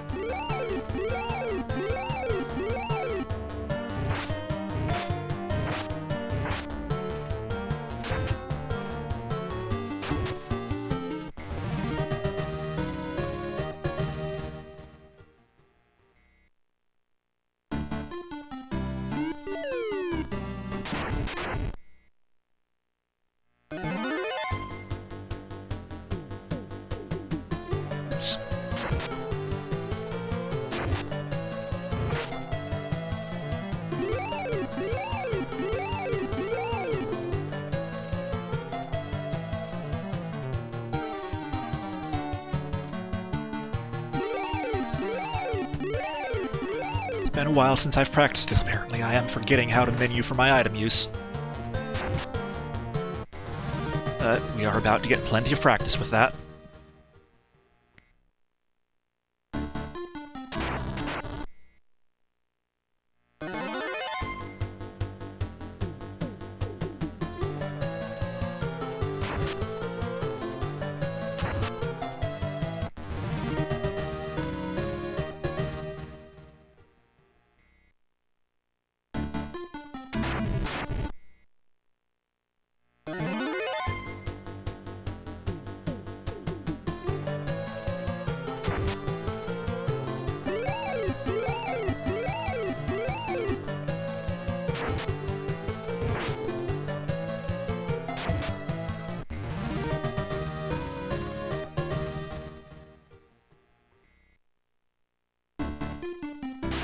I am not sure if elemental damage from weapons like the ice brands is bugged in the same way as the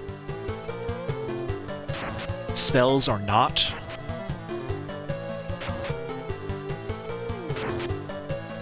Seems like we're doing pretty good damage with the ice sabers, or ice brands, though.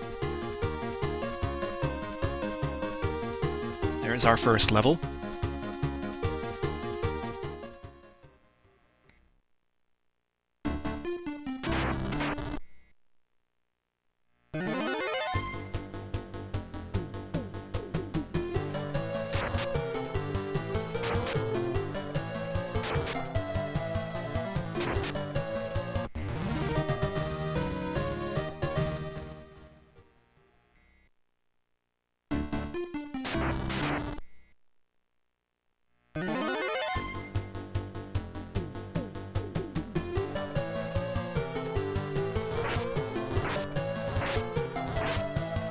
There's the flame attack.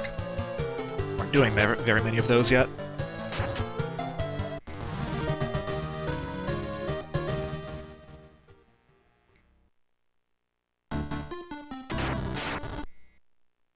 Now I think the NES route with step routing normally grinds to about 15 here. I am going to be grinding to 16.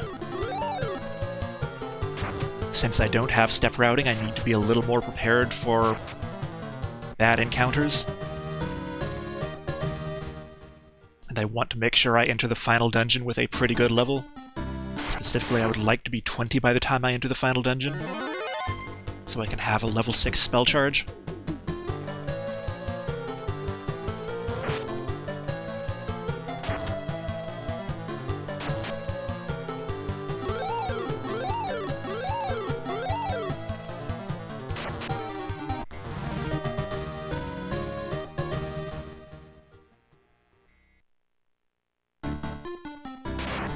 Even that is probably a little low and a little dangerous.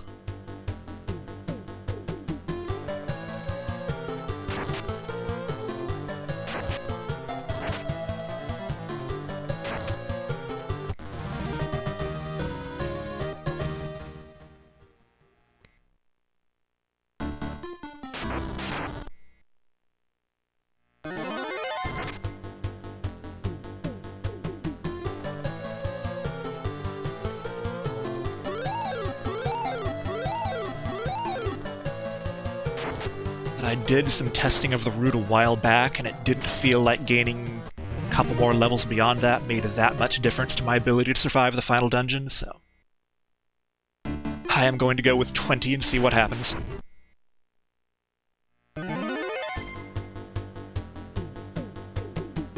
Oops.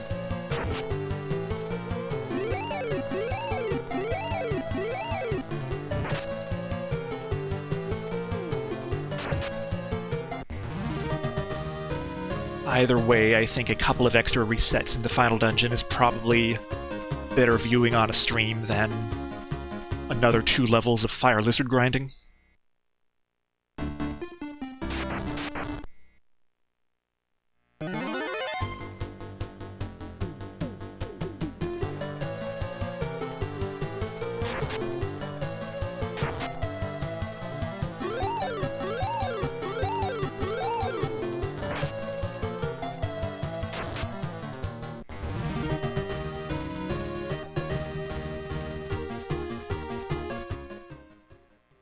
So there's a slightly delayed level for the first fighter because of that one time they got turned to stone in the ice cave.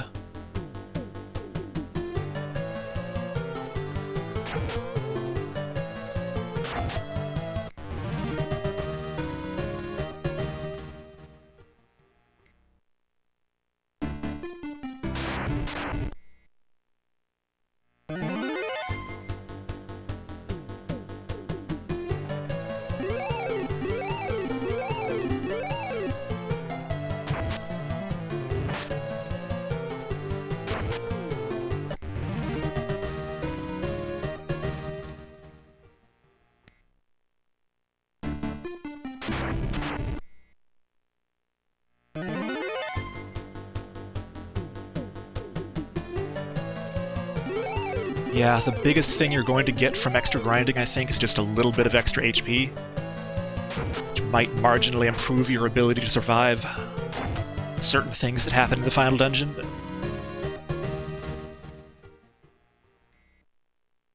I think your HP growth is kind of slow in that range of levels anyway.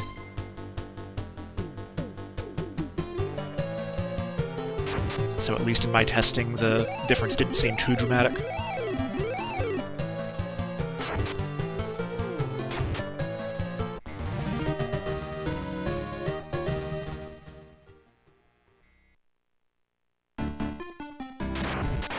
Yeah, focusing XP on one person might be viable. I haven't tried it yet, so I really don't know how well that works in relation to just having even levels on everyone.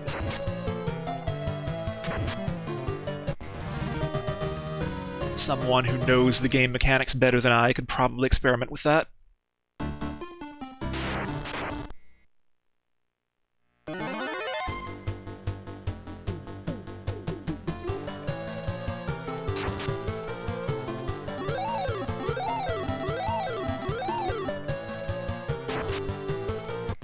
Given that, because of the resistance bug, magic is really powerful in the late game, it might not be the worst idea to actually kill off your fighters here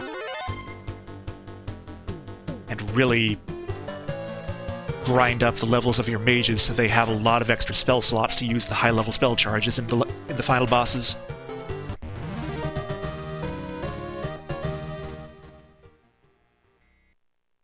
But that does mean that your fighters end up with relatively low HP and might not be as good at tanking in the final dungeon.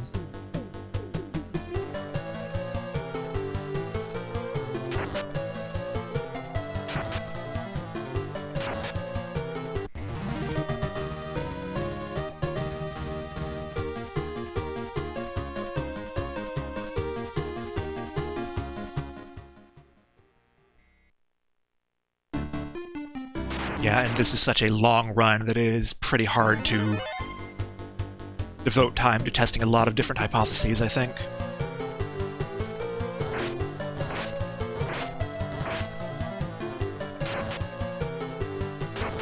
The thing to do would probably be for someone to figure out the format of the user discs for this game and then just hack the appropriate configuration at the end game. see how various configurations work that way.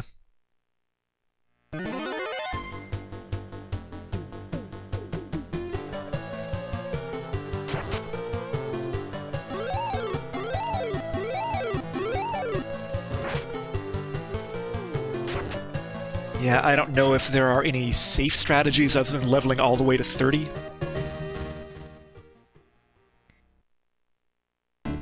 But at least simple is probably good.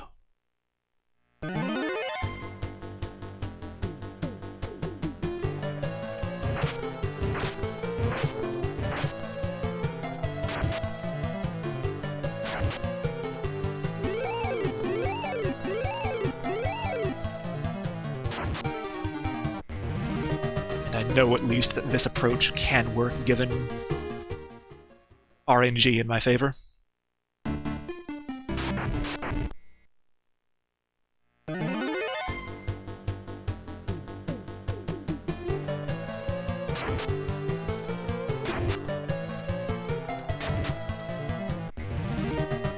As far as I know, I believe it does. I have not seen the death attacks being a major problem after I get the protection rings, so.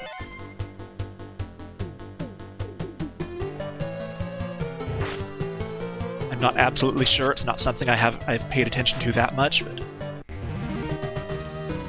in general, I do think resistances on your party members work the way they're intended to. So it's not like equipping the ice shield makes you super weak to ice, I think.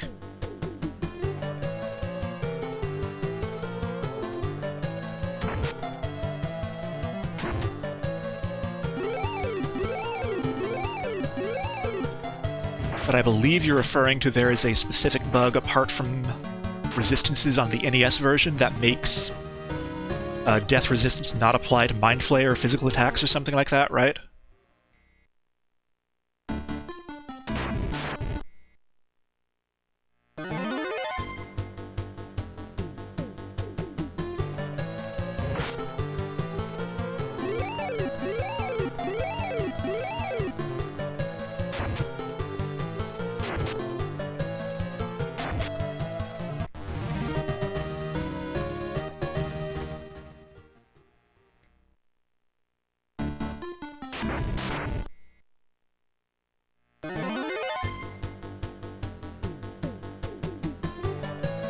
Is your physical attack better than the gauntlet at this point? It might be.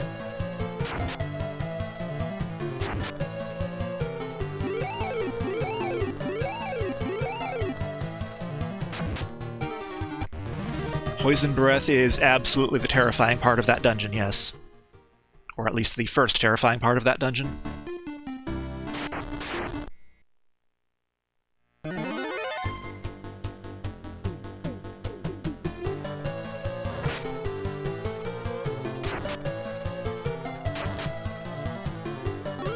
Might be completely my imagination, but it kind of feels like the Poison Breath attacks are more damaging to me than they would be when I've seen them in NES runs. I don't know for sure that there's anything funny going on with the damage there. Do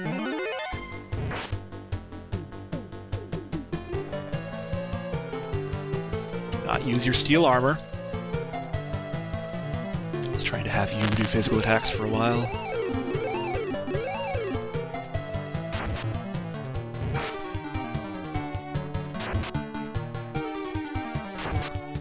That was pretty good damage relative to the gauntlet, and I think that was a crit.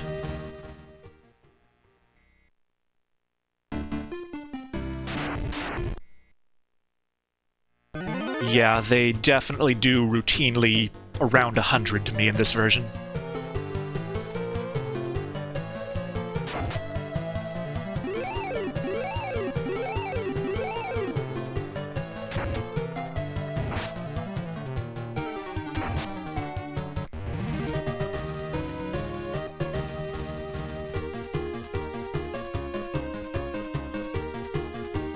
Yep, that floor is pretty terrifying.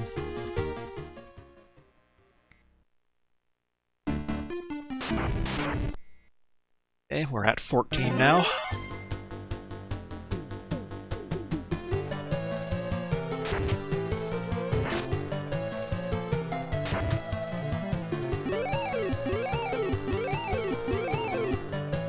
I don't think it's anything funny going on with resistances. I think I tried once unequipping some of my elemental protection to see what that did, and then I got slaughtered by frost dragons. Or white dragons, they're called, whatever they're called. White dragons with frost breath.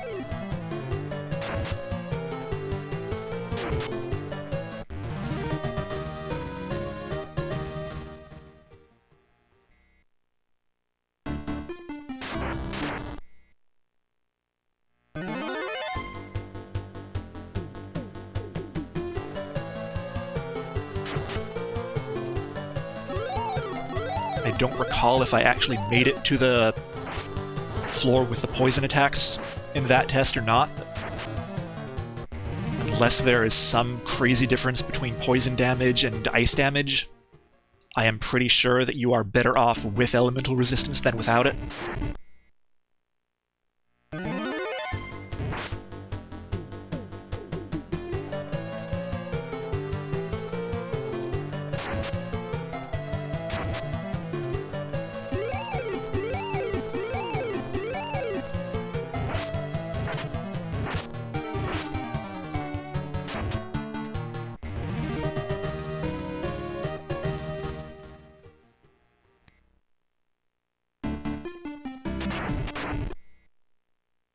Age 2 is a little low on HP there.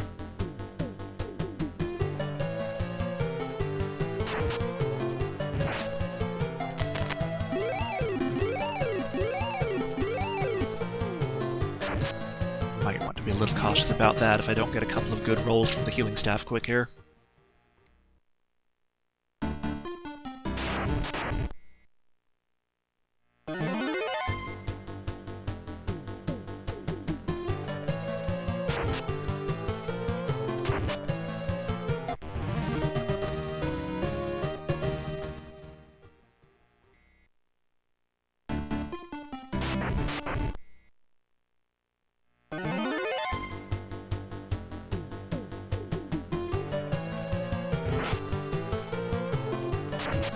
Yeah, that could have been really bad.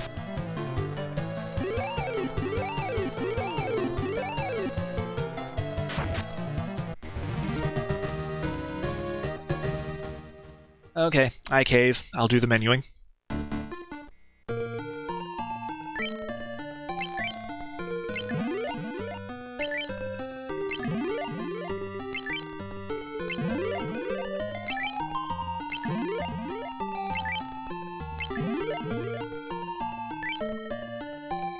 Just to satisfy my curiosity, another 3,000 or so.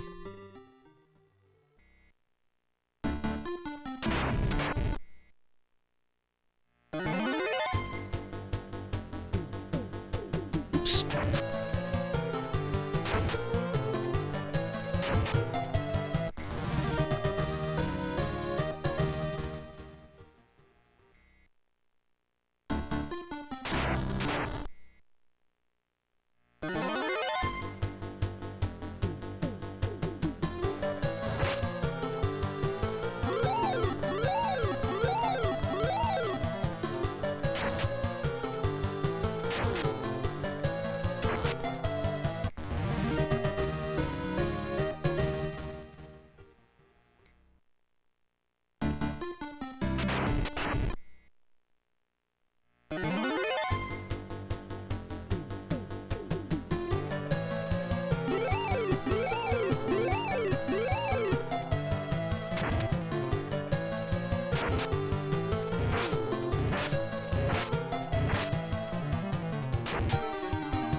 Getting static on my microphone there.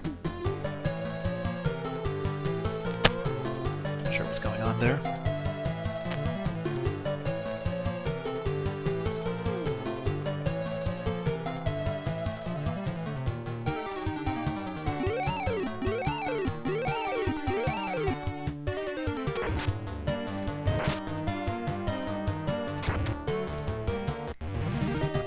I have I'm always very nervous about the battery on my microphone running out in the middle of a stream. And for a long one like this, I'm definitely going to have to plan to just preemptively replace the battery at around the 6-hour mark, probably. But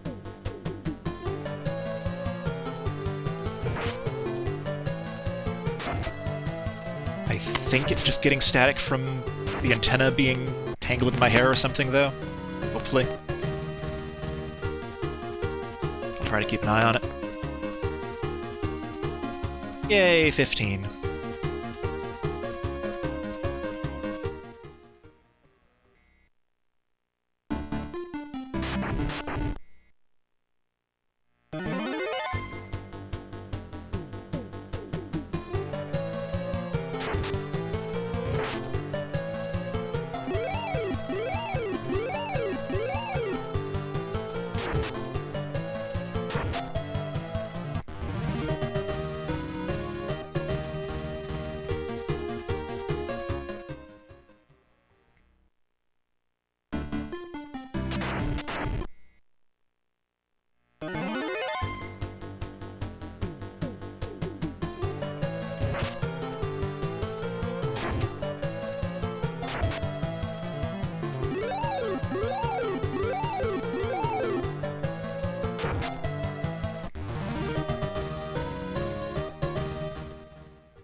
Yay, 16.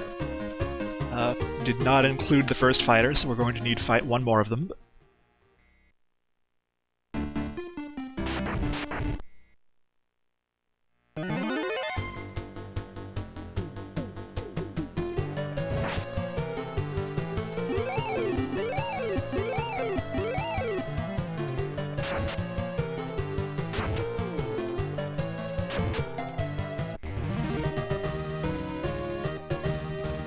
Perfect. Finally, we can move on.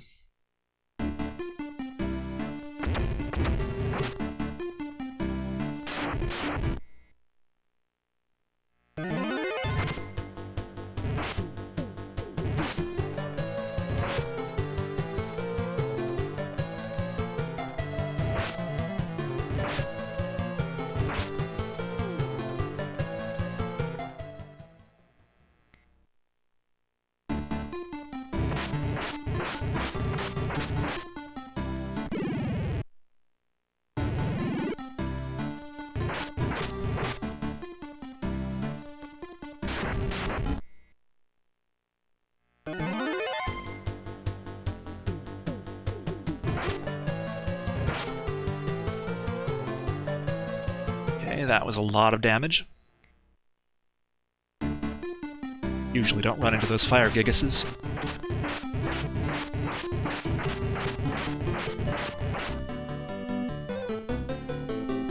Let's go ahead and do our healing here, just in case we run into anything else scary.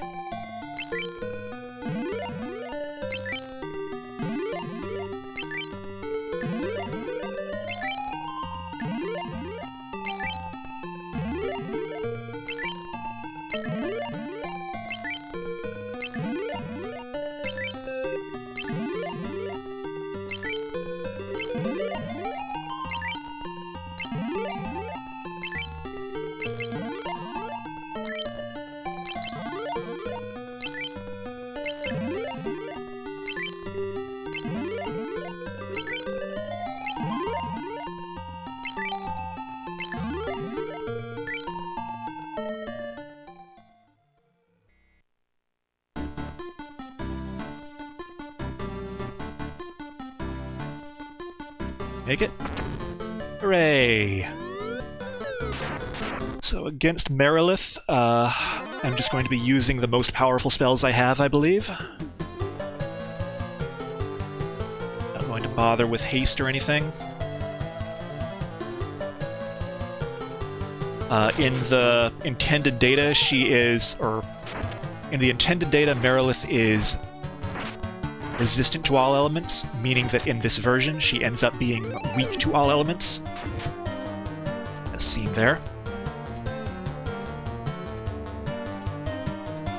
Meaning we should be able to use Fyra on her now and do comparable damage. There it is. And no problem. I will risk not healing.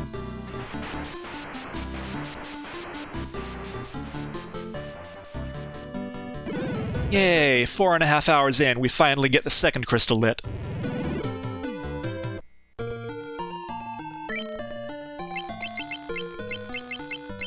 Ibukro, there it is.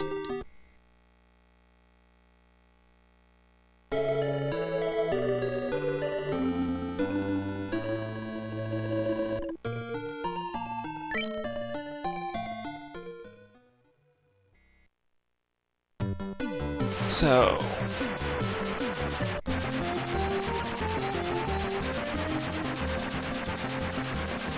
I now want to go over to Melmond and buy my level 5 spells, now that I am capable of using them.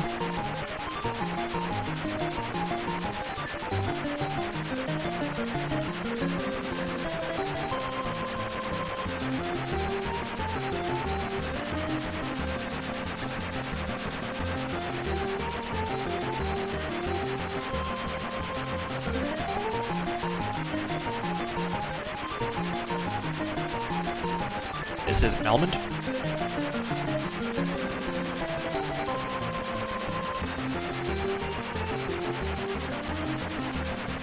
There it is.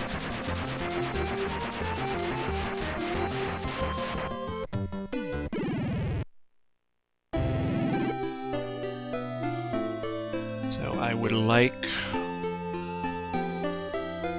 Warp, Telepo, Thyraga, and Raise.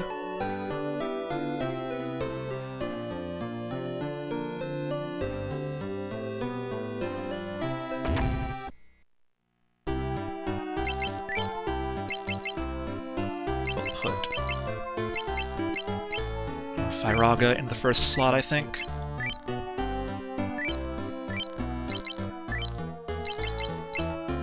And Warp.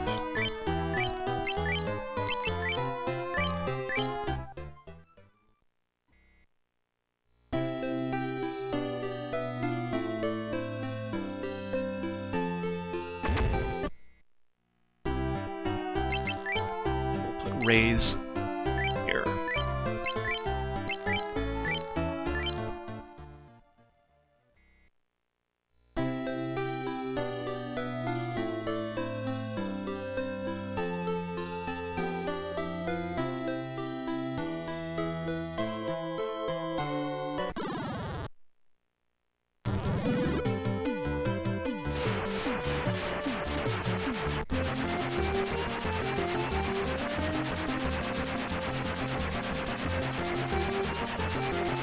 Go north and deal with the caravan.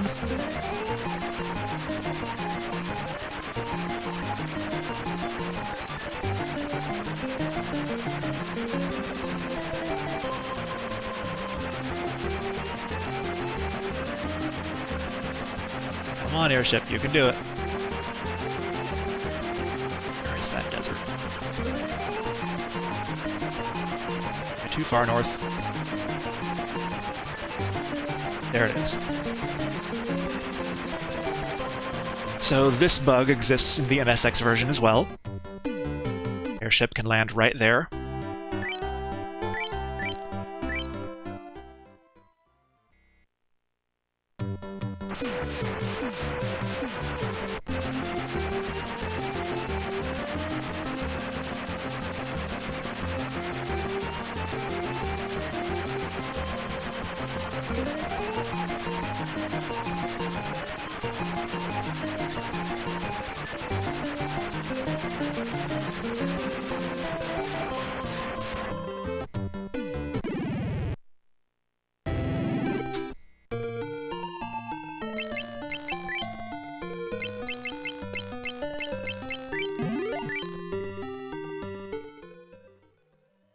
Make sure we remember to release the ferry.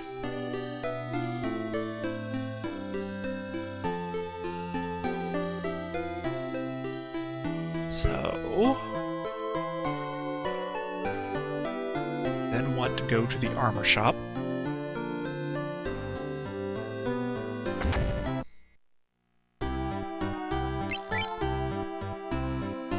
According to my notes, we sell the Silver Gauntlet and Shield on both fighters.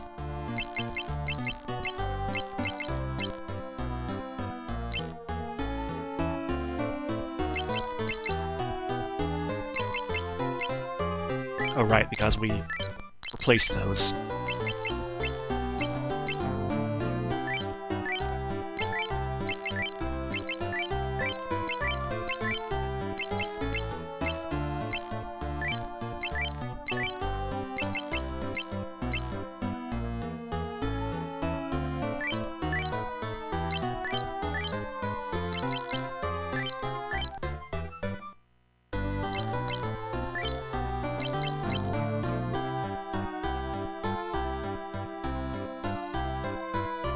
I feel like I've had this problem before, but I only have enough for 2 Rings of Protection at this point.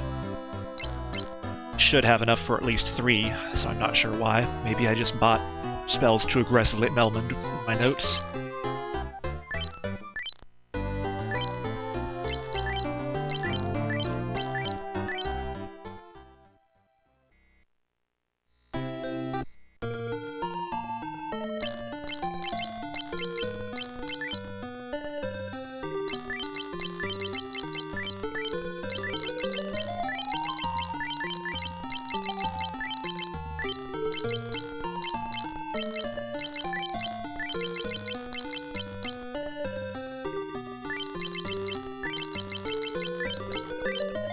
Oh, I'm also supposed to sell that steel gauntlet.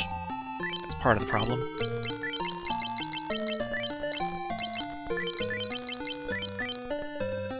I think that's enough to make the difference, but...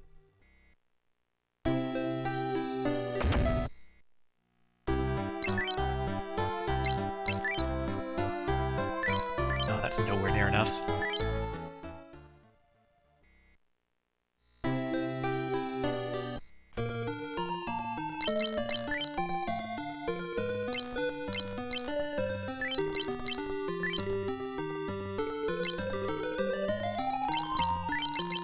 So, you can still keep the gauntlet equipped.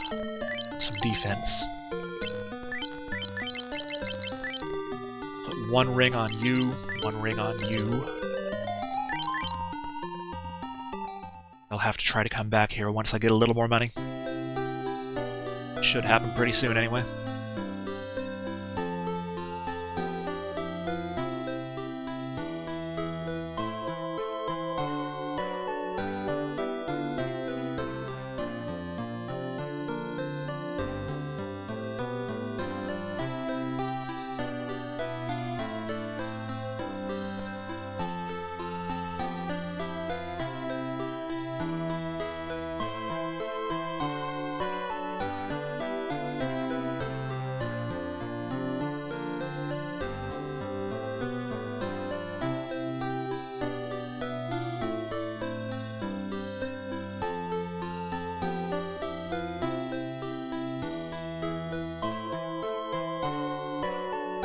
It's not the way to the ferry.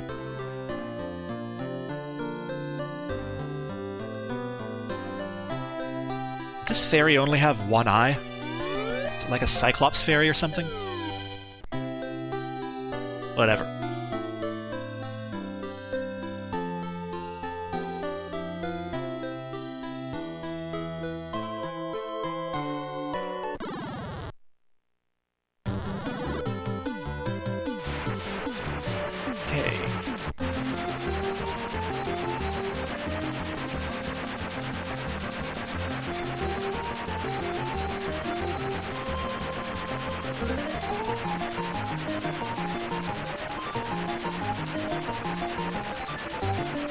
Spot is further south this way, I believe.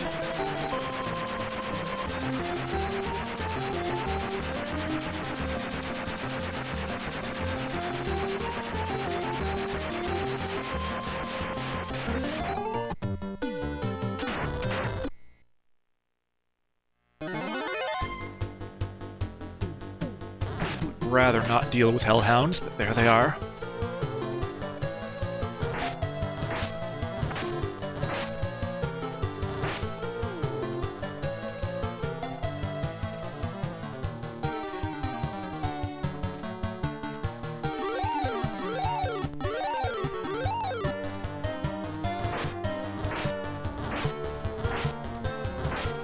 They are not wanting us to run away.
Right, I did want to use my sleeping bag outside. I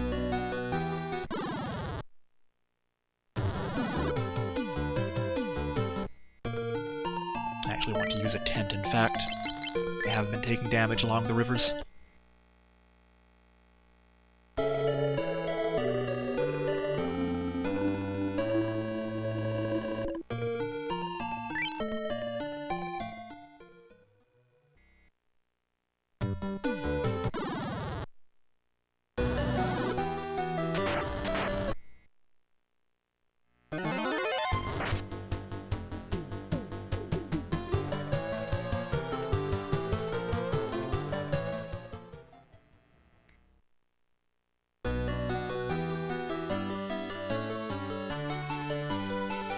I don't think I've really thought about this before, but this is actually a quite different color scheme than the Famicom palette.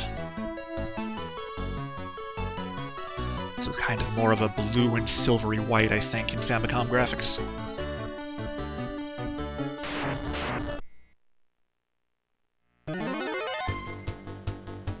I'm not really sure which version of the palette conveys waterfall better.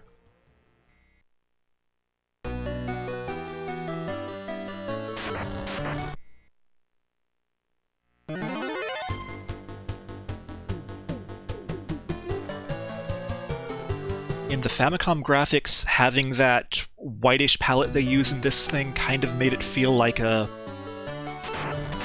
crystalline kind of dungeon. Because you have to have crystalline dungeons in a Final Fantasy game. You don't really get that from this greeny-blue palette.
Let's see, do we have a bat out of bounds down here?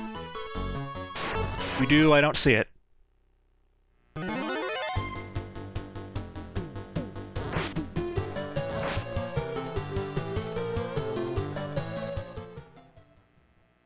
believe the out of bounds bat definitely exists in this version.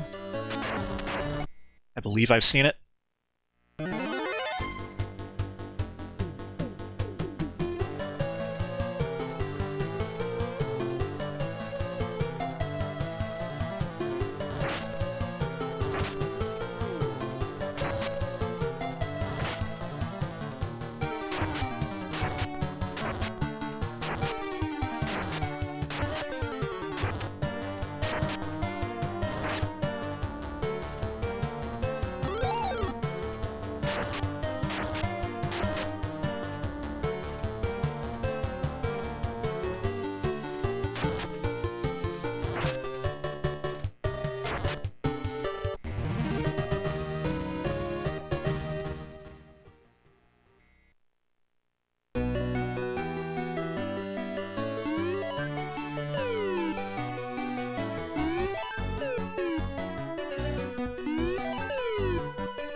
occurs to me that I don't think I've stated an inn since I did my grinding.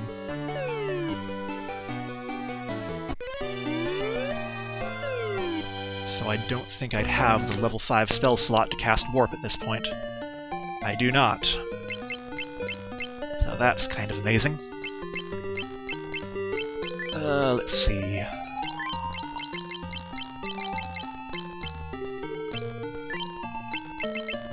Probably not going to use the Wizard Cane. The Defender goes to Second Fighter.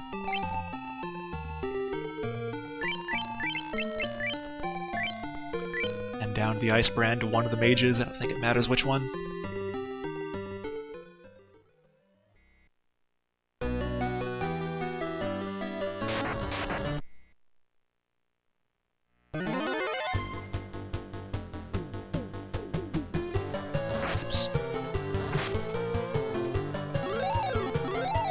I think you can run from this fight, right? Yes, you can.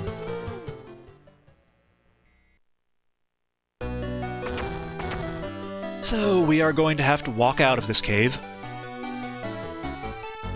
More free time saves for whomever attempts to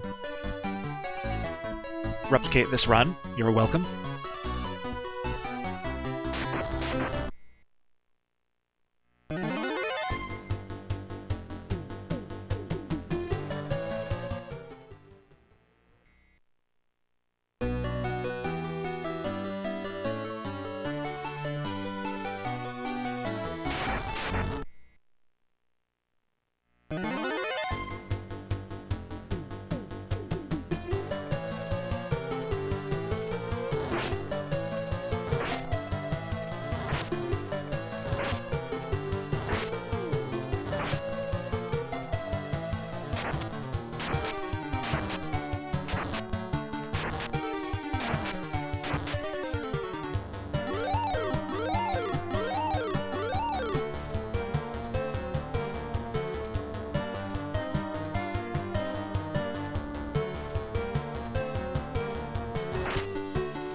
I do kind of want to take experience where I can get it at this point. Bear that in mind.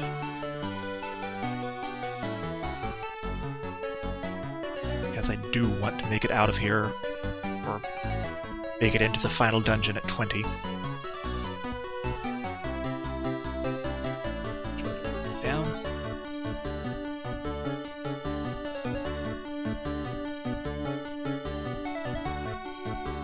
I'm used to doing this route in reverse. I'm not supposed to have to walk this way in reverse.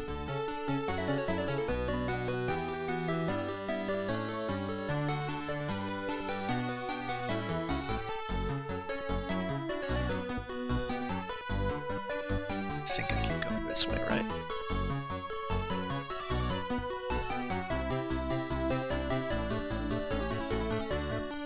Excellent.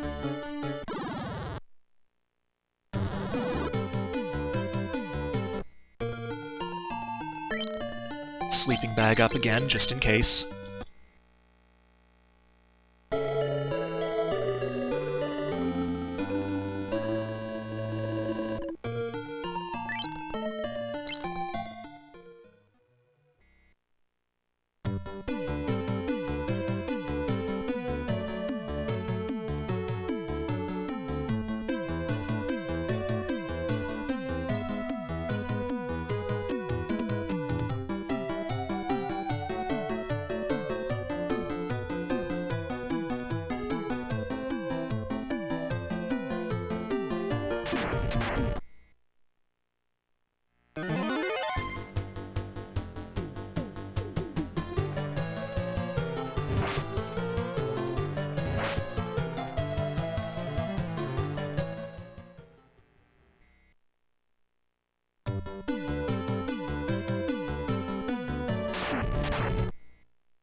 Sure, we'll fight some trolls. Maybe we shouldn't fight some trolls.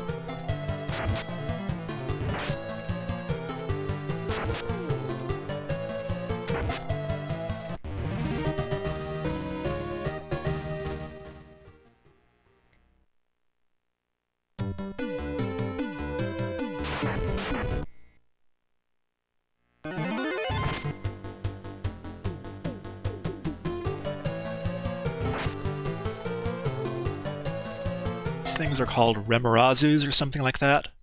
Remoraze.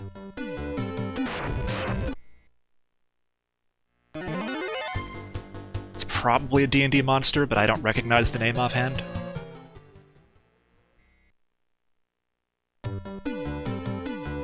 Okay, we are in Onrak finally. So there's a very important NPC here, and we have to talk to her. She says, "Yay, my legs are amazing. It's amazing to have legs." That person is my soulmate, and I absolutely must use talking to them as a split.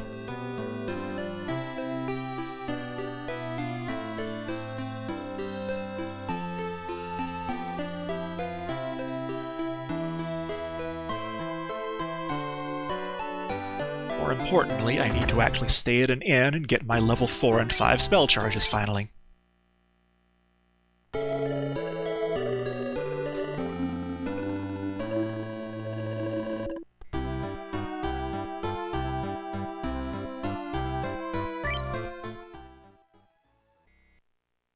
I need to do some shopping afterwards, which I'll probably regret not doing before I stay at the inn. But first of all, I am going to take a break real quick. I will be right back.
Okay, there's some more free time save for someone who has more endurance in these runs than I have. Did go ahead and replace the battery in my microphone too, just in case.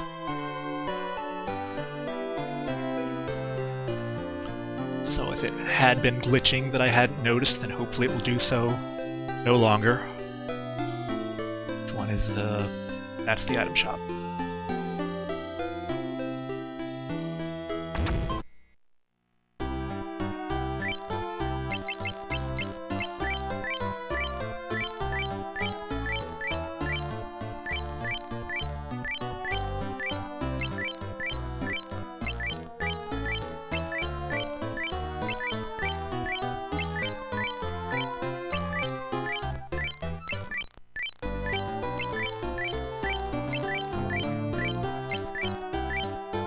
Have in my notes to restock on tents, cottages, and gold needles when I get to Onrak. I don't know if there's any particular reason why it's critical to do that before the Sea Shrine or not.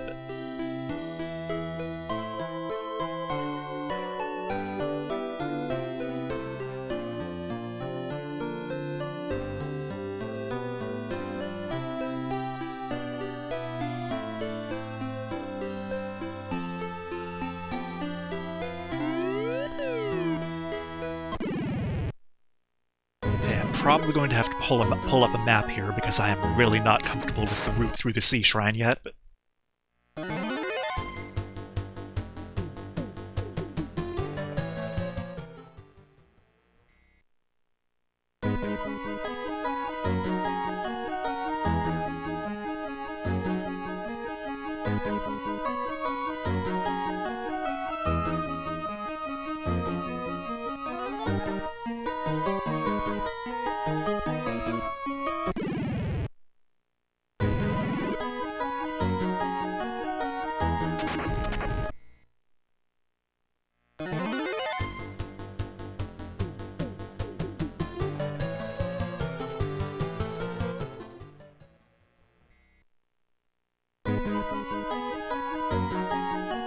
I think I know how to do this part from memory. I believe I go around to the left and up. And that gets me to the diamond armor room.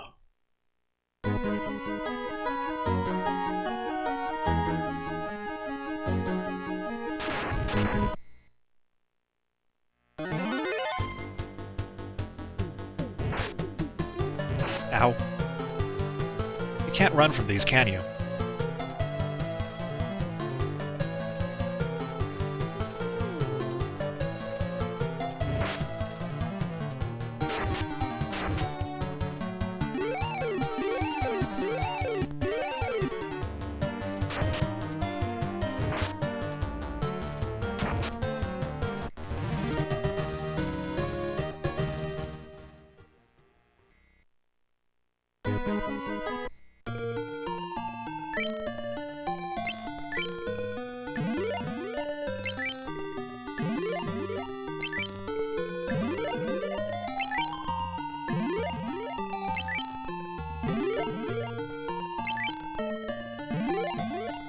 Feeling like I ought to have bought a bunch more potions in Onrak too.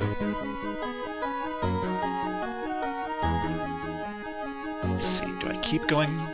Okay, no, it is up this way.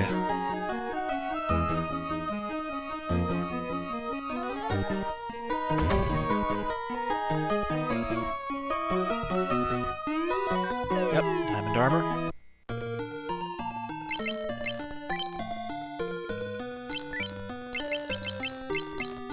First fighter. Mages still can't use iron armor, right? No. Now we warp out.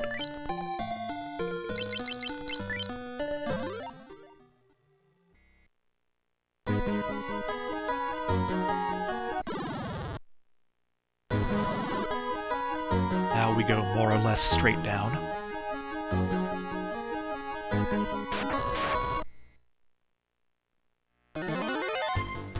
Okay, that's an interesting fight.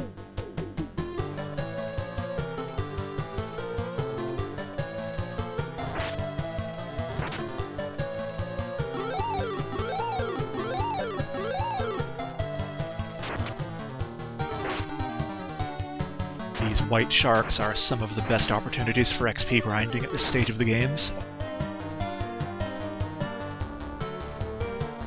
I get them, I definitely want to take advantage of them.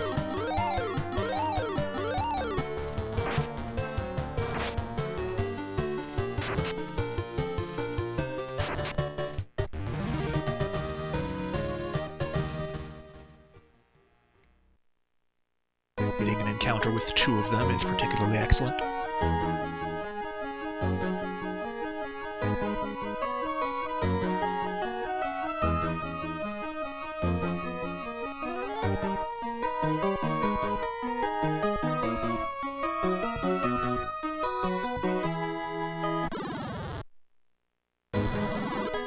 So this floor is where the mermaids live. I don't need to be worried about encounters here.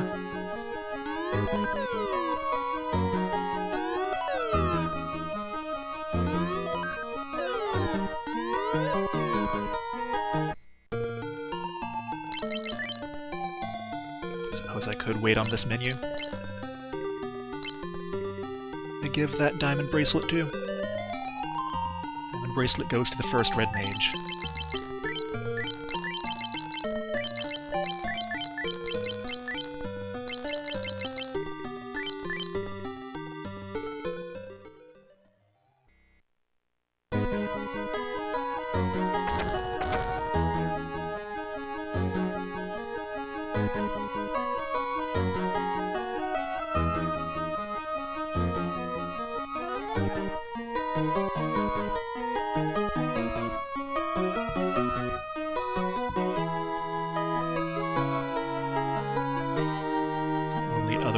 About is the one I get to up here by wrapping around the map.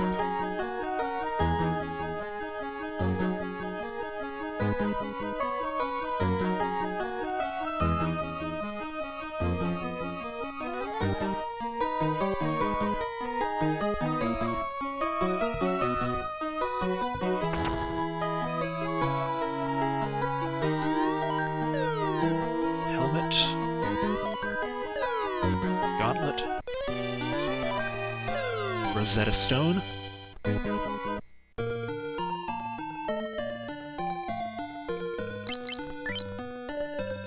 don't actually use that diamond gauntlet though, do I?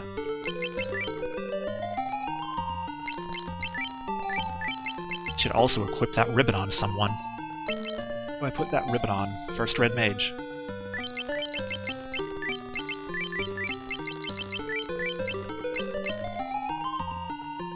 Just said the helmet goes to Fighter 1. These are the mithril helmet.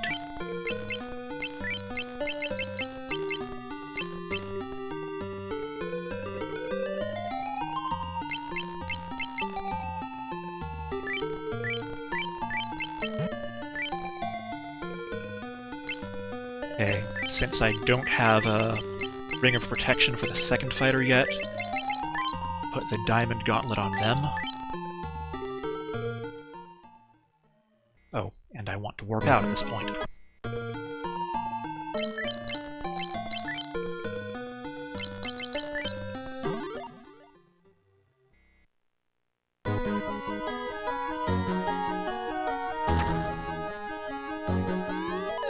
Got this giant pile of money on the way out.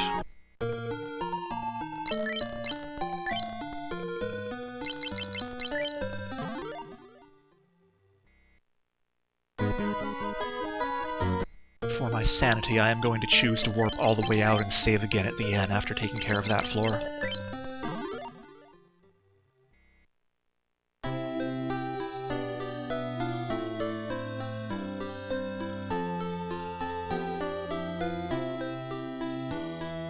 Again, free time save for someone who wishes to take advantage of it.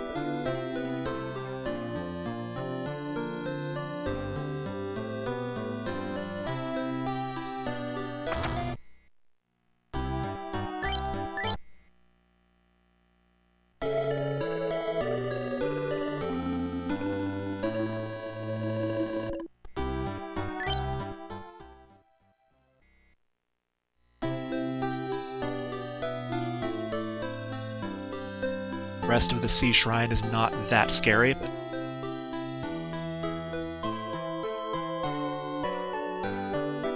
still rather not have the boss do anything crazy.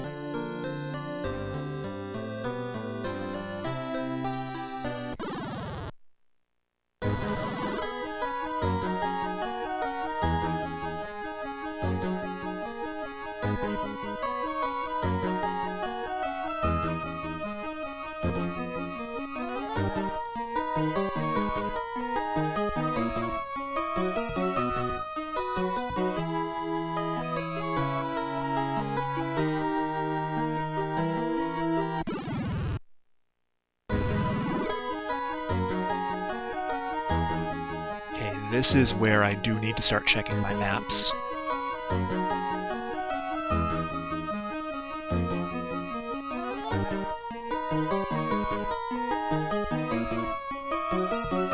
Okay, this is the floor where I just go straight up. I need to fight these.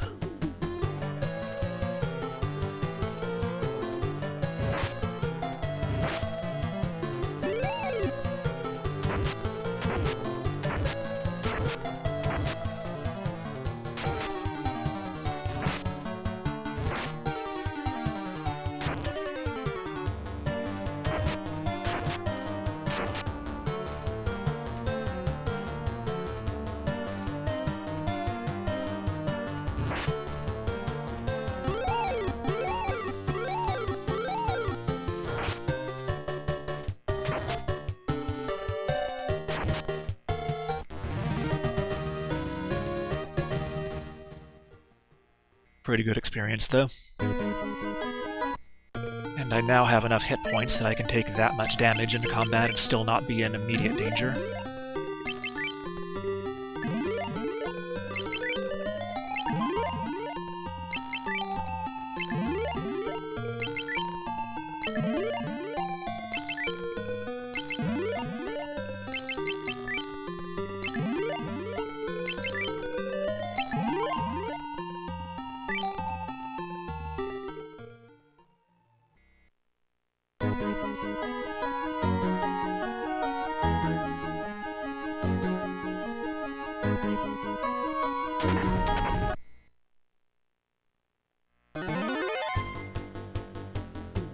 I think this is a fight I want to take because they give pretty good experience, right? Oh no, this is another unrunnable battle, isn't it?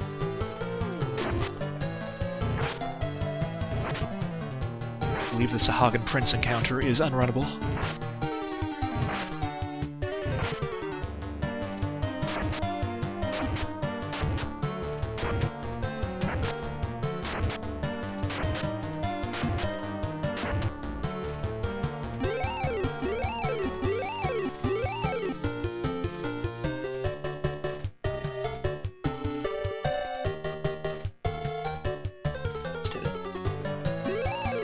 Unlike the Famicom version, the gauntlet doesn't tear through things in the Sea Shrine, because their weakness to lightning doesn't actually work. It still does pretty good damage, though.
These are the easy floors.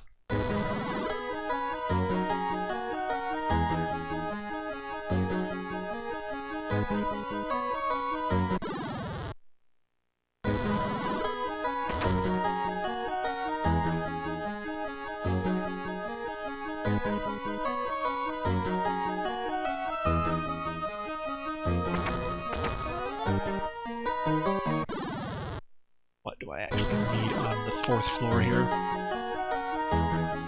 There's one room there that has some money and another ribbon, so I want that.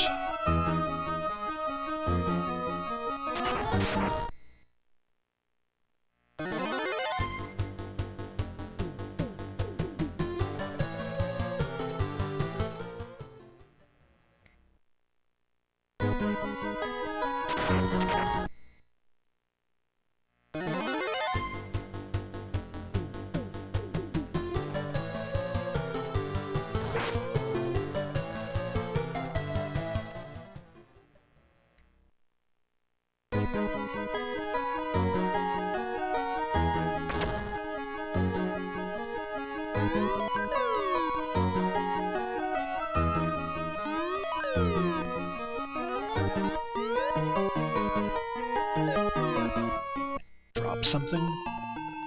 That ribbon is ultimately going to second red mage. Don't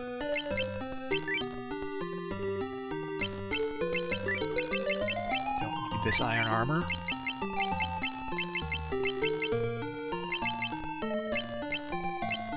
I don't really need either of those mithril items either.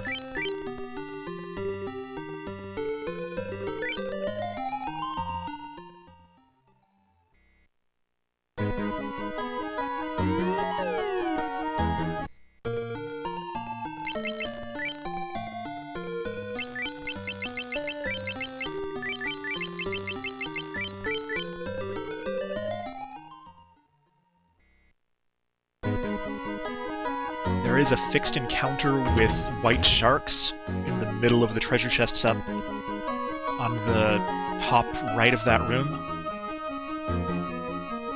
I go from there. Around the edge of that room and over here. Okay. I had vaguely considered using that encounter tile for additional grinding.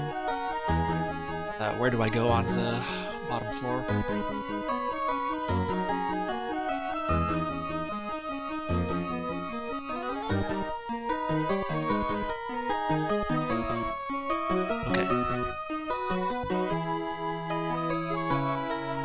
This way and then up.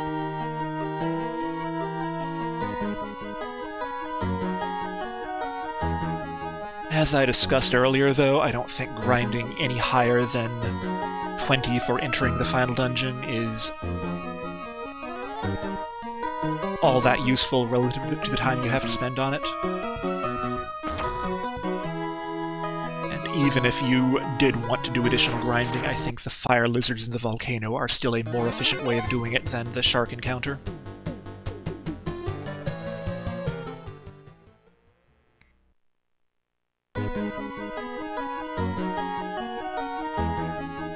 Speaking of shark encounters, it sure seems like I'm not getting very many of those on this walk.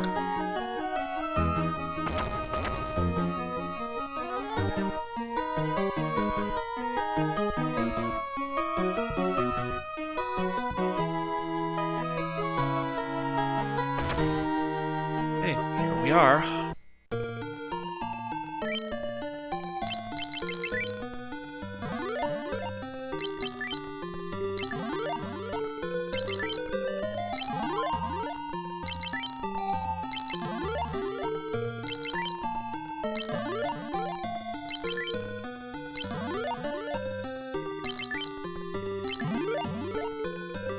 So, in my notes, I am using Provoca on Kraken.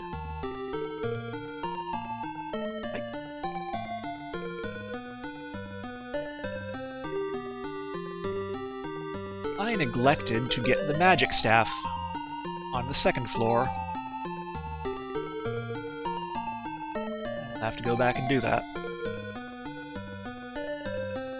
But as I don't have that, I won't be using that against Kraken.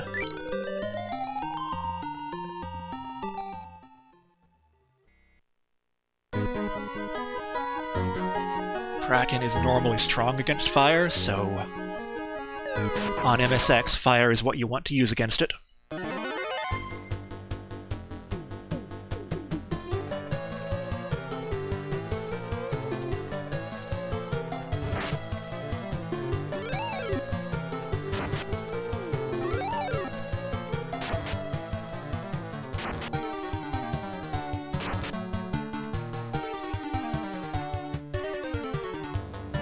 having the mages spam that is a better use of their turns than trying to buff the fighters.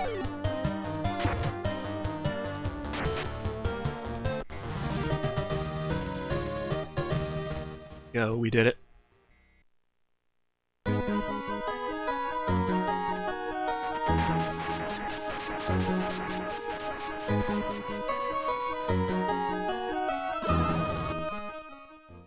Not going to hit my split yet, even though I will go to the inn and heal and save. Because I do need to go back into the dungeon and get that magic staff that I missed. Yes, dear, I know your legs are amazing, but I need to proceed with the run now.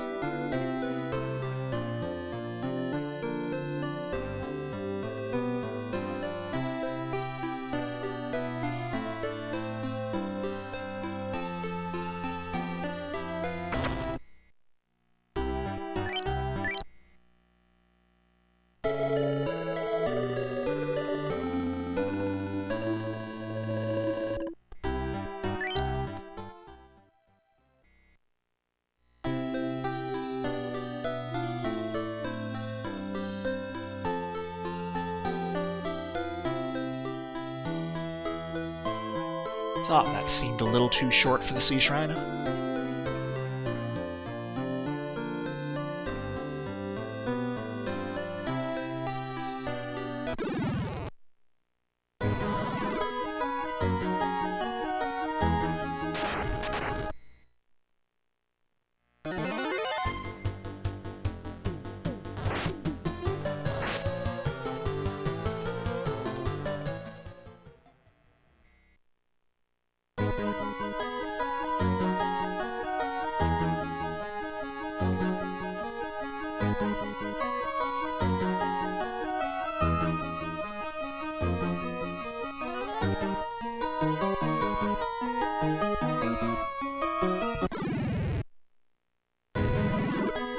That's what I get for trying to do this segment from memory. So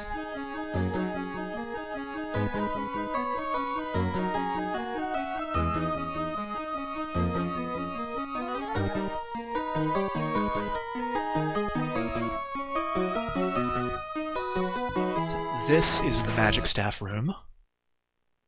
If I can get to it.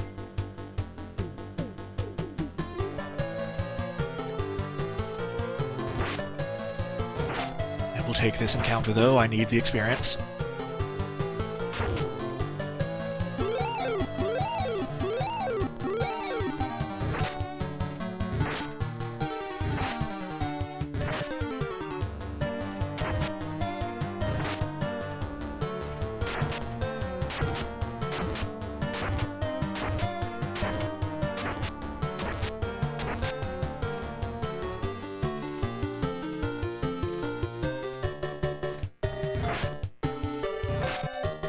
Not a particularly impressive set of rolls on the gauntlet.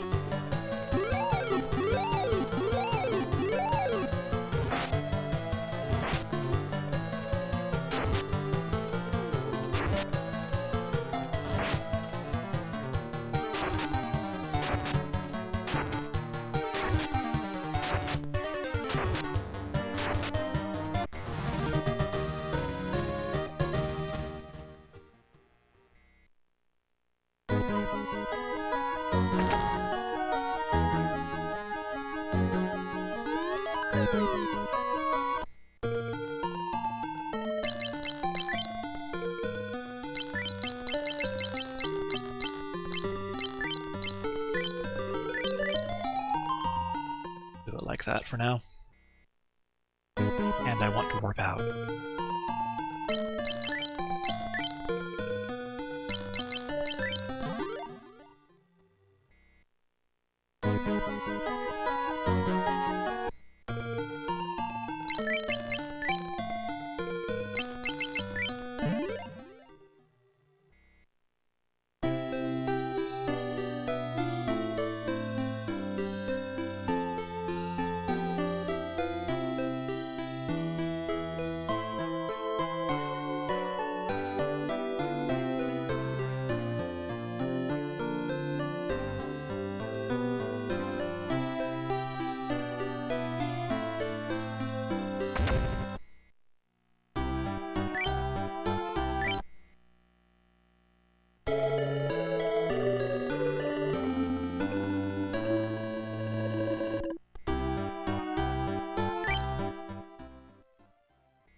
Sure, why not?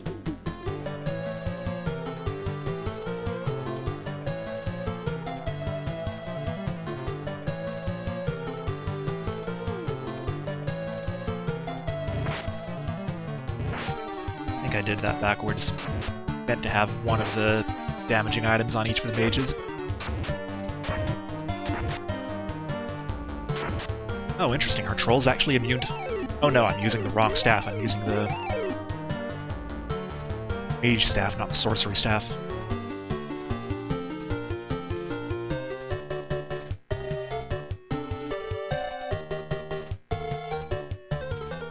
Who did I put it on? Now I'm confused.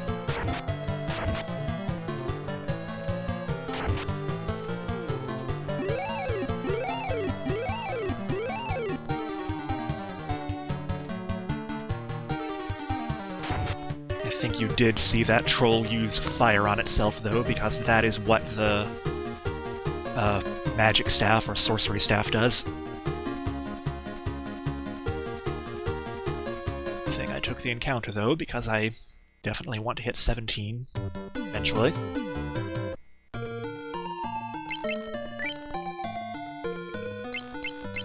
Okay, there it is. Majutsu no Tsue. That goes to you.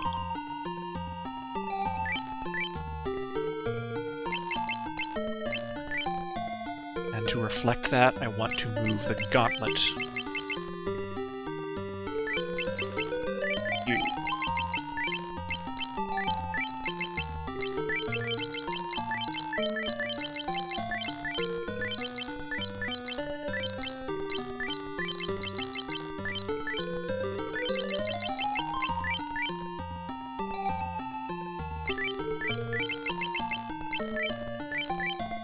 Not having those rings of protection is confusing me badly. Something along those lines.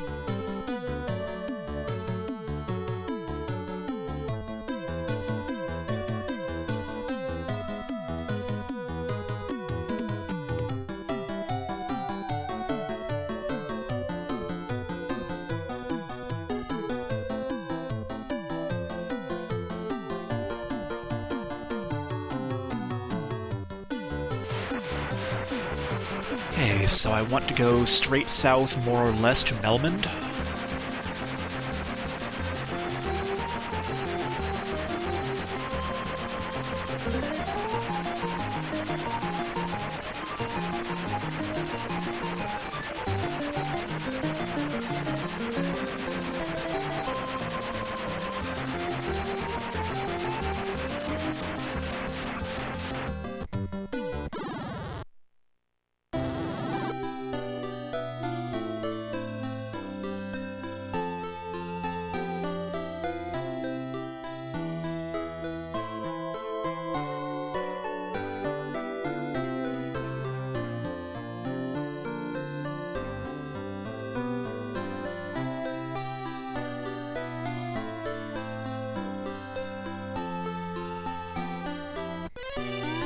Give the Rosetta Stone to Dr. Une and immediately learn Lefanish.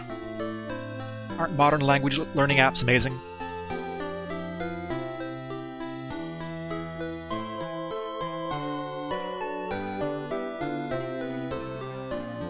That is the entirety of our business in Melmond.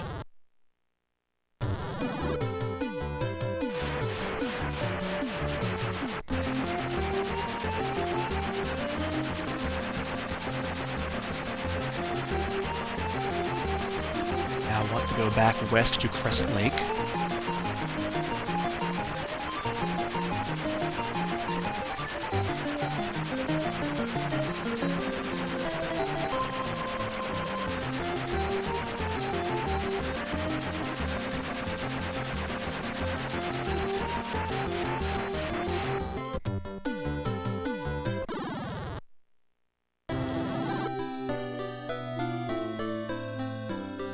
Probably didn't need to do that item shopping in on-rack because I can definitely just do it here. But I will be buying all the potions here.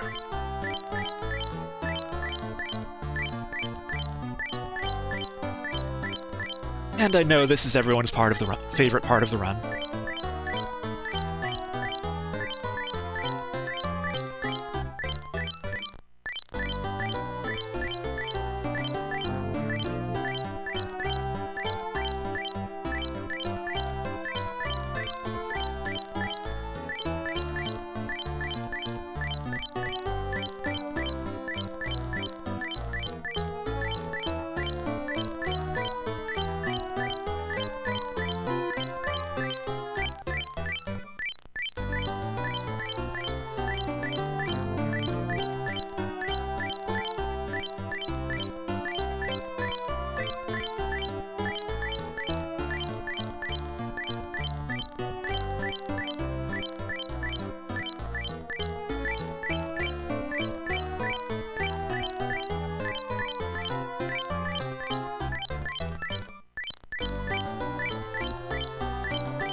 That it?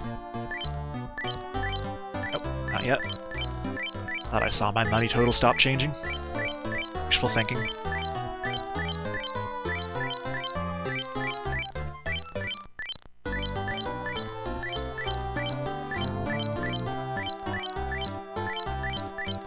Okay, that's it.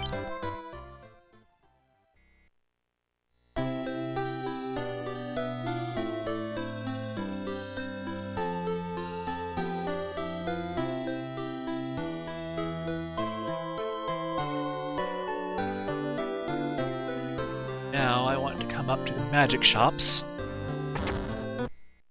buy Thundaga for each of the mages, or Sangha.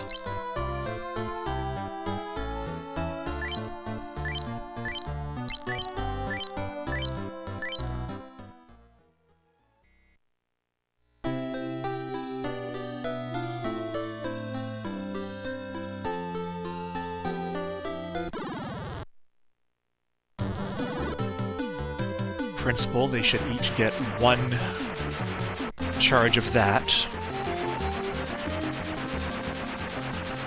in the final dungeon, should we enter at level 20, and hopefully they can make it count.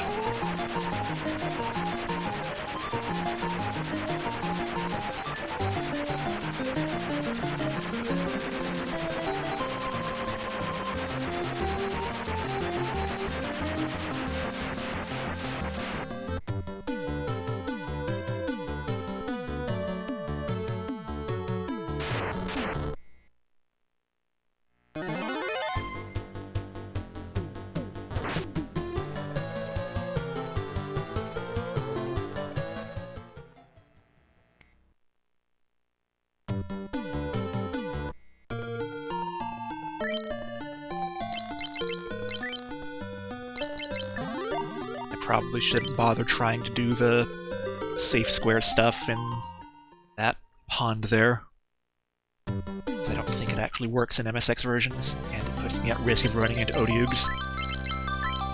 Ochugs? I don't know.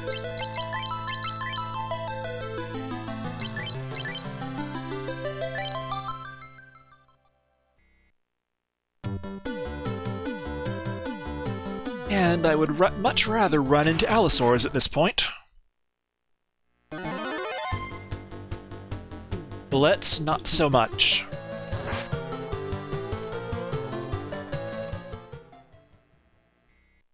Let's do a lot of damage. They are really hard to kill, and they don't give you that much experience anyway. I will take a Minotaur zombie, though.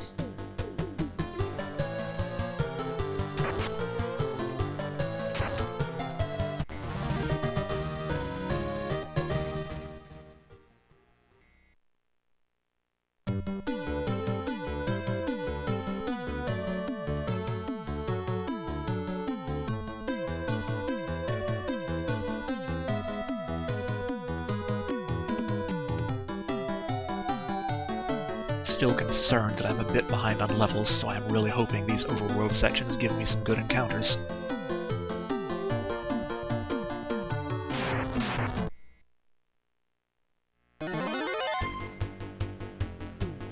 This one is acceptable.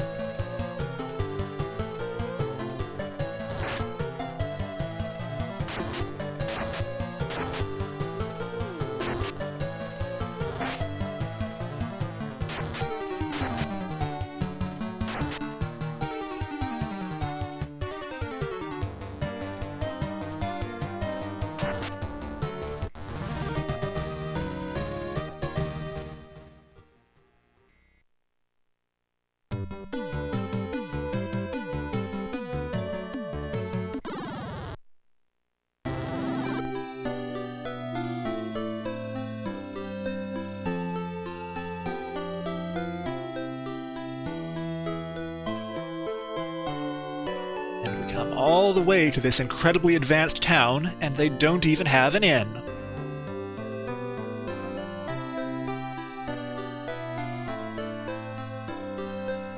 The only thing they sell at all is world-ending apocalyptic magic. My red mages can't even use. So there is absolutely no reason to be here at all.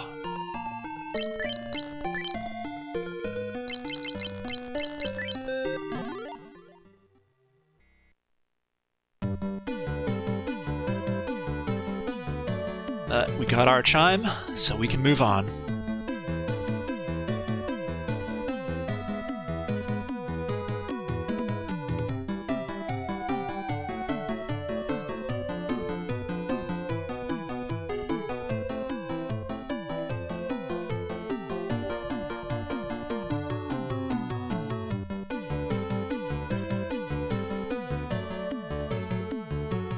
I will not go through the pond this time, in hopes of getting some allosaurs, but instead I get more bullets.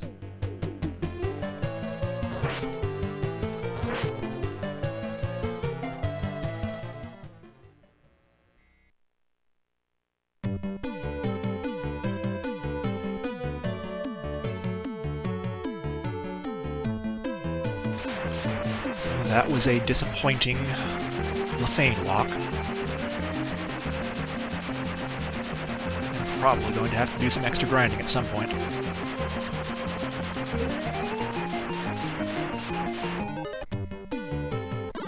Do want to stop in Gaia here, get those rings of protection I was unable to afford earlier.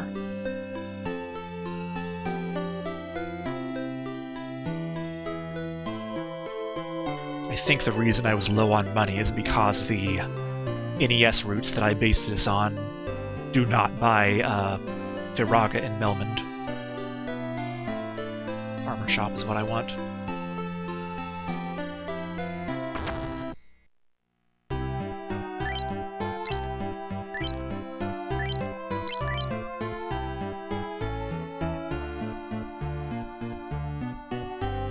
I need to check my inventory and find out who actually has room for them. Rearrange accordingly to make room for them.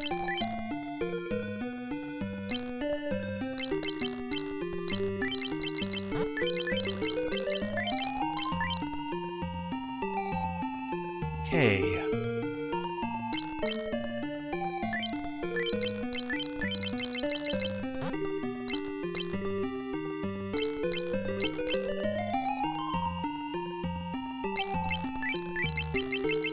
Supposed to have that equipped.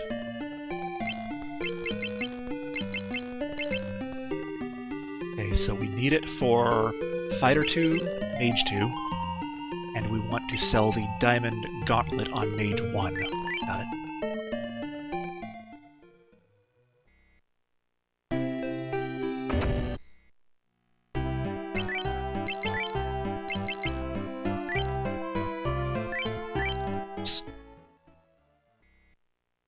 Also be nice not to mash B too much.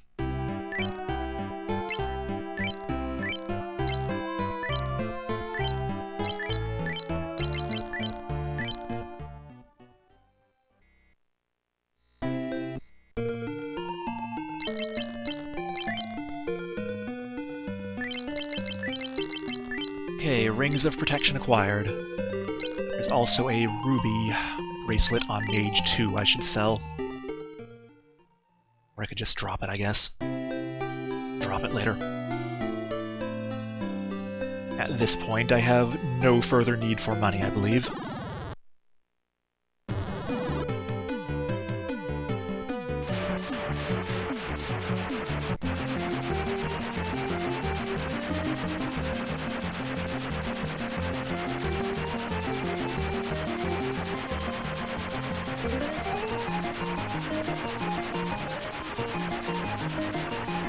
One last chance for allosaur encounters in the desert here.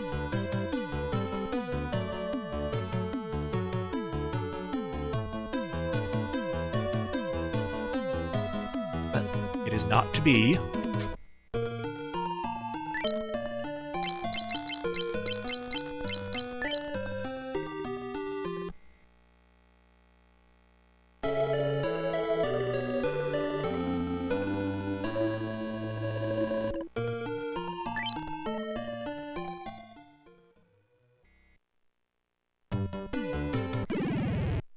Okay, what am I doing in the Mirage Tower?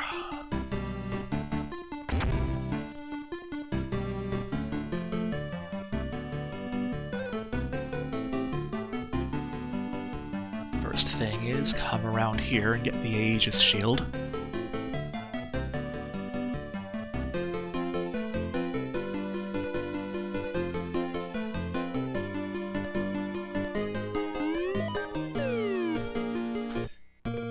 To our first fighter.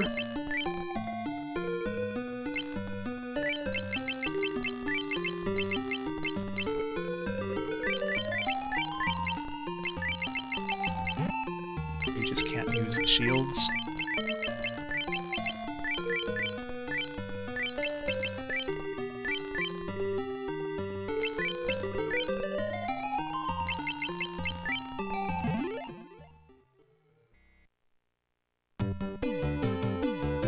Because we can, might as well use another house. Cottage.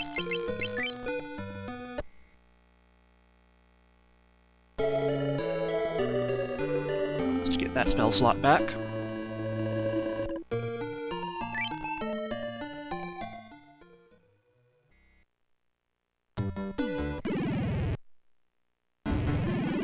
Now we're going all the way to the top.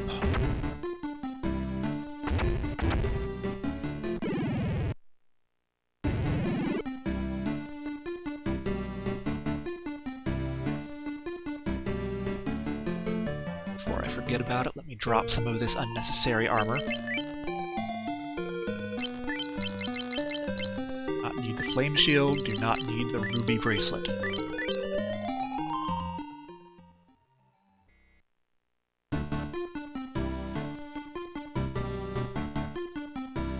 I'm going to need those slots pretty soon here.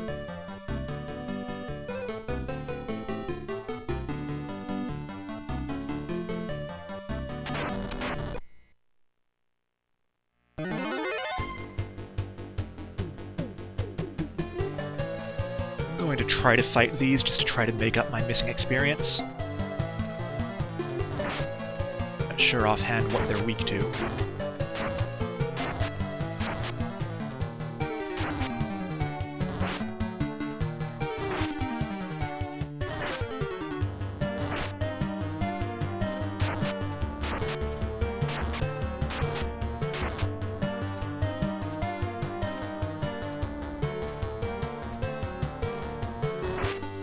Fire both seemed okay.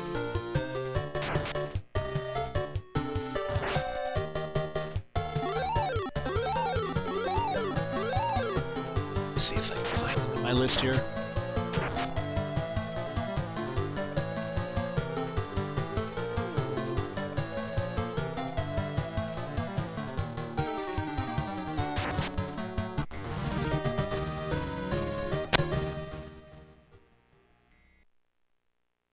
Later.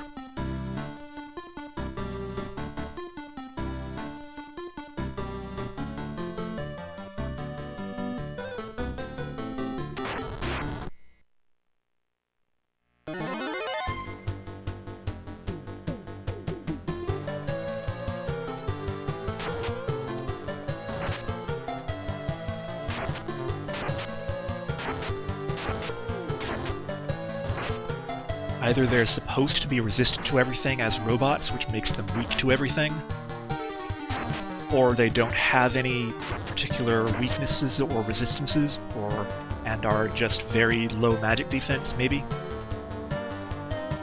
Not really sure. They were just called guardians or guards in... There they are.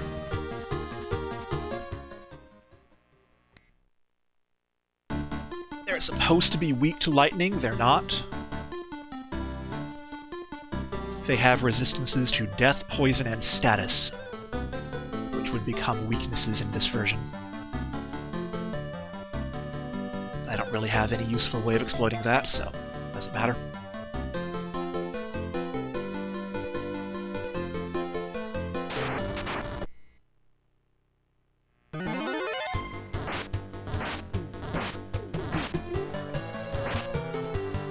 Sure if I want to fight chimeras or not.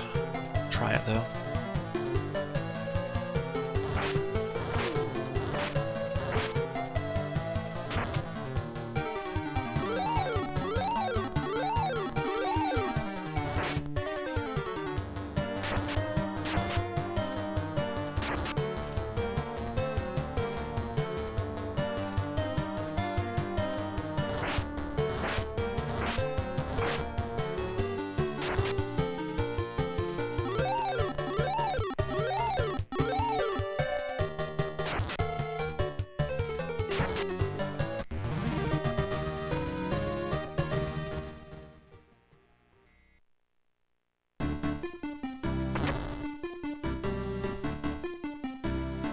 straight up. So this one, that's the Thor hammer.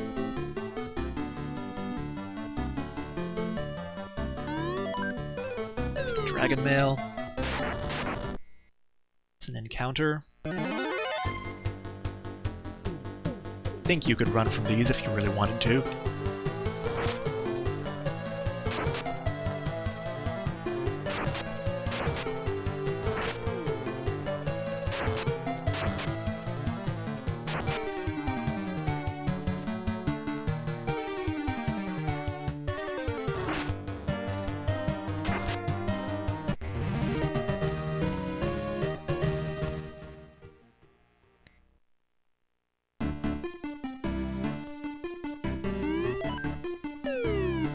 Okay.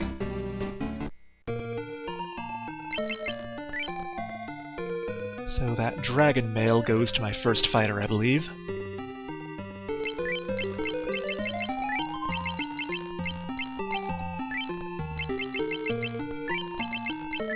Diamond Armor finally replaces the second fighter's Iron Armor, which we can just drop.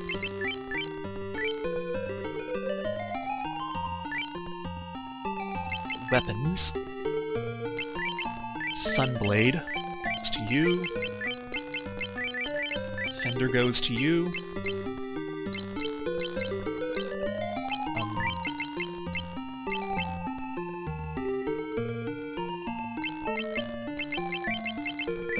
Mr. Icebrand goes there.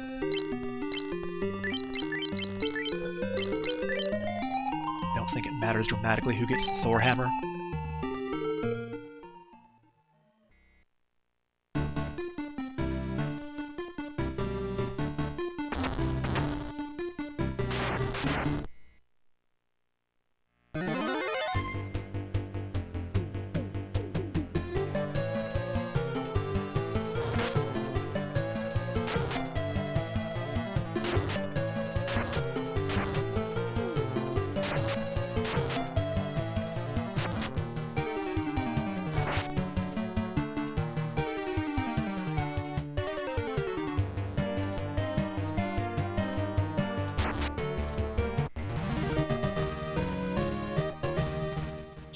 Heal Fighter 1 a little bit there.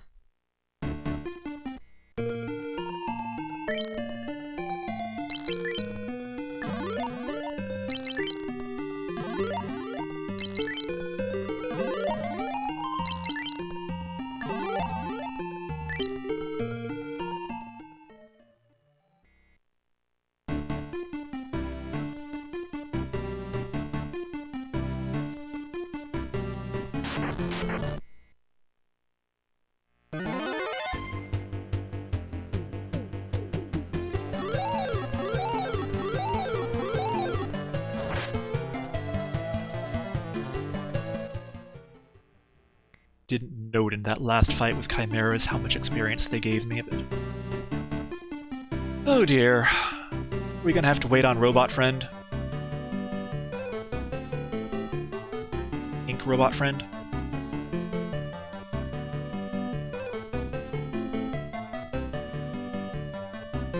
I'd appreciate it very much if you walk up.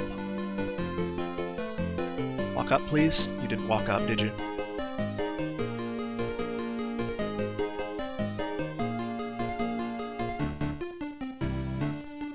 Thank you.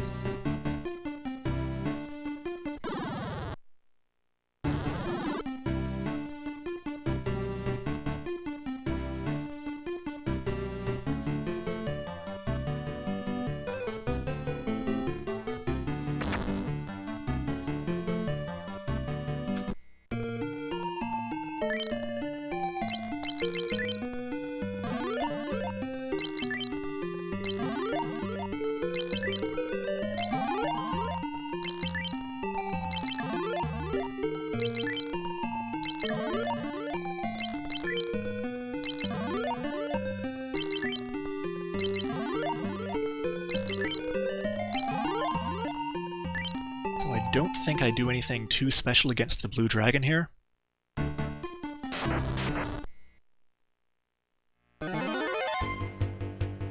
Except I probably did want to put that Thor hammer on the other mage so I could hit it with lightning. anyway. Ow.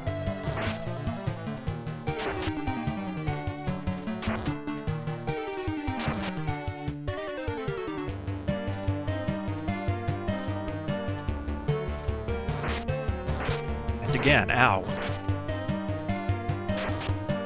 That's a dead mage. I'd rather not lose out on that experience, but since I have raise now, I will not reset for that.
Still on 17, aren't we?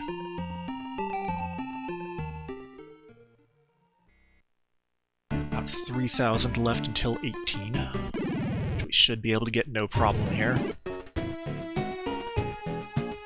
I am going to elect not to get the raise saber here. I think these are a little dangerous and I don't want to fight them. I'm not absolutely certain. Call what they do.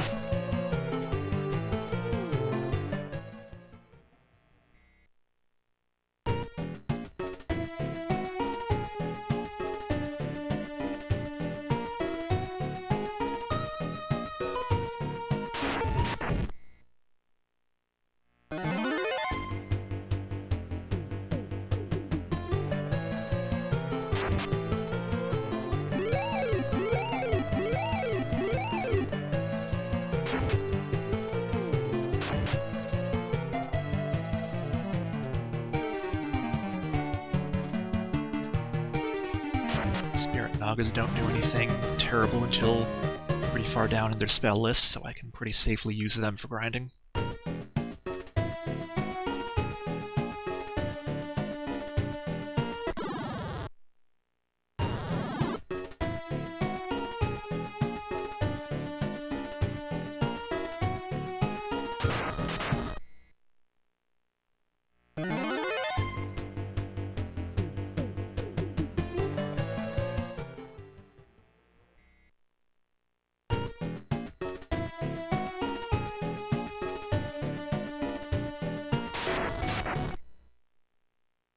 So I'm going to have to make room in my inventory for this fight, or this room.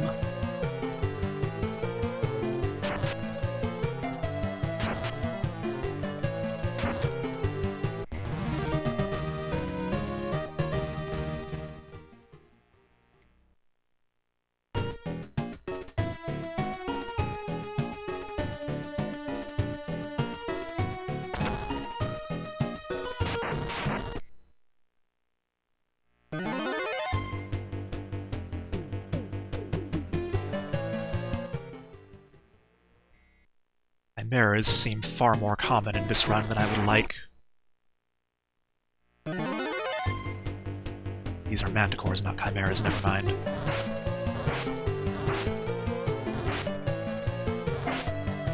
Maybe I should fight the manticores. seem drastically dangerous. Okay, that's a diamond shield. Have a spot for this thing? Yes, I do.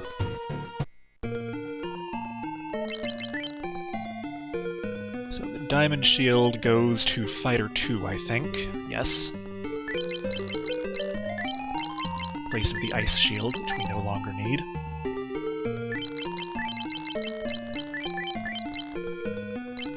Ribbon goes to Fighter 2, I believe, as well. So Fighter 2 no longer needs this mithril helmet. We can throw that away safely.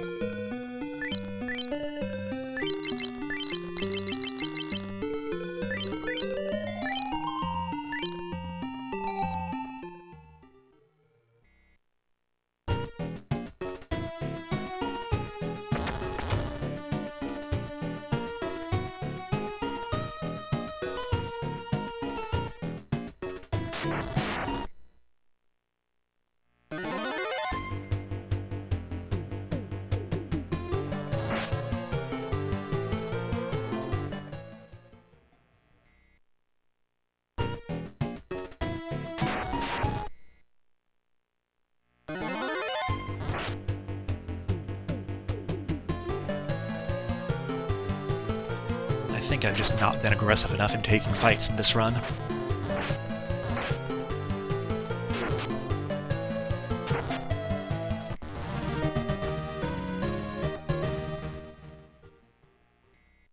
Okay, the Chimeras are pretty good experience.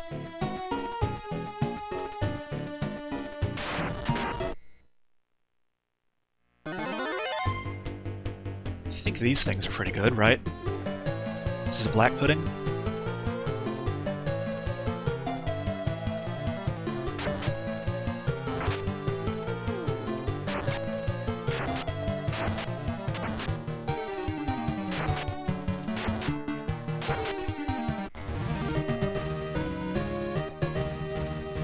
There we go, that's the experience we need for 18.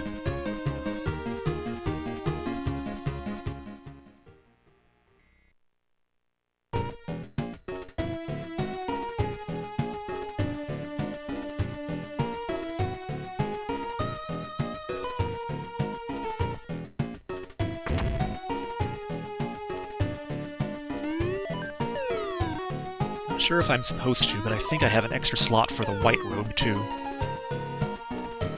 So, let me get my spellcasting items set up properly now.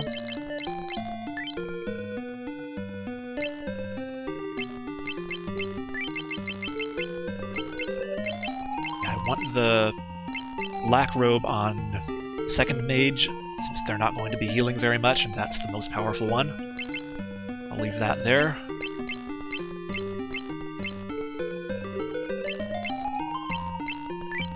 You're missing something, though.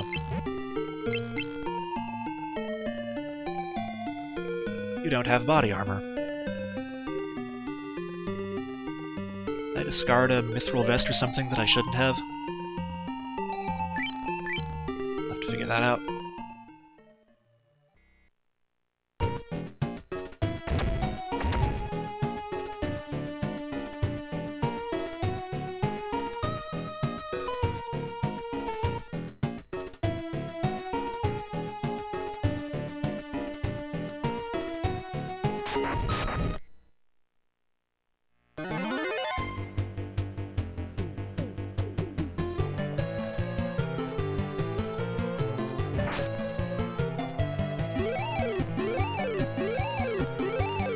The white room.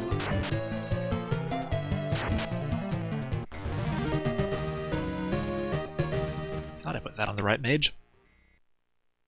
I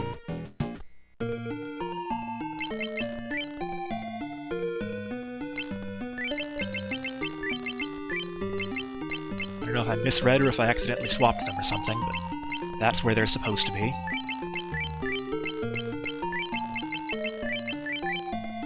Usable items in the top slots.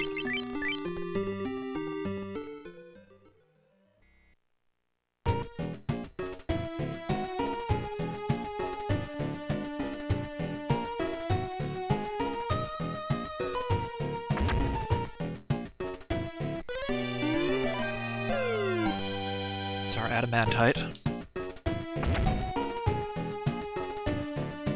Probably going to end up dropping the white robe anyway and going back to Gaia and buying a ruby gauntlet or something. Ruby bracelet.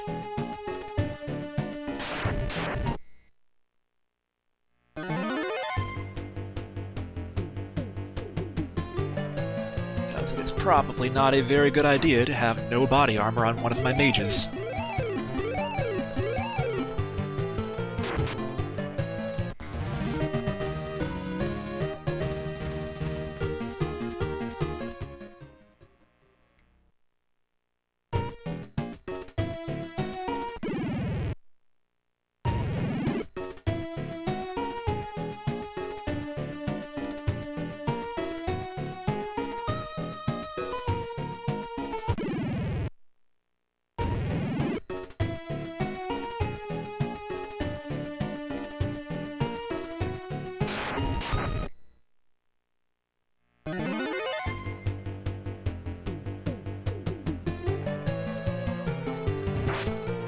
Ow.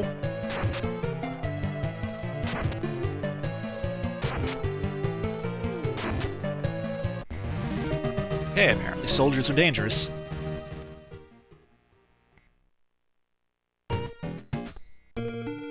Especially against mages with no body armor.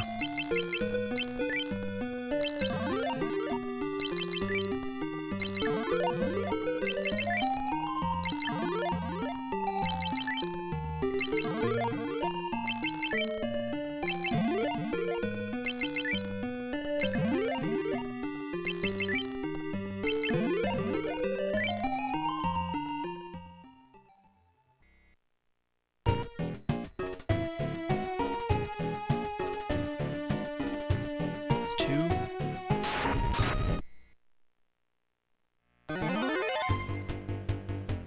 I want to say these are not runnable.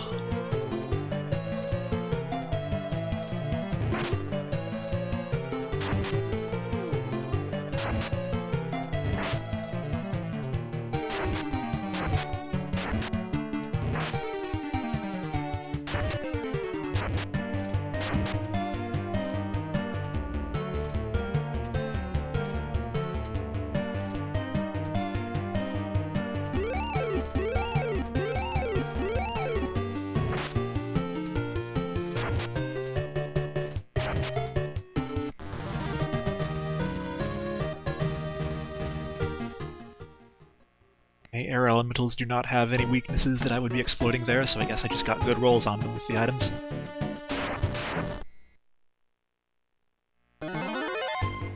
I would like to run away from these very, very quickly.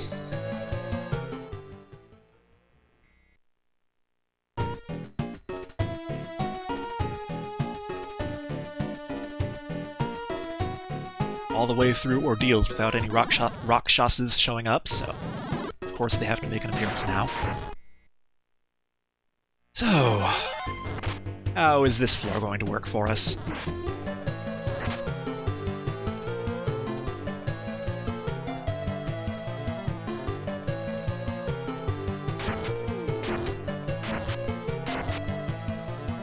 Right, I wanted to move the spellcasting weapons to the fighters.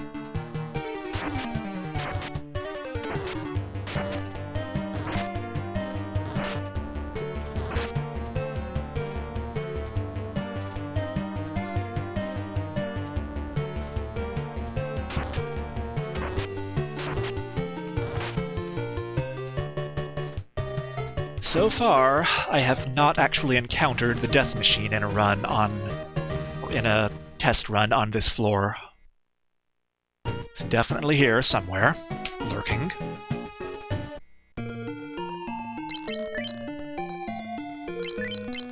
So,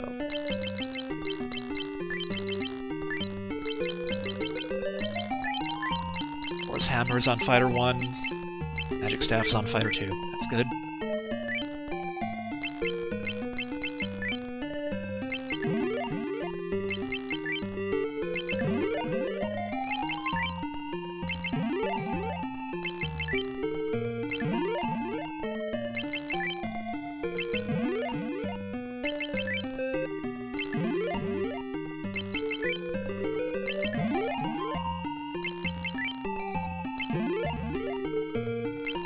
think either the NAS version or the Famicom version or both had a bug where in the encounter data, the Death Machine encounter was slightly more common than it was supposed to be. And I don't think that's the case here. Ugh. This is not an ambush I would like to deal with.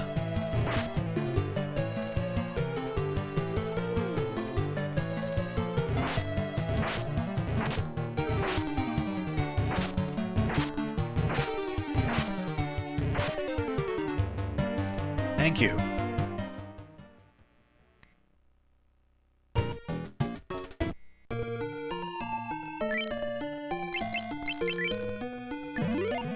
In principle, I don't think that weird thing with the switched encounter rates applies to this version, so hopefully that means that the Death Machine encounter is slightly less common here than it would be on the Famicom or NES versions. But I don't know for sure.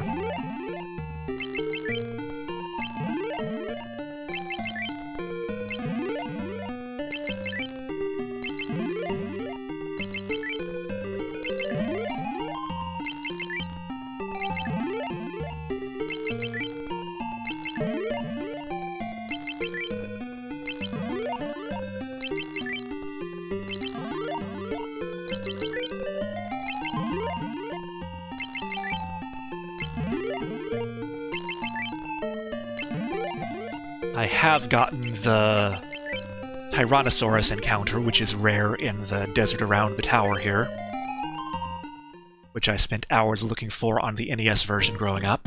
I have also seen the Iron Golem fight.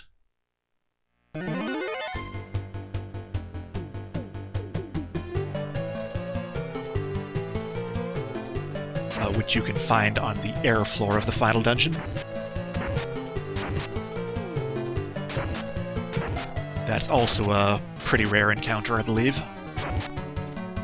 But I have not yet seen the Death Machine. So it is very possible this run will be the time for it. Let us hope not, though.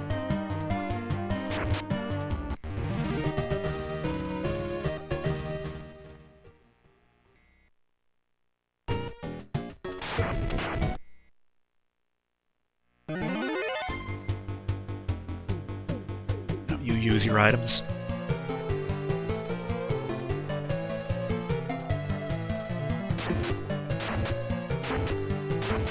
Fighters are not going to do much to black puddings with their weapons, so this is why they have these things.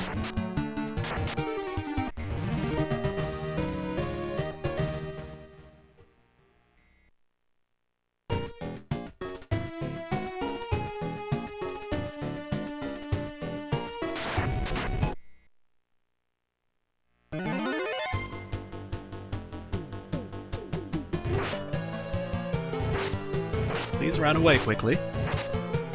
Thank you.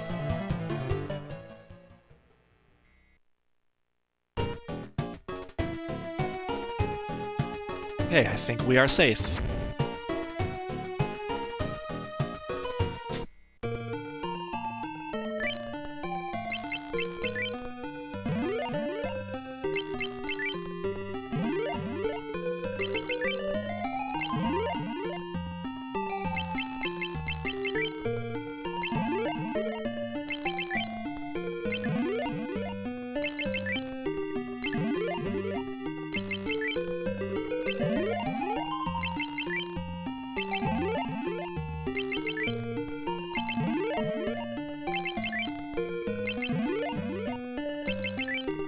Tiamat should not be too dangerous, I don't think.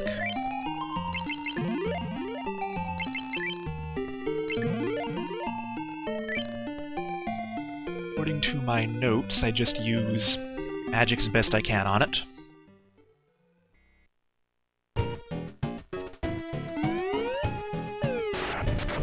Our Tiamat's weakness is supposed to be. It's supposed to be resistant to all the damage elements, therefore it is actually going to be weak to them.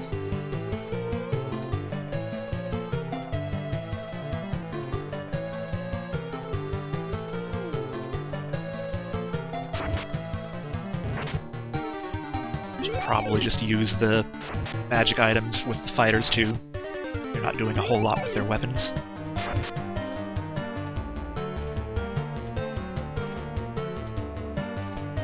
Now you can start using Blizzara. Ow.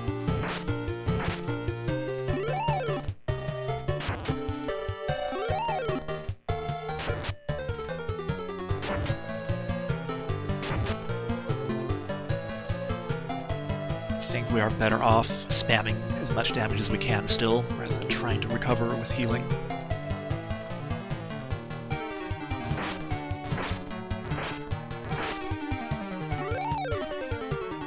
Could be wrong if Tiamat does that a few more times.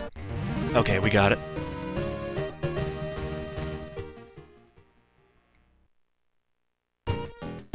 I don't think there are encounters in this room, so I'm safe just walking out.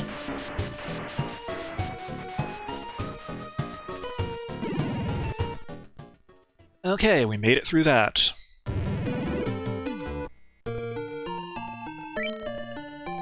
Saving.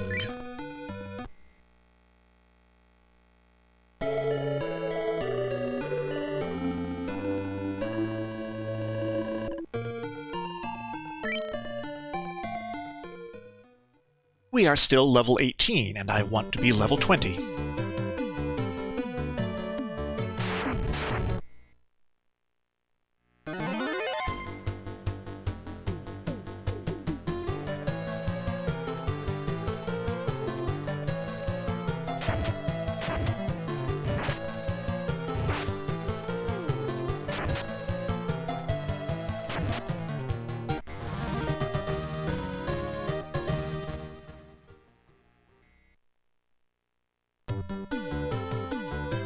So that is not too good.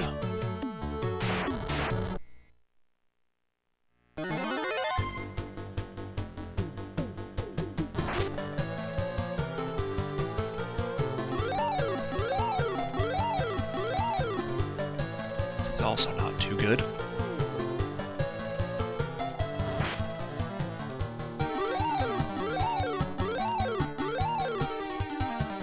Okay, thank you.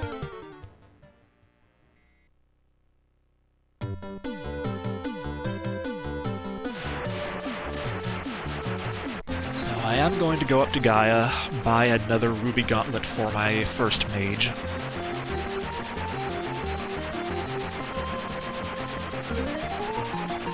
I forget how I'm supposed to route that armor. Somehow or other it didn't work out properly.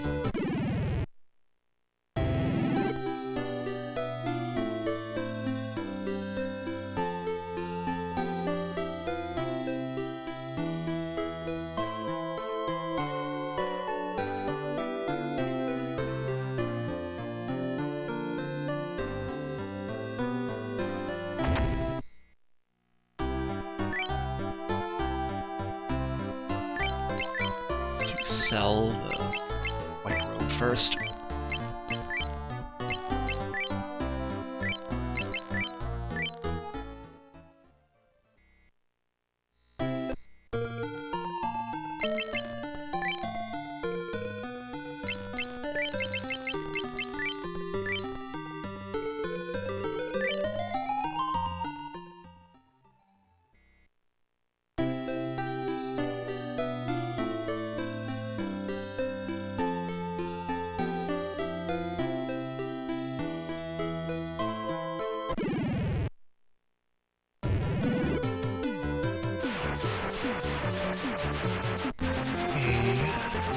Then just need to go to the Dwarf Cave. Pick up Excalibur.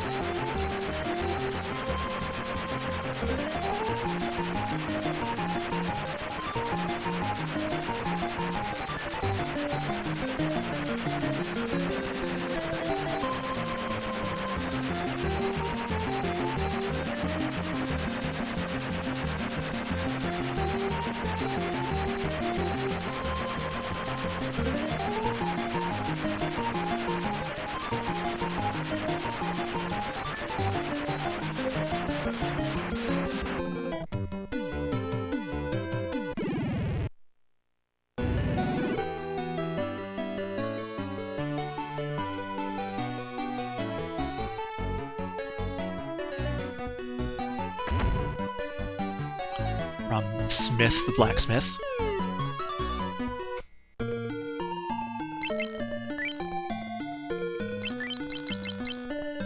Excalibur goes to second fighter.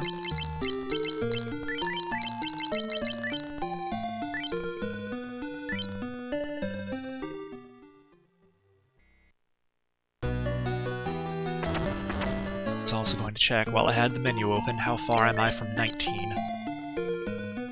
Too far.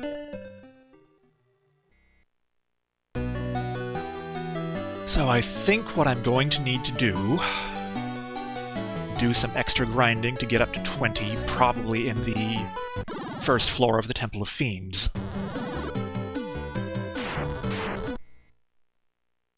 Not here.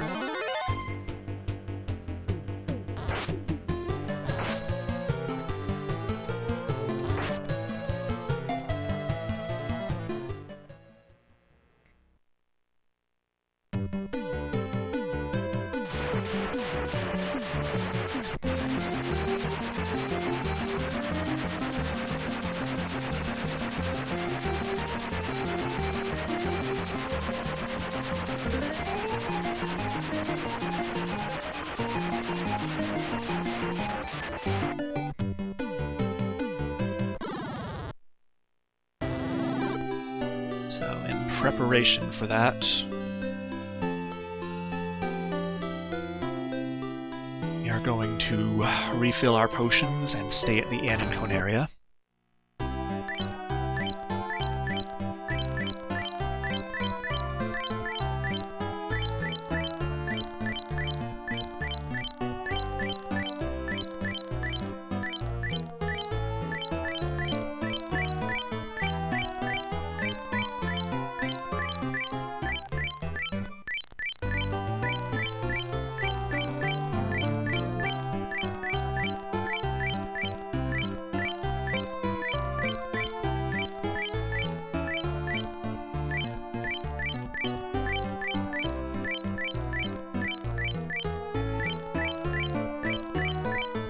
See if we can get some potion buying ASMR going here.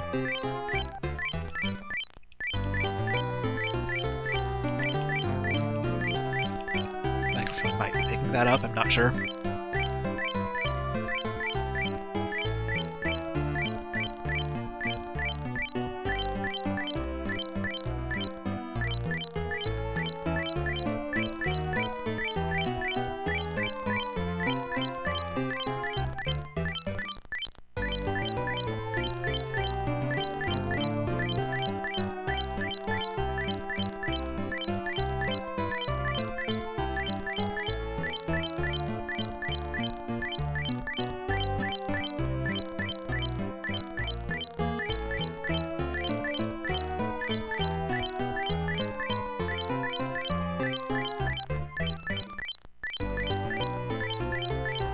I know there's an optimal timing for how to do this potion buying, but I'm not particularly good at it, so I just mash blindly.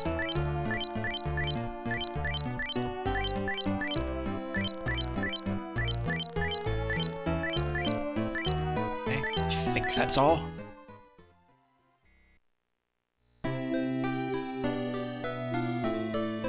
I am also not a particularly good masher.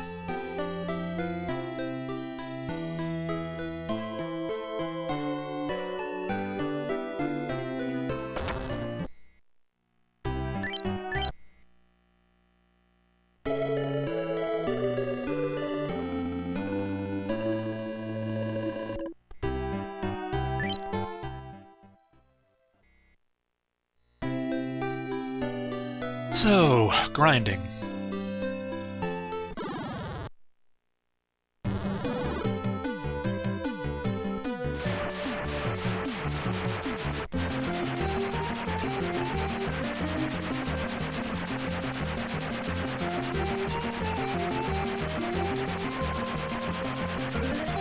I believe that most of the encounters on the first floor of the Temple of Fiends are the Temple of Chaos. Are pretty okay for experience. Some of them are more dangerous than others.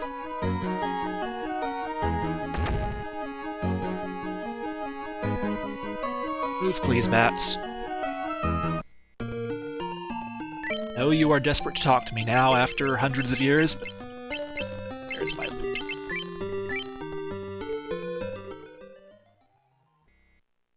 Oh wait, this is not where you use the loot. Derp derp.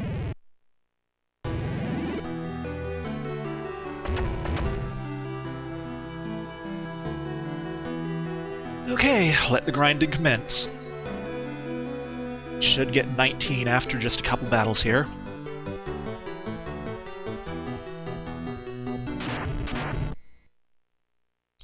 Yeah, I played through the WonderSwan version of Final Fantasy I a few weeks ago, and being able to buy a specific number of items from that is amazing.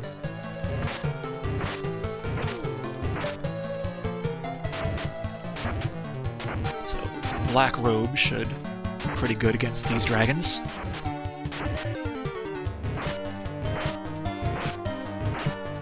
Their Blizzard Breath should be pretty good against me, unfortunately. So this might go kind of poorly.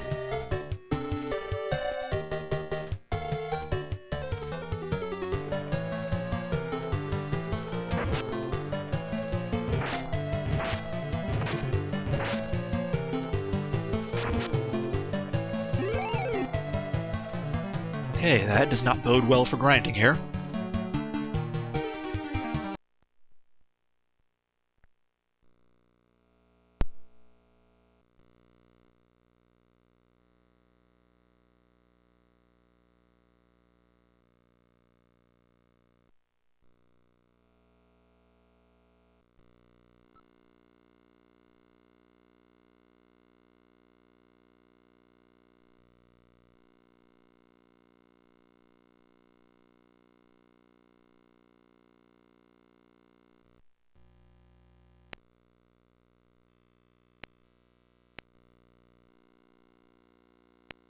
Again, I have to make sure I hold the control key when booting the game.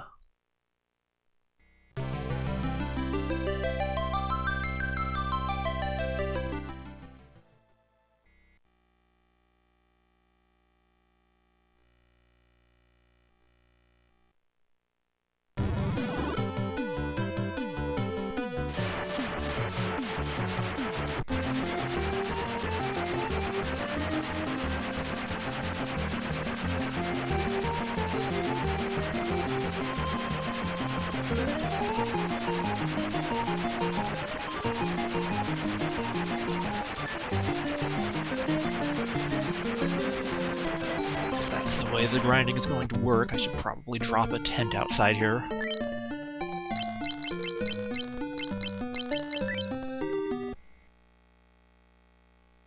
I definitely bought more tents and cottages than I'm ever going to need.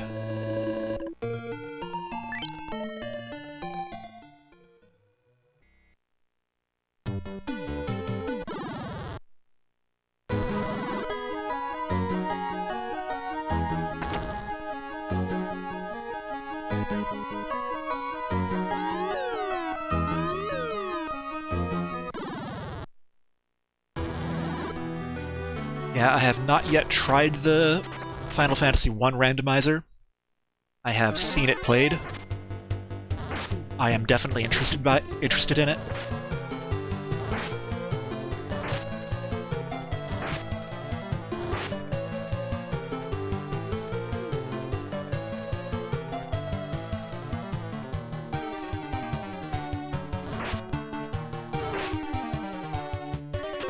Black puddings are excellent for grinding.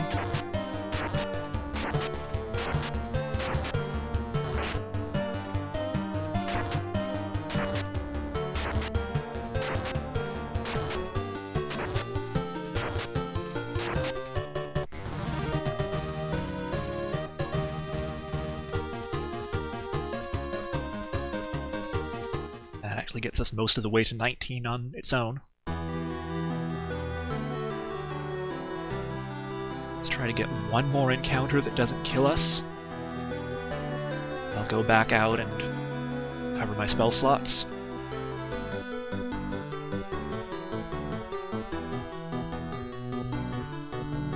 How much experience do we now need for 20?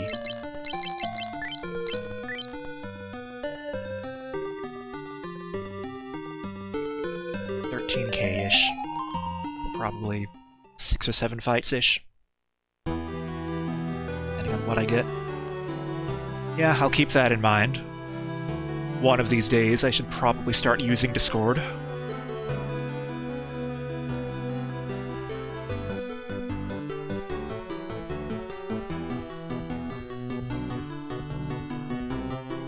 Of course, when I'm actually trying to do this dungeon, I will never get encounter rates this good. Well, it's the dragons again.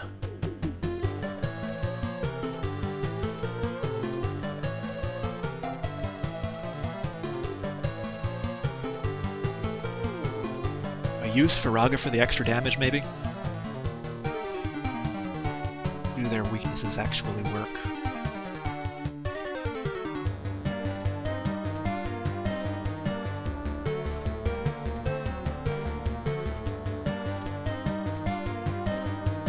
Should be, in the data, they are weak against fire and lightning, resistant to cold. So that should mean that cold is their only actual weakness. So I think I'm better off using Lazara if that's accurate.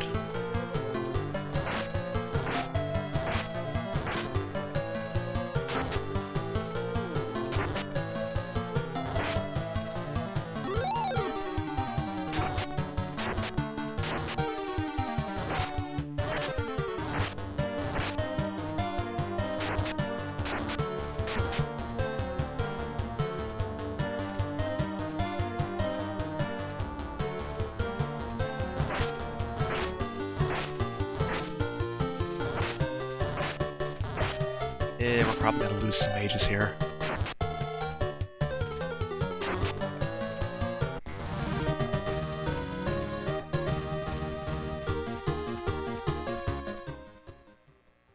Okay, Mage 2 still doesn't have that level.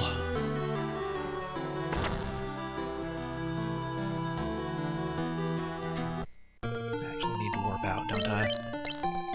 I don't have any living mages to warp out. Maybe this is not a good place to grind.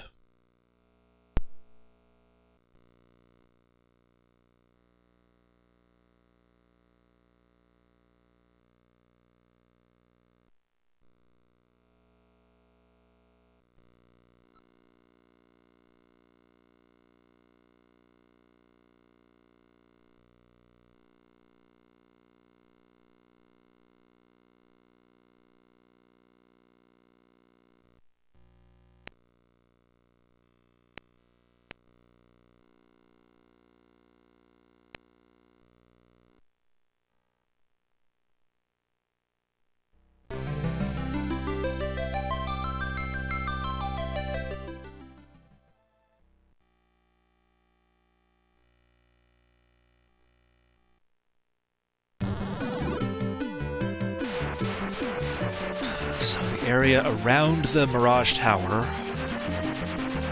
has Allosaurs and possibly Tyrannosaurs, if I'm very, very lucky.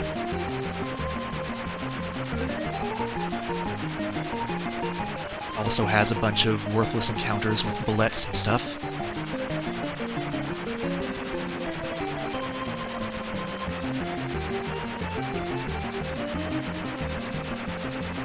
The Mirage Tower itself may have some kind of good encounters in it.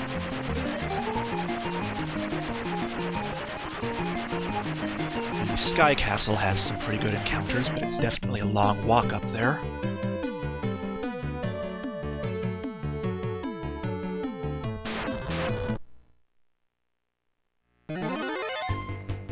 Again, bullets. That's all I'm getting for encounters out in the desert here.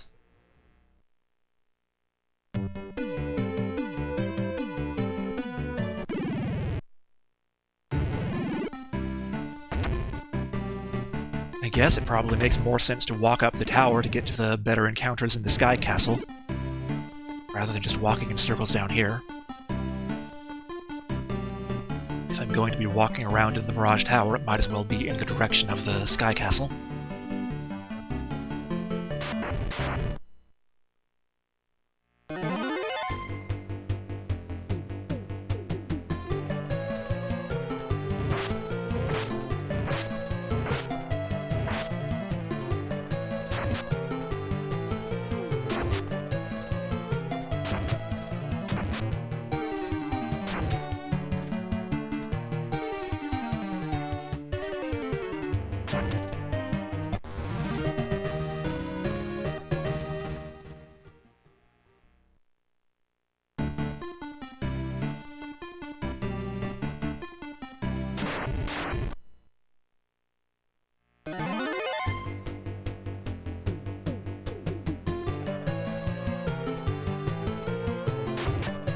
One thing you can vaguely see on the MSX here that I don't think is true on the NES is that when it's doing the fade to black after an encounter, or after an encounter gets triggered, you can kind of see through the ceilings of the enclosed rooms.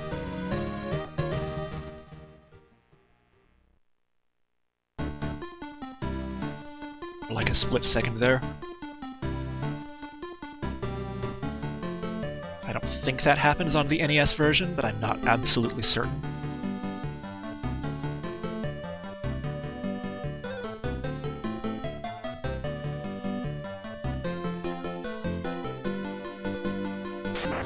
So this way we can take the shortcut to the stairs.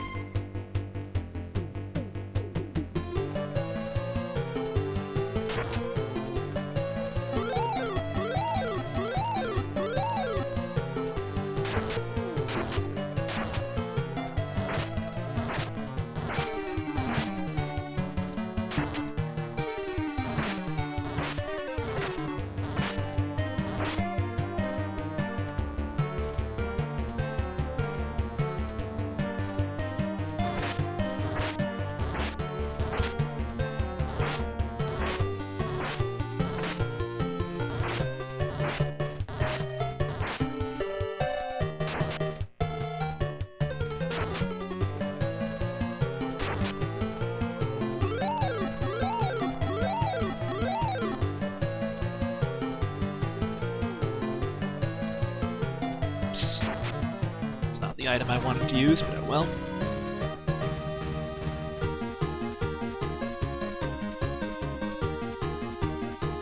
Okay, that's where we hit 19 here.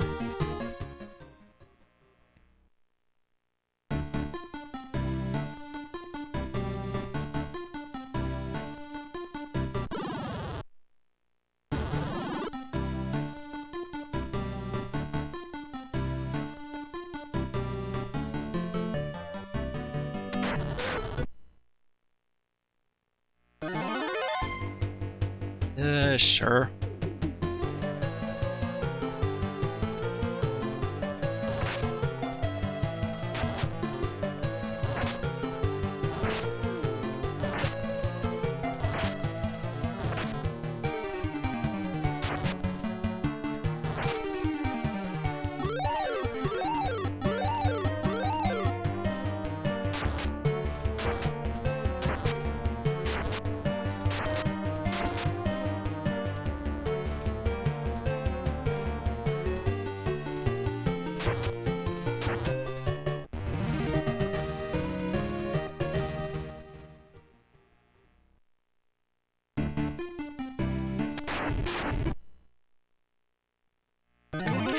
Before I got into any more fights, but that is not to be. I think the vampires are terribly dangerous anyway, so...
Blue Dragon is a pretty good source of experience, but it is also a pretty good source of damage.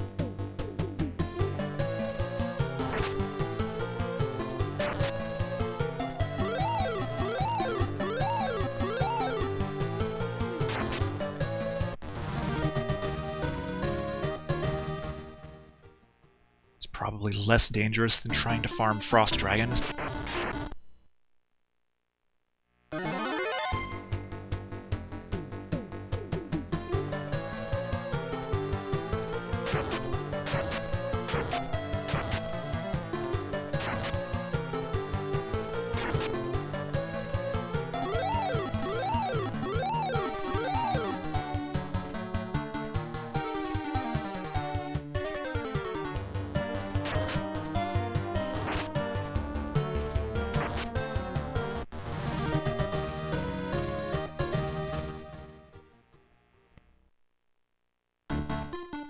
Blue Dragon aside, there are some pretty reasonable encounters on the top floor of the Mirage Tower there. Not sure how that compares to the first floor of the Sky Castle.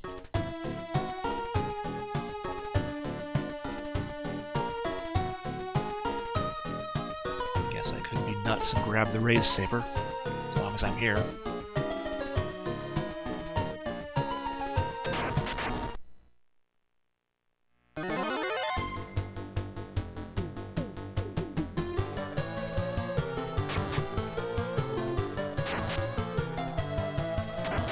Spirit Nagas, I know, are pretty much harmless. They give okay experience.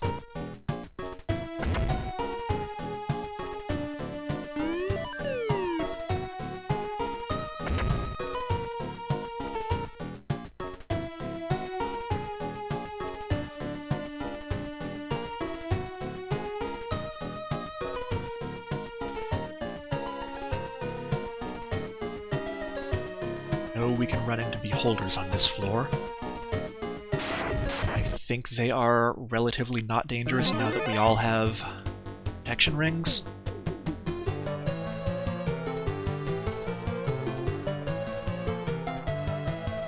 Not sure about Black Knights.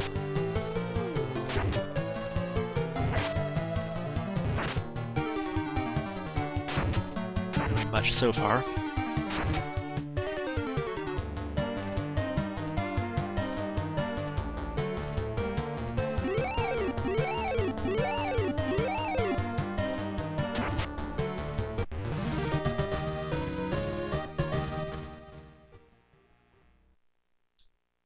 Not too bad for experience.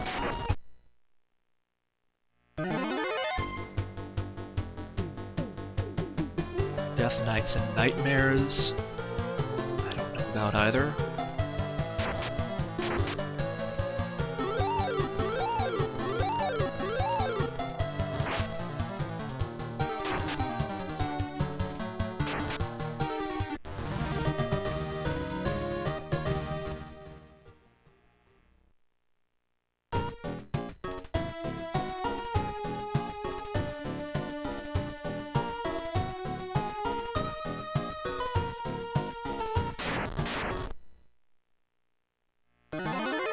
There's a beholder.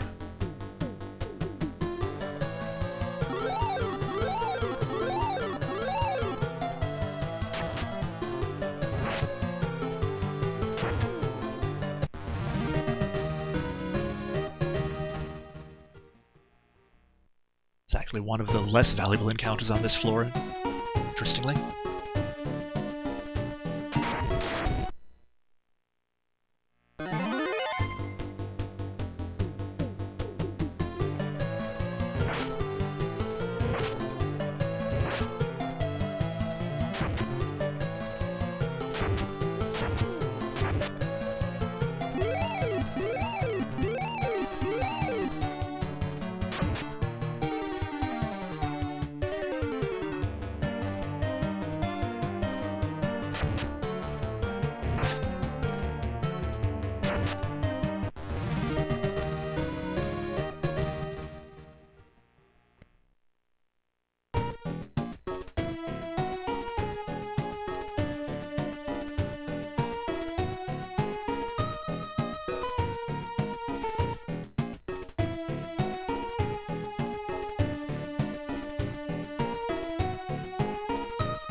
Apparently Earth Medusas are the encounter I want.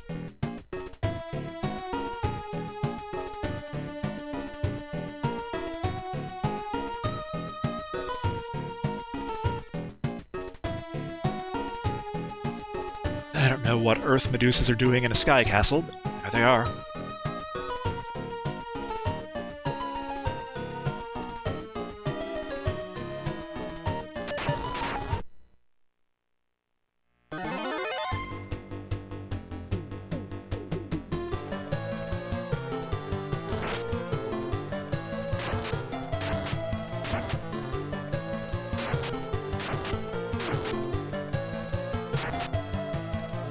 Couldn't read that ability that I think the Death Knight used, but it was something involving death.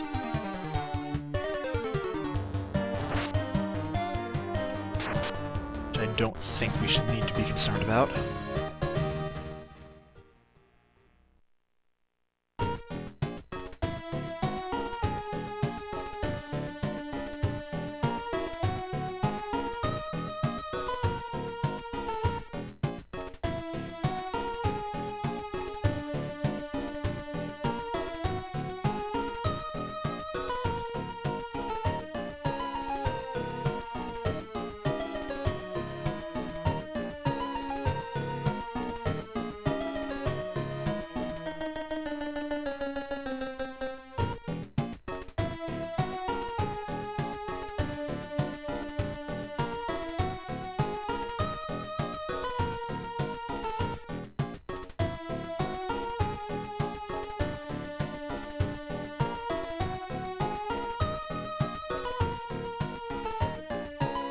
Sadly, I don't think there are really any good fixed encounter tiles late in the game you can use for grinding.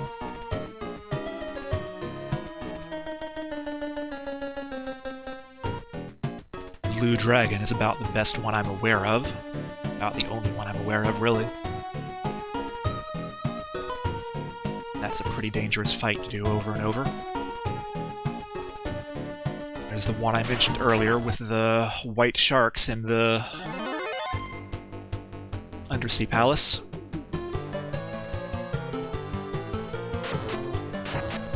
Getting to that is a pretty long walk.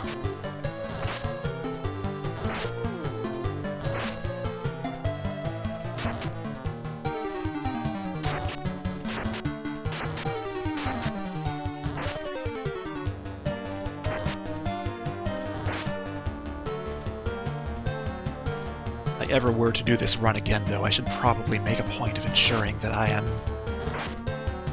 18 or so leaving the Sea Shrine, probably using that white shark encounter tile.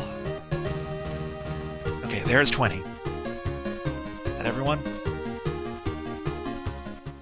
Not quite. Second mage still needs it, but we are close.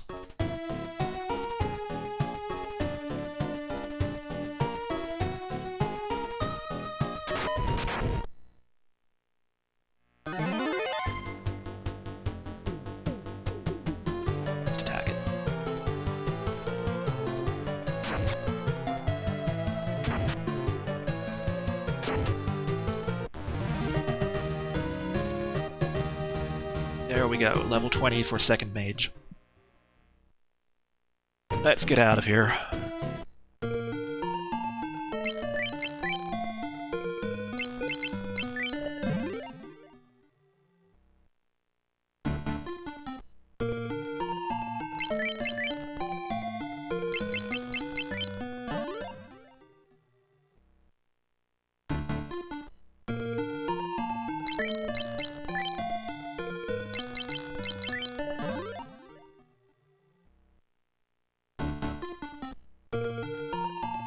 Guess we could just walk on this floor.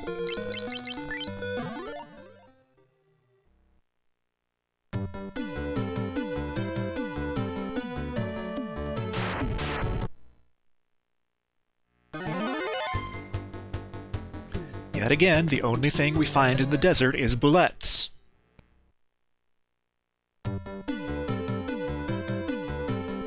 Where were all the allosaurs this run?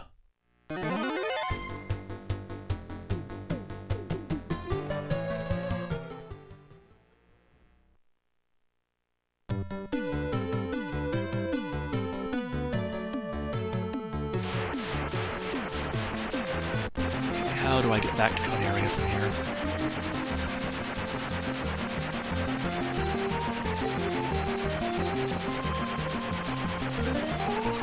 Across the desert and go south, roughly in the middle of the world. There's the Temple of Fiends right there. Temple of Chaos.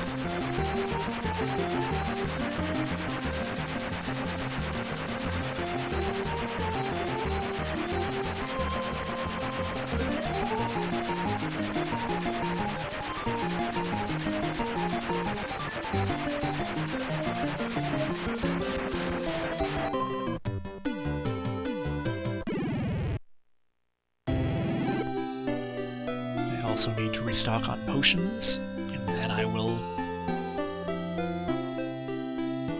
may not need to save at the end here. I might just go drop a house outside the Temple of Chaos.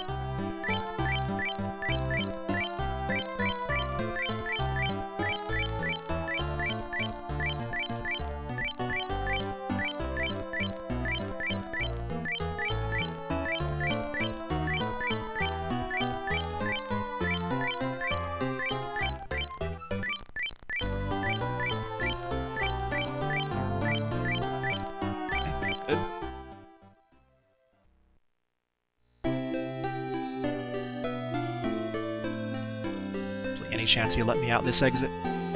Thank you.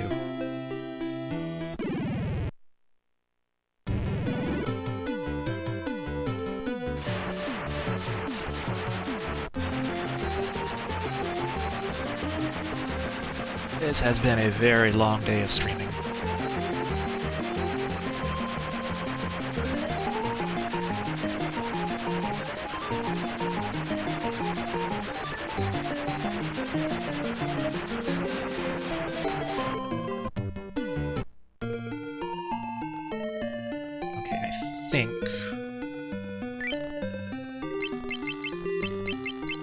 Single cottage good enough? Yes, it is.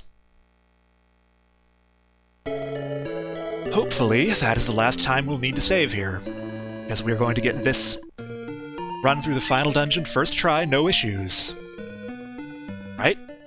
Right?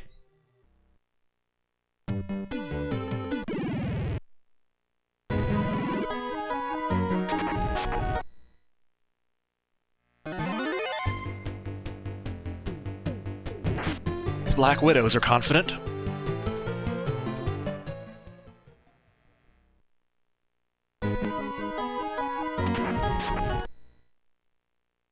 Well, if this is the encounter rate we're going to get, that doesn't bode too well.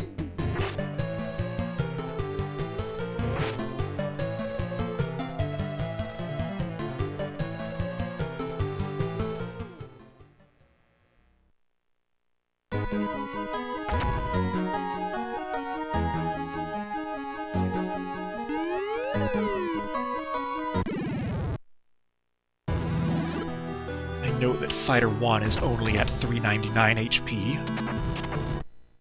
I'm not too happy about that.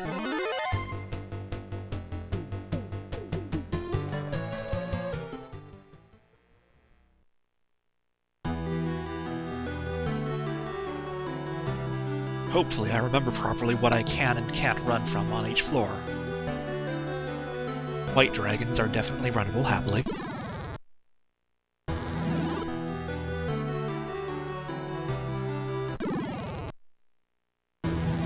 So this is the terrifying floor.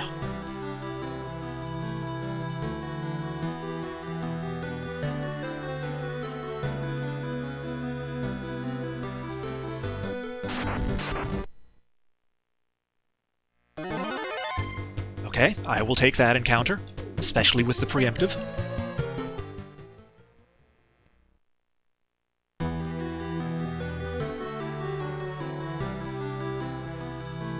Just there. Beautiful, don't even need healing yet. So I think against this thing, we just hit it.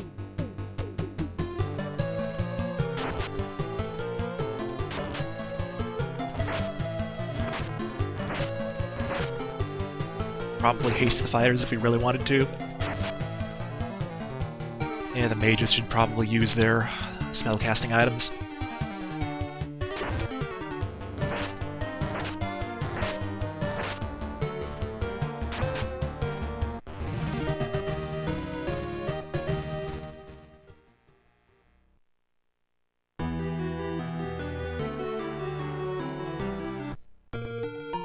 forget what exactly Dejeon does. But it didn't do anything to us this time, so...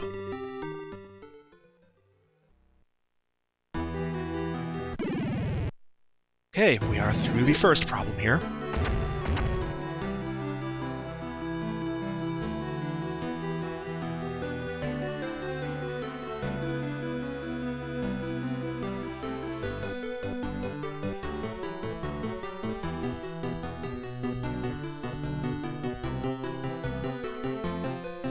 We actually get no encounters. Almost. I should learn not to say anything until I get to the stairs.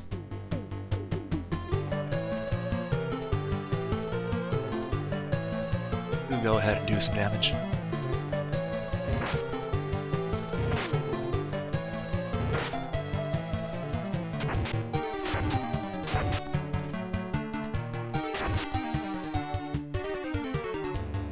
These, at least, do not have a breath attack.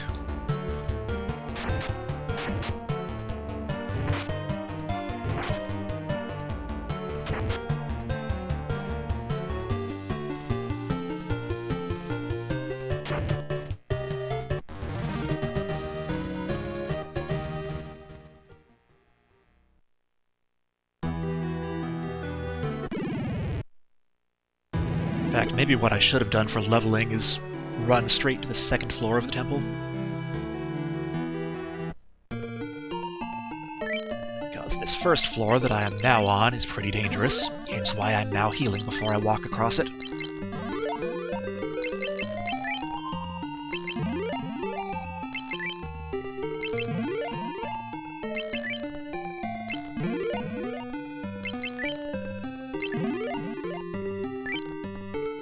Dangerous thing on the second floor, I think, is frost wolves. I don't believe they are nearly so dangerous as the white dragons.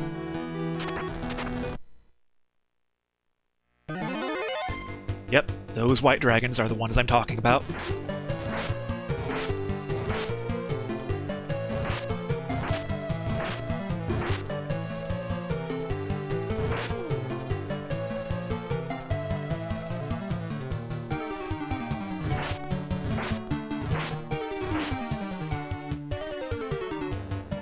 Okay, we're alive.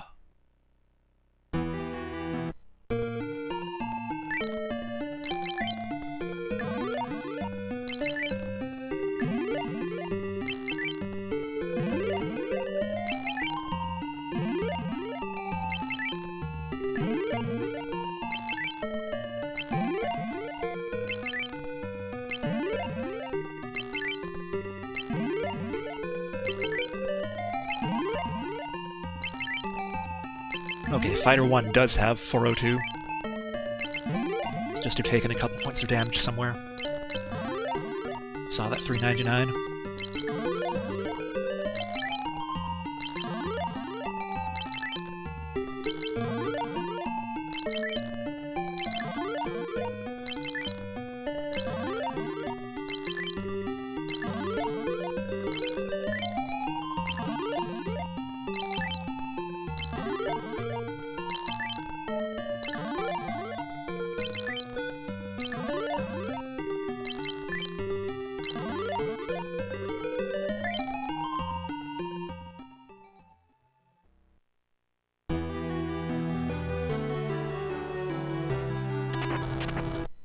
Not more dragons, please.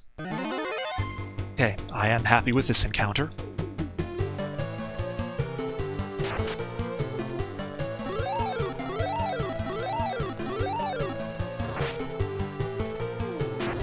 Usually I get enough experience from the unrunnable encounters coming through here that I do hit 21 by the time I get to the final boss.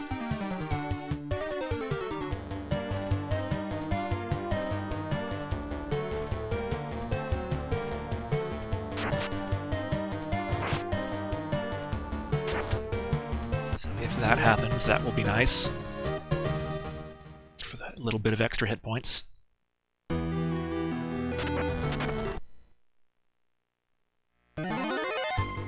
Well, the encounter rate was taking it easy.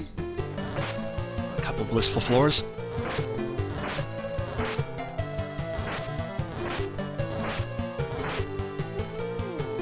Thank you.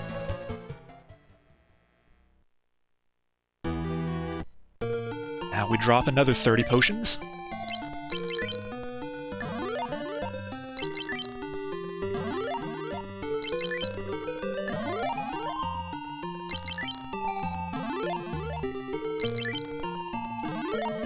And we all engage in a moment of gratitude here for whatever Square employee invented the high potion.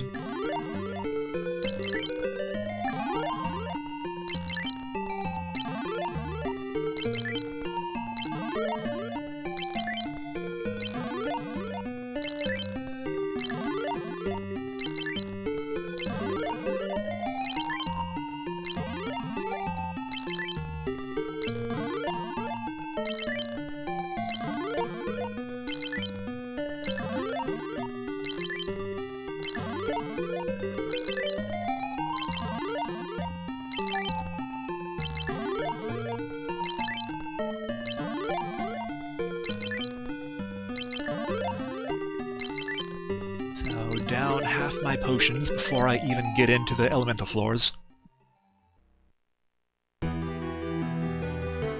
This is not a great start.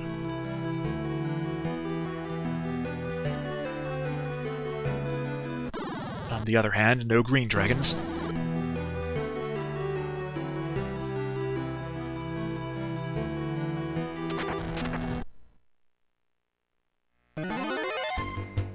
I think I have to fight these.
We stall and use the cane a couple of times here.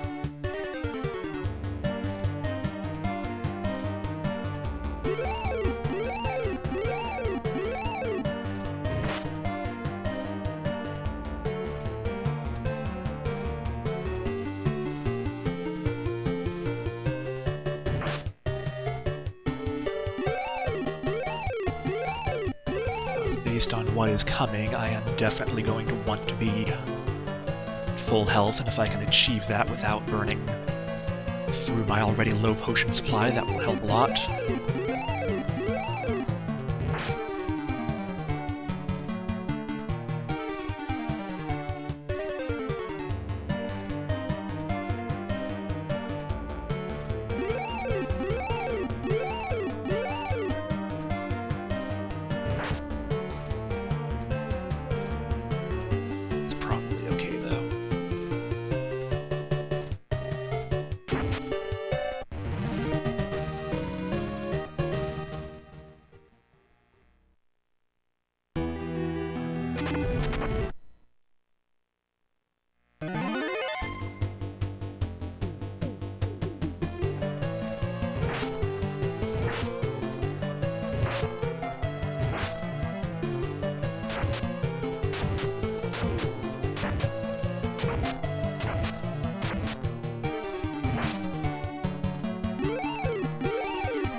Okay.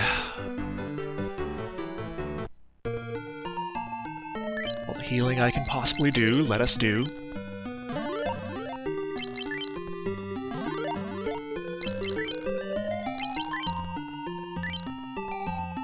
Alright, let's see what happens.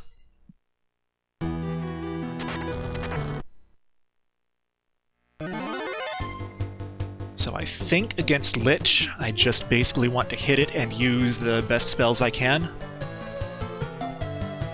Which in this case I think will include using haste on the fighters. There's the flare.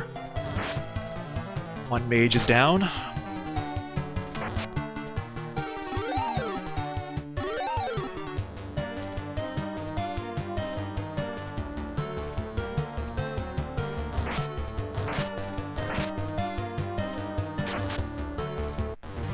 Okay, we got it.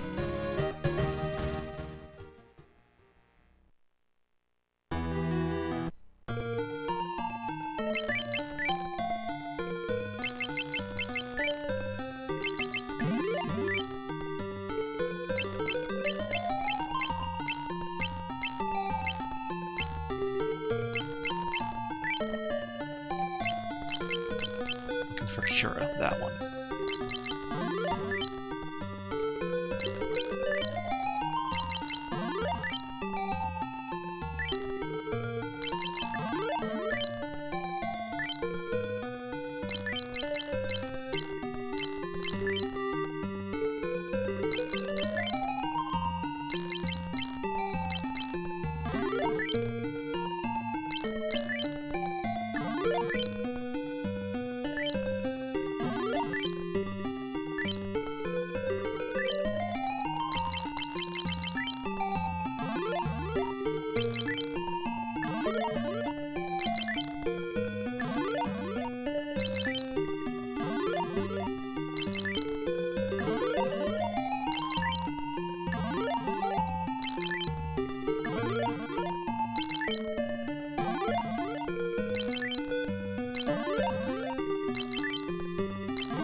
Potion supply dwindling rapidly.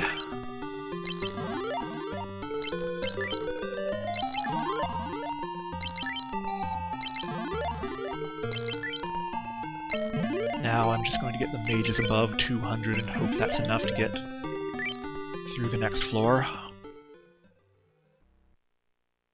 Some supplemental healing from the staff on the way.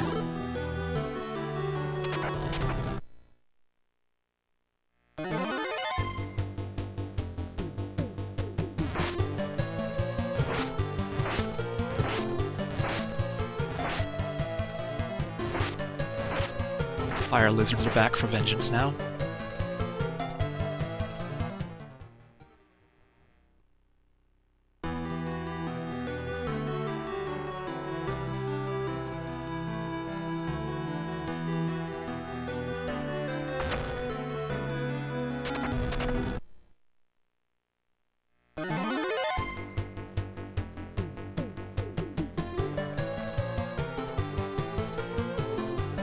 Mages are in the wrong order still.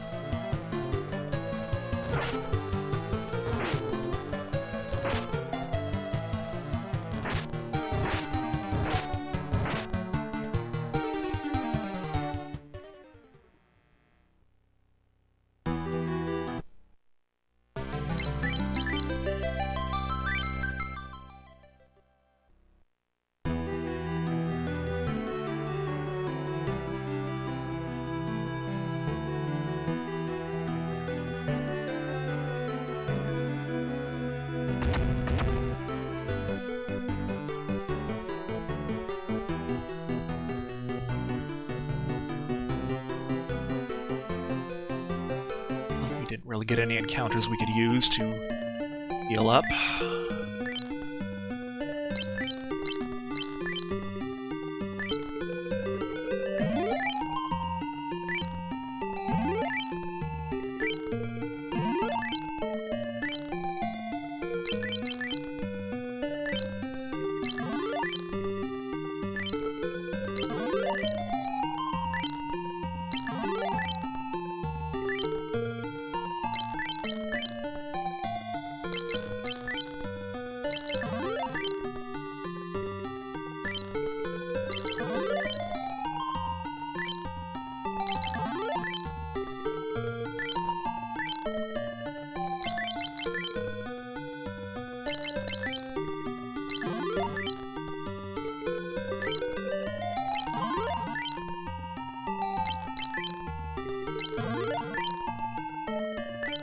Okay, fortunately, Merilith is not terribly dangerous.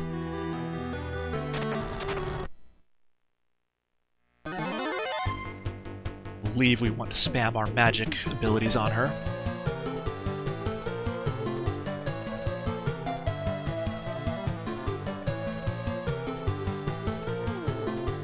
Probably just using the items. You should probably use the cane.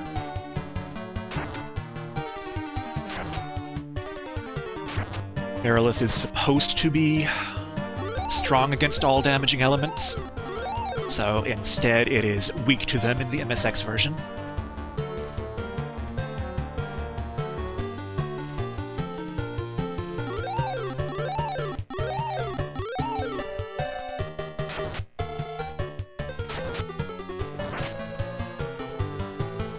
That was kind of painful.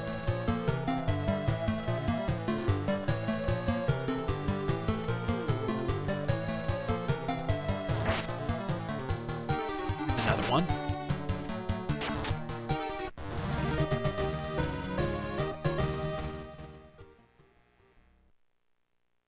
Okay, Merilith is down.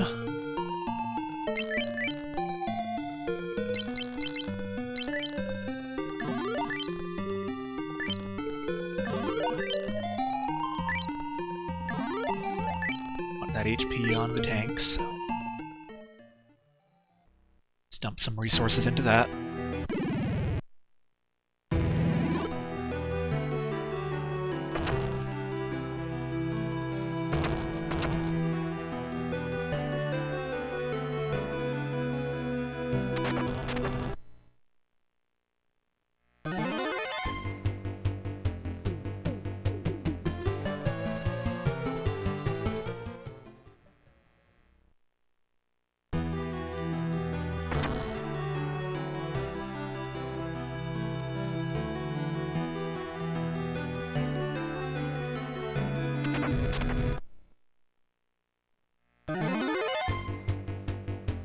Run from these.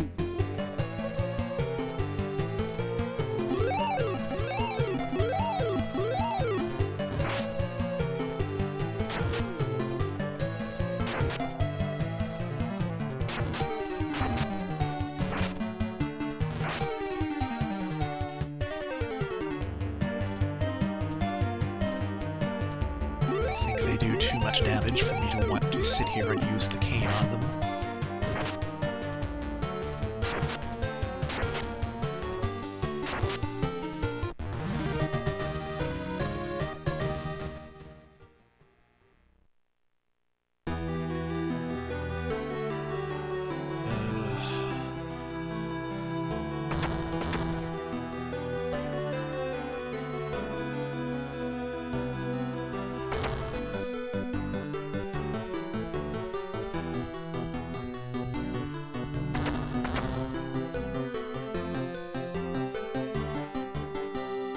Always get nervous about which encounter square this is on. I believe it's 4 from the right, though.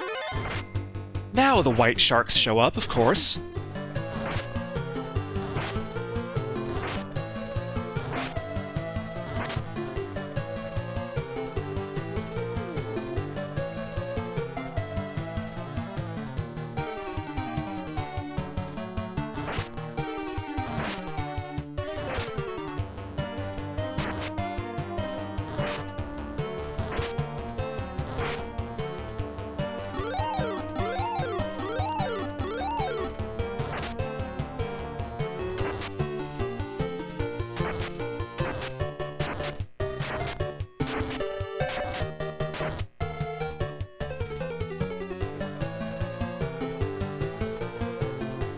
I am going to see if we can stall this battle long enough to spam the healing staff a bit. As I am really worried about my healing resources at this point.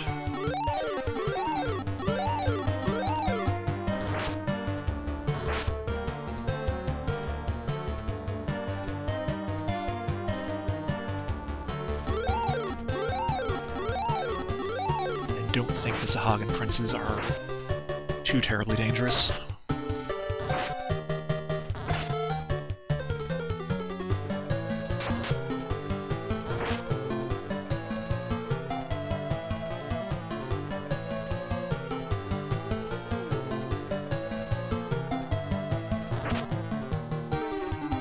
By the way, remember when I said much earlier that I was buying the blink spell for everyone?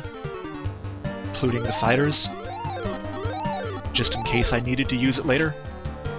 I wasn't too sure if I was going to do so. Well, I just used all of the fighters' level 1 charges on healing, so I guess I won't be using it.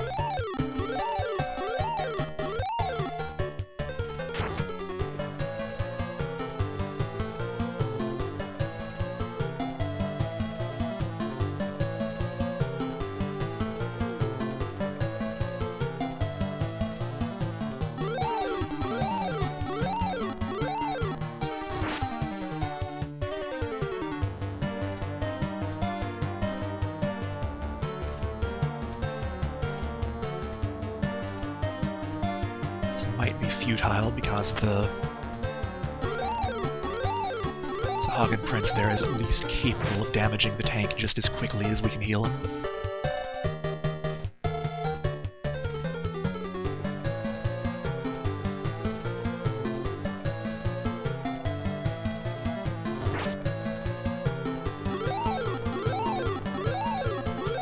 See, as long as it spreads out, its attacks will be fine. Oops. Okay, we didn't quite kill it.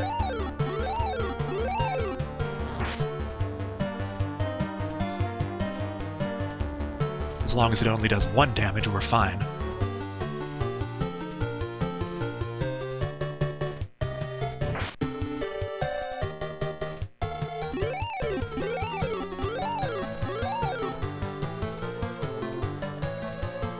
Hello, Lady Starbird.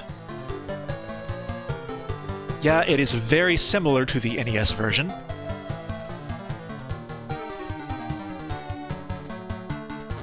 The graphics are a little bit more colorful. If you compare it, it's usually pretty subtle, but... yeah, the sound chip on the MSX, the MSX Music feature that was added on the late model MSXs is really nice. And it is very good. They took advantage of it for this release.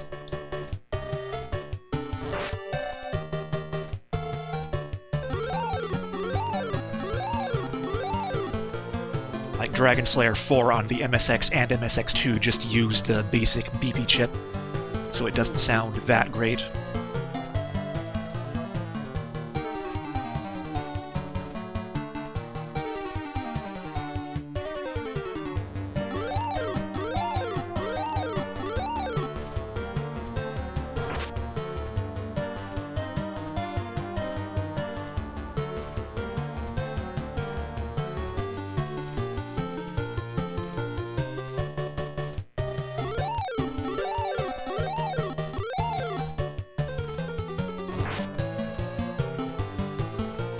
It's definitely pretty good. They took good advantage of the sound hardware they had, but...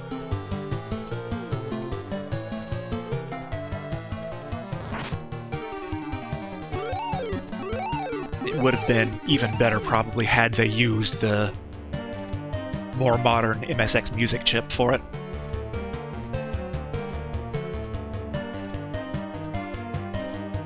Oops. Wow, how much HP does this thing have? I have mistakenly hit it twice and it's still not dead, so... it's to my benefit.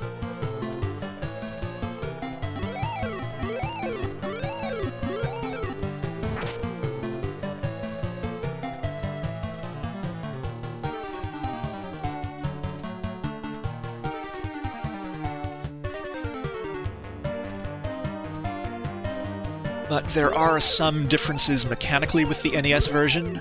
I think some of the glitches or the bugs or missing features from the NES version are fixed.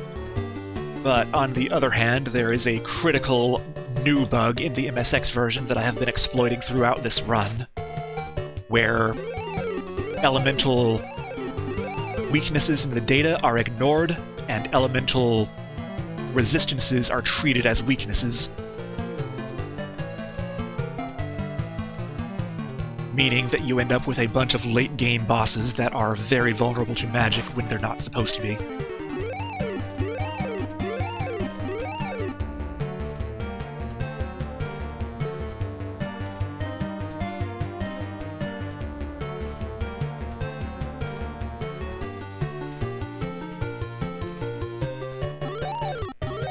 Okay, 360 is probably pretty good. I can do the rest with a couple of potions.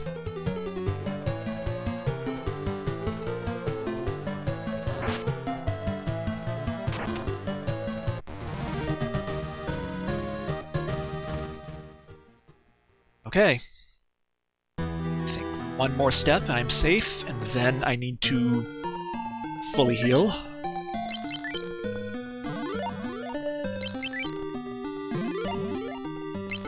I am not going to heal those last 2 hit points, or the 5. I am going to heal the 5 on the mage. The mages need as much as they can get. Okay, let's see what happens.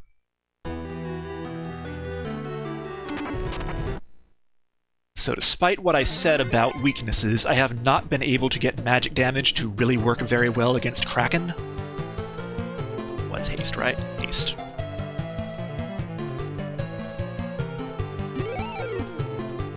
So I am just going to be using the standard Famicom strategy of using haste on the fighters.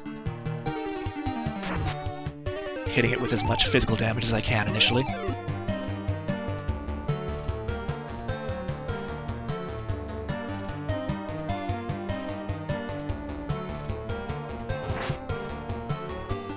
Oh, there's a dead mage.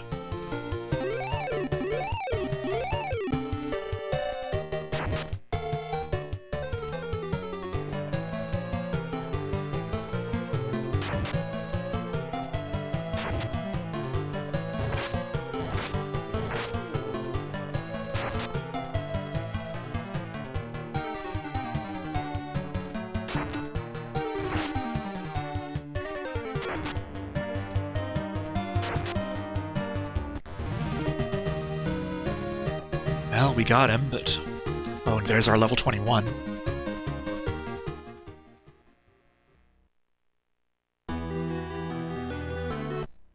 I am not enthusiastic about the odds of this attempt finishing.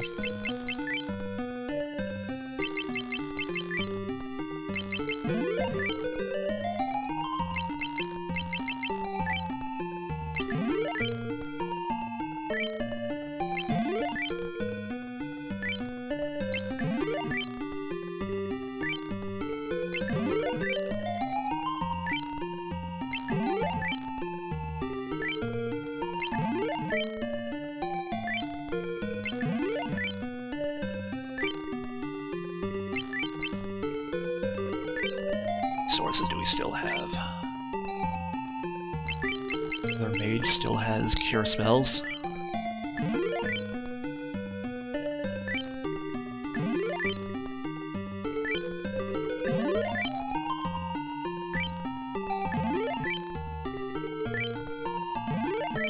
The white dragons on the first floor just consumed way too much of my healing resources, so...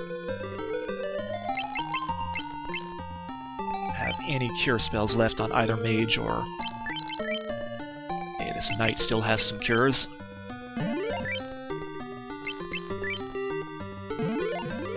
Use those to try to get the tank back up.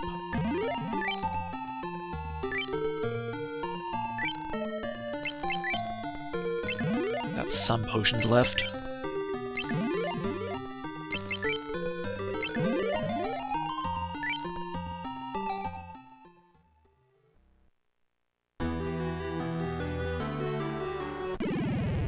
I will not be getting the Masamune, just because physical damage is not very good in this version.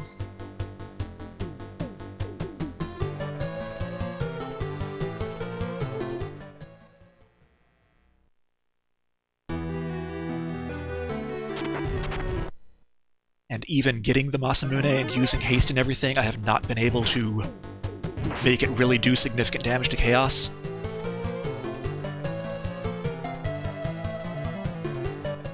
On the NES version, you benefit from the fact that the NES has a high crit chance, which is not supposed to. This version does not have that. I was supposed to heal. I neglected to heal. Let's see what happens. Okay, against Tiamat, we are not using physical damage at all. We are just using our magic damage items.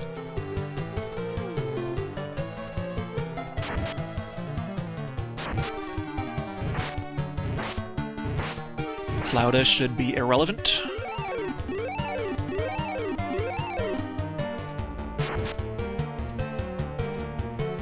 That was not the right item, that one.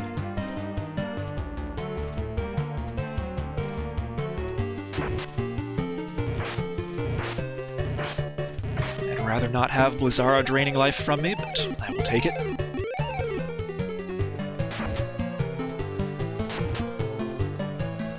Not fight.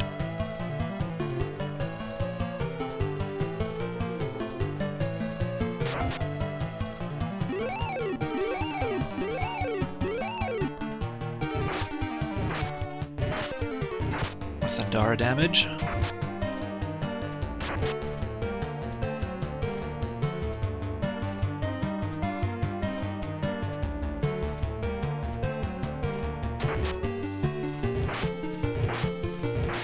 That's the damage I didn't want to see.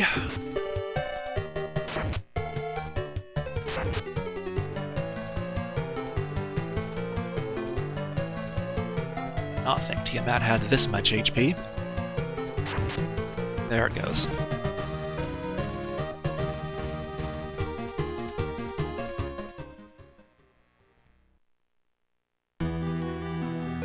So, I guess we heal as much as we can with our remaining heal potions and go.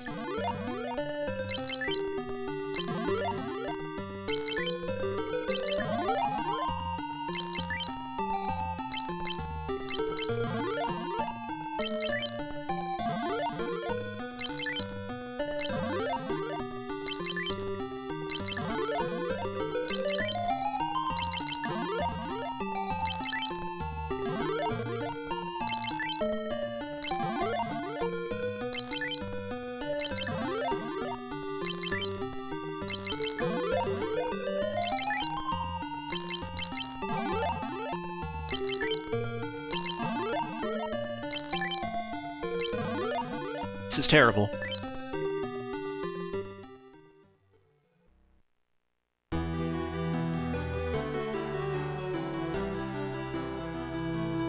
Should probably have just reset after all that damage I took from the Frost Dragons. So on this version, there are encounters on this floor. I don't see them very often, but I have seen them.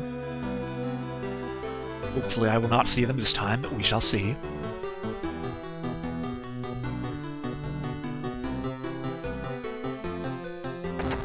Okay.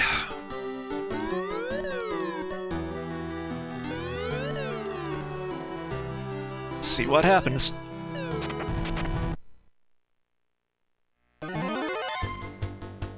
So, against Chaos, we just use magic damage as much as we can. Primarily, we are going to be unleashing these Thundaga spells that we bought. I hope we get really good rolls on those to start out with. Good rolls from the fighters' things help a lot.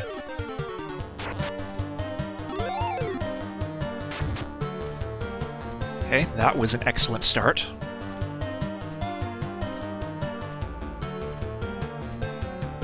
Now we have to start using Firaga.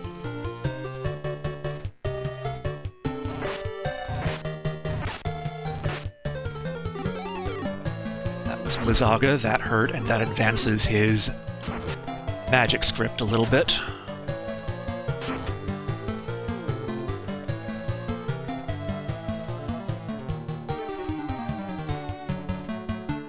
That one. Firaga.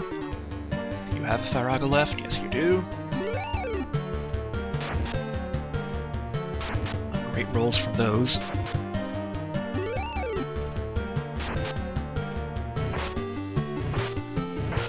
Is probably going to kill most of us. I don't think we have the health to survive long enough here.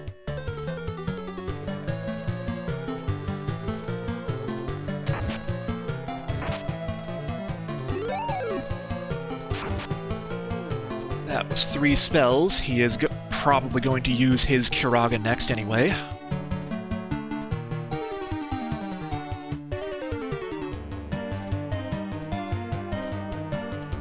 Who has the raised saber?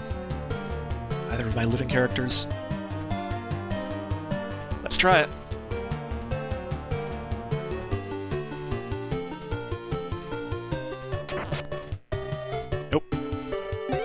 comes the Curaga.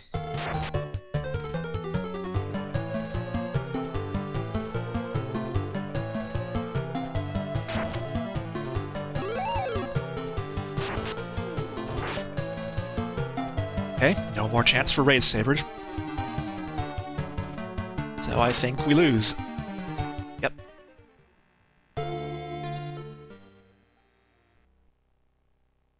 I suppose we try that again.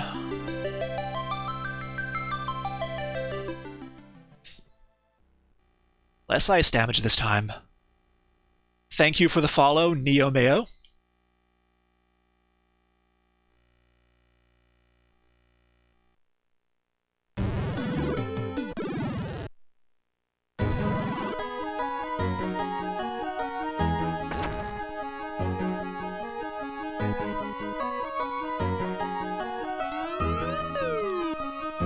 Thing is, even if you take a lot of damage in the first floors here, you can still hope for no damage against, or no flare against Lich, or that Kraken just decides to spam ink or something.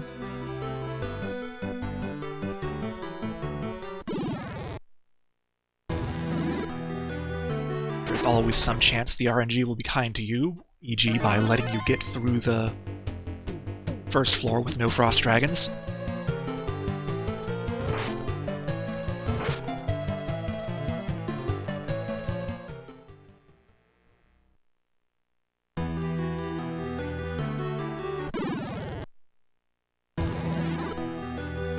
So we are back on this floor.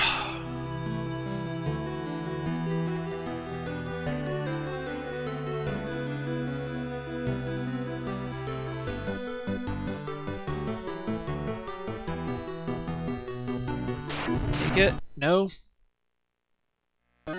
Okay, just these. We're fine.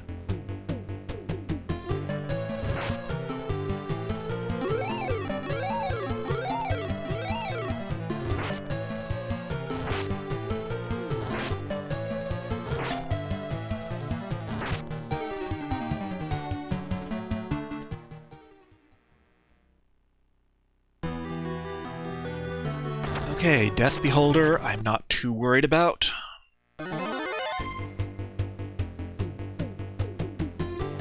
Probably shouldn't even use the healing, just do as much damage as we can.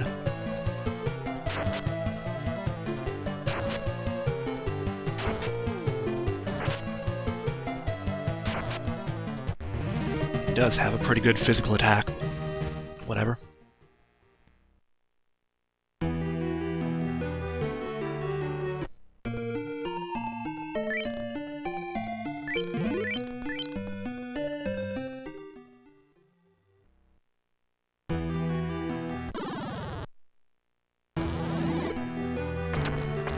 Should probably heal pretty soon, but I think we are vaguely safe for now.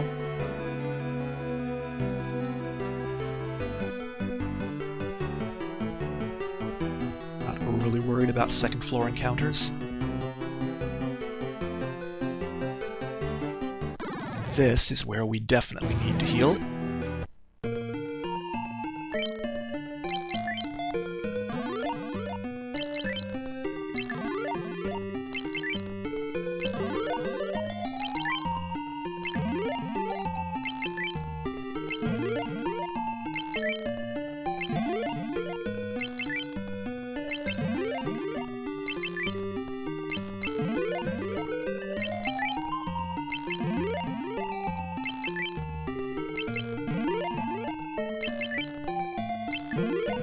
Now we hope for lots and lots of purple worms.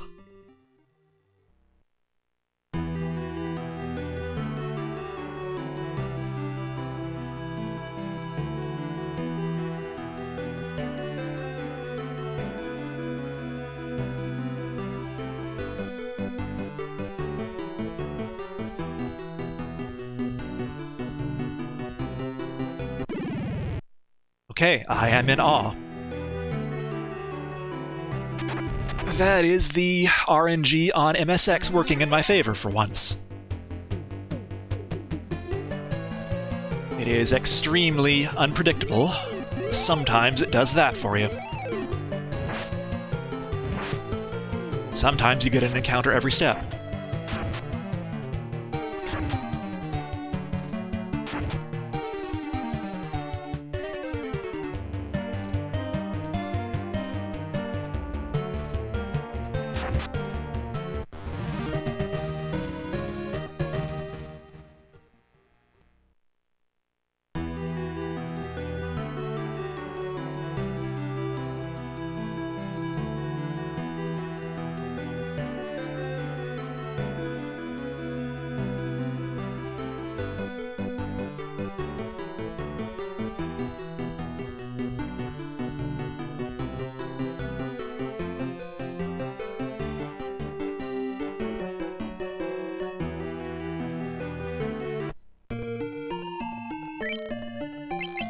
Let us see how kind the RNG is to us this time.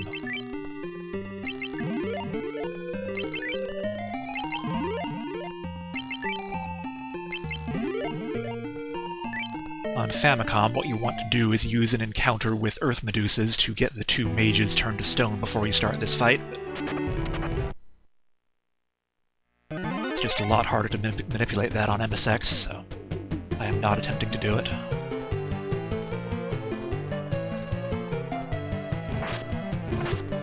There's the flare. Did kill one of the mages, of course.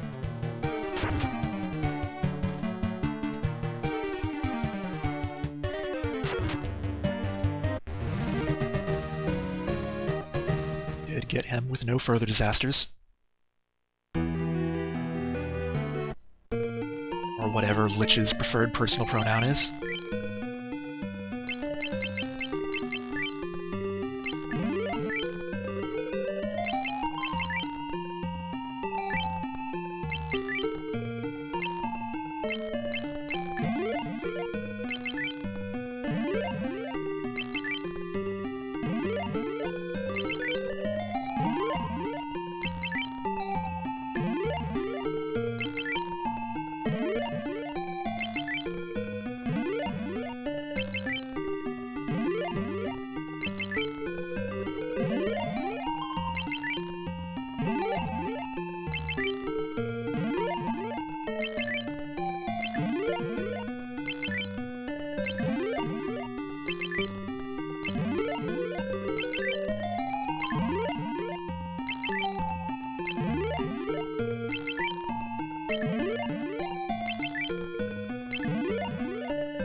Okay.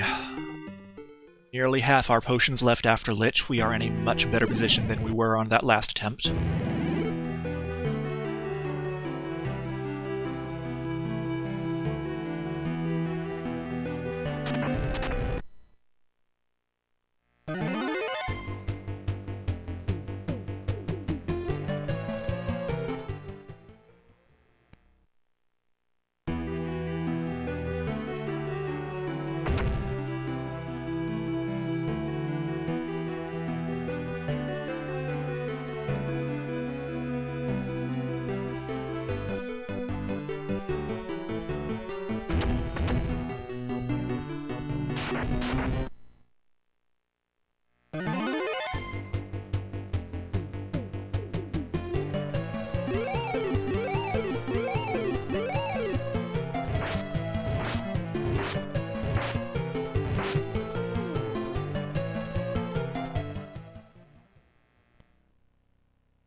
I think I'm okay against Merilith, so let's just go.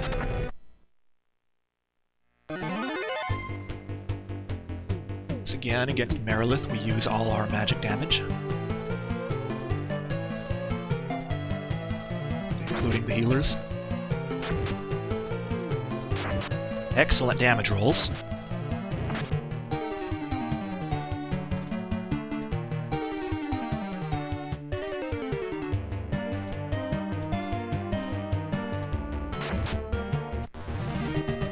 Got her, no problem.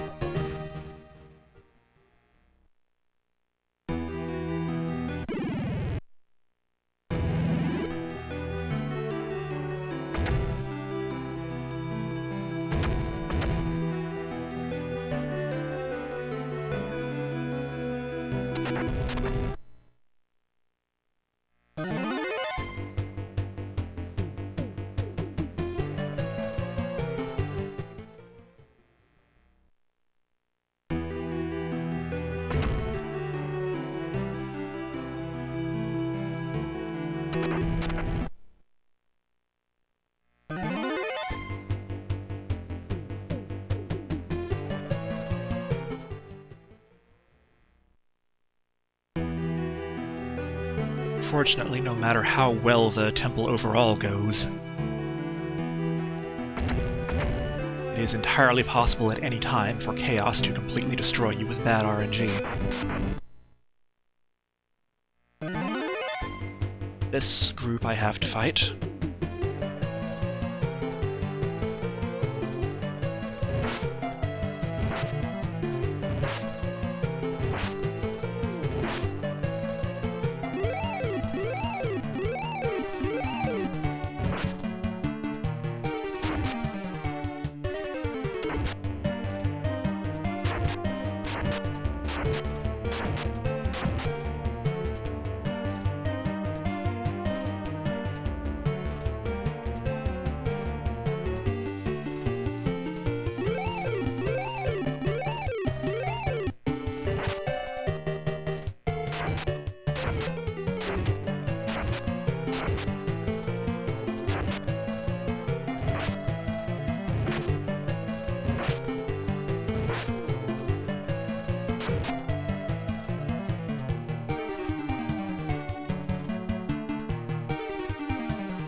Kind of wondering if maybe I should save my high damage spells against Chaos until a couple rounds in, when I know if Chaos is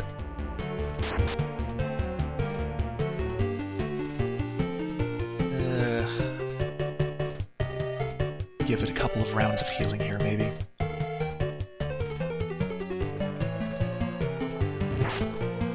Maybe not.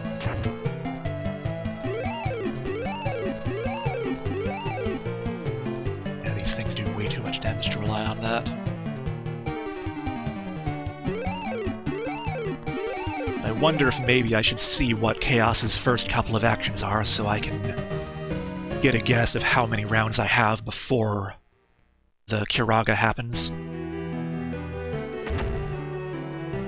And based on that, then decide if I want to burn my high damage spells early or save them until after the Curaga.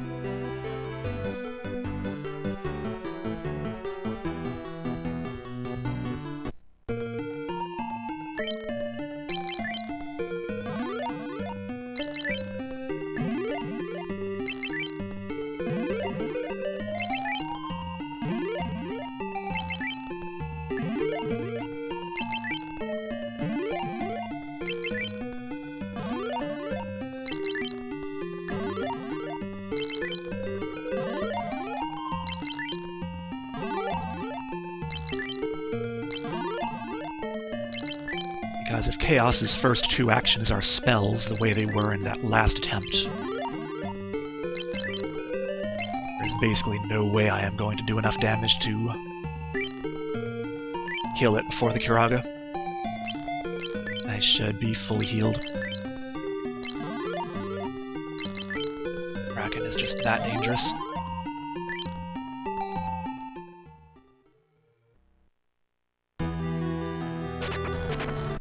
Okay, this time I will try using my blink spells, Let's see if that helps at all.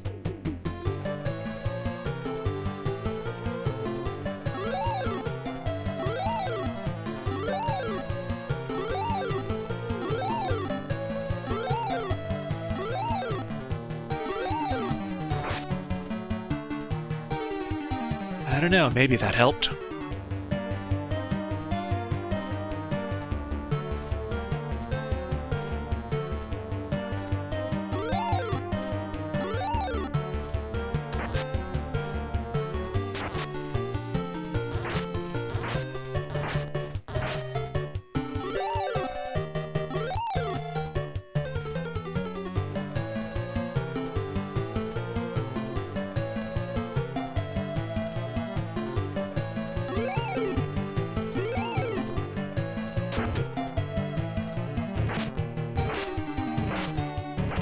Glad I did that healing.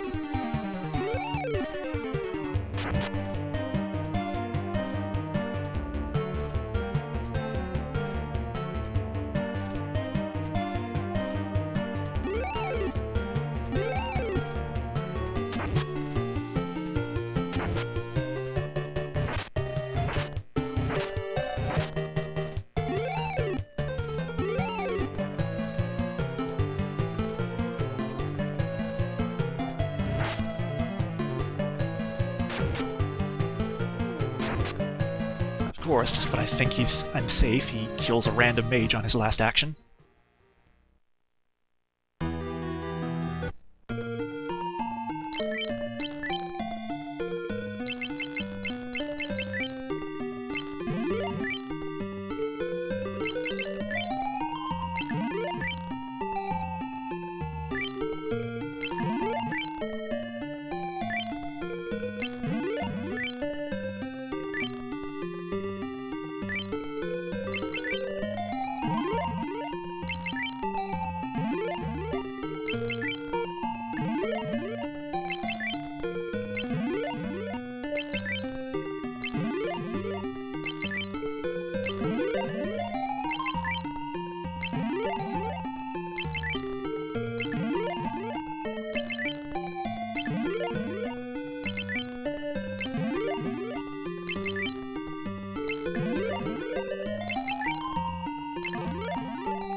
To reorder my mages.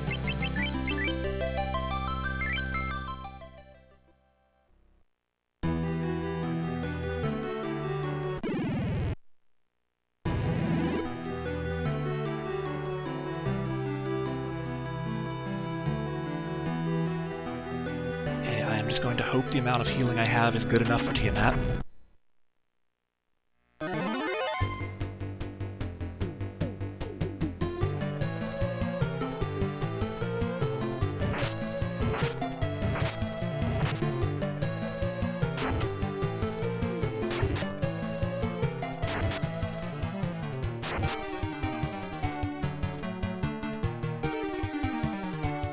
Wave your armor around, please.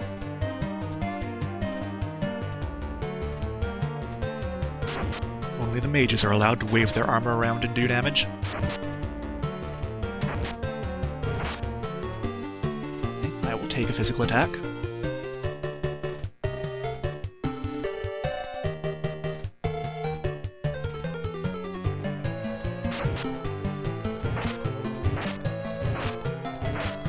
Rather not have that happen, though.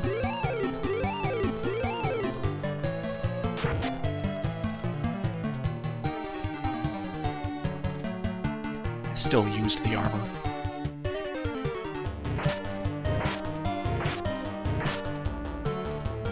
I can accept Blizzara, I suppose.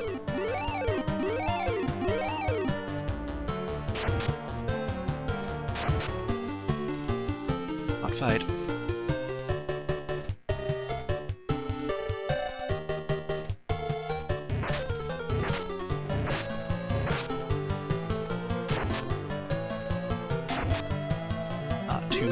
that poison gas. Okay,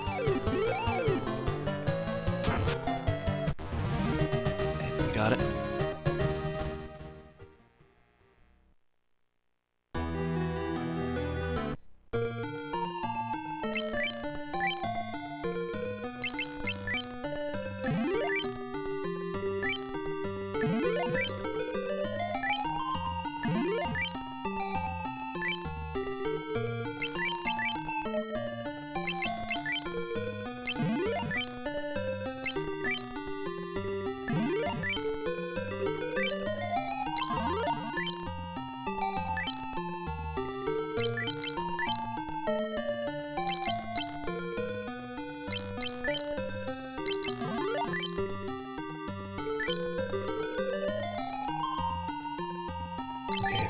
Only has 2 level 3 slots left, so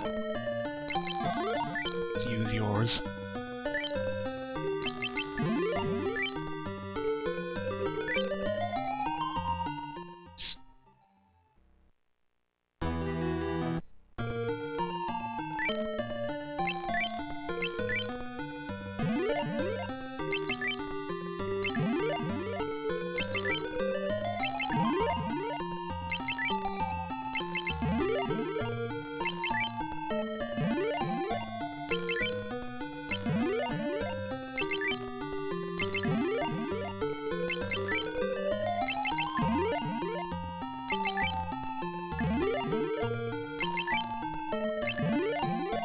All our potions.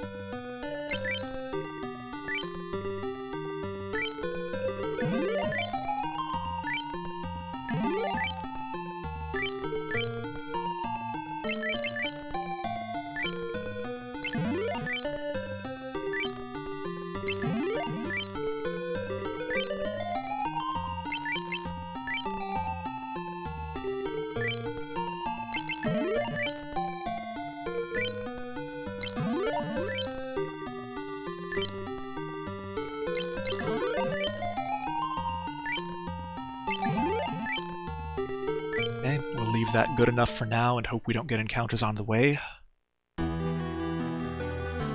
And do what we can right before the fight. Of course we had an encounter, though. I think we can run from these.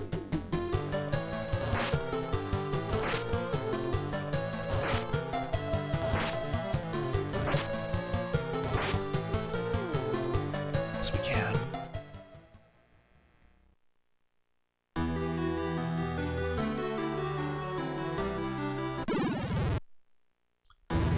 Okay, encounters on this floor.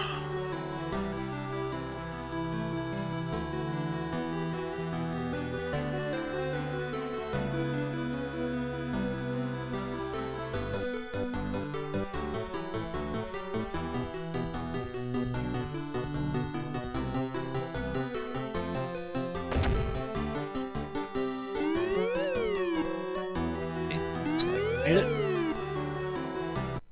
Let's see what healing we can still do. Not much.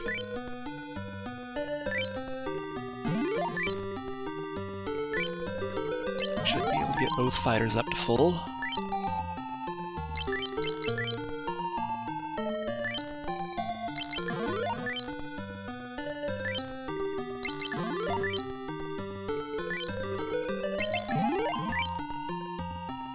Should at least be able to go into it with full hit points this time, I think. But let's see what the RNG does.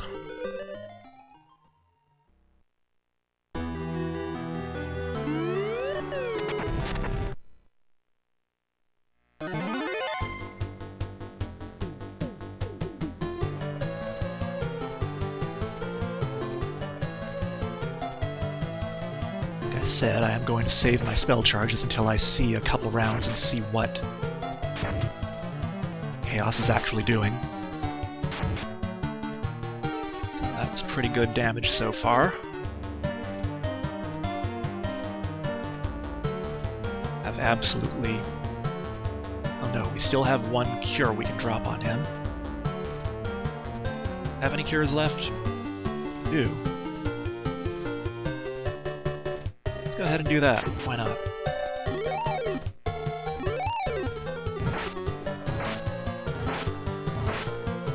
That was Earthquake. We survived it. So in this case,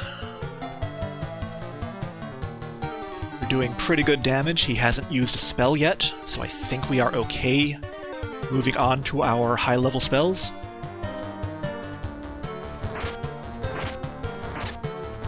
That was Blizzaga, so that's one spell.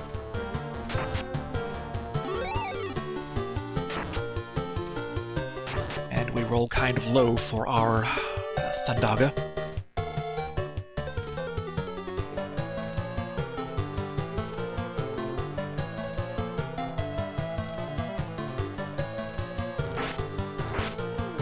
That's Chaos's Thundaga, so that's two spells.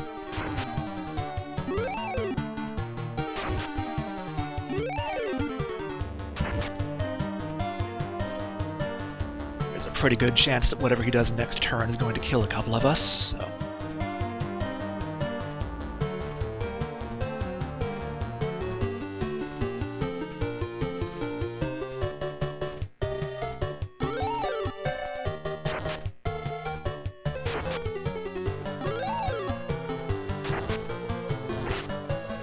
Okay, he attacks the fighter with high hit points, so that's one of the better things he could have done.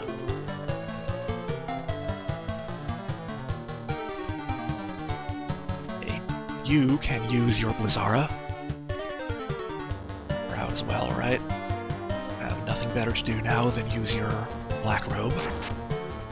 And now we just hope for RNG. Get him? I think that's the run. The official end time is when that defeated text appears, so I was a little late on that, but it worked.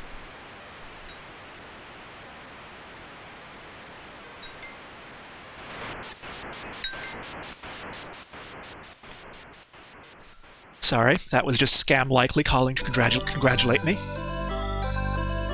Thank you for the GGs that I can't quite make out there.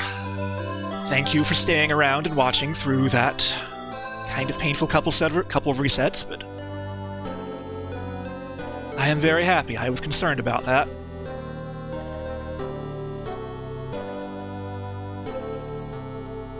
Eight hours is basically the time I had allotted for this, planned for. I would have been pretty annoyed if I'd had to go longer than that, so I'm glad I didn't have to try another run. But,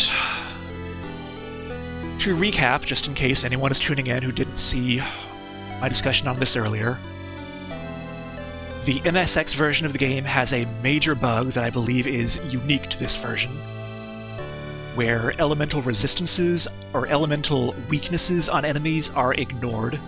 Elemental resistances are treated as weaknesses. That means the late-game bosses, especially Chaos, are supposed to be resistant to just about everything, but instead they are weak to just about everything.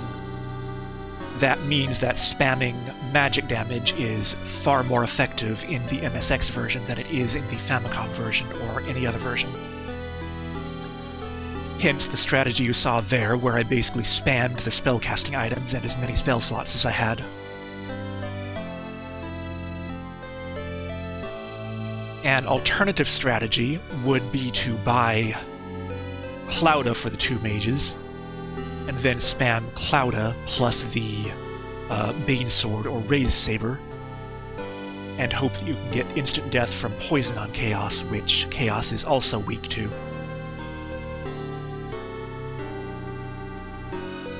That strategy is just as dependent on RNG, I think. Even with the weakness, with Chaos's high magic defense, it's still pretty unlikely you actually get the instant death through that way. It's basically equivalent to the chances of getting it to work on Tiamat in the Famicom version, because Tiamat is actually weak to poison naturally. It also means that you have to commit to that strategy by using one of your level 5 spell slots for Clouda, I think. There are a lot of other important spells that you want to have for levels 5. So you pretty much have to choose one strategy or the other halfway through the run.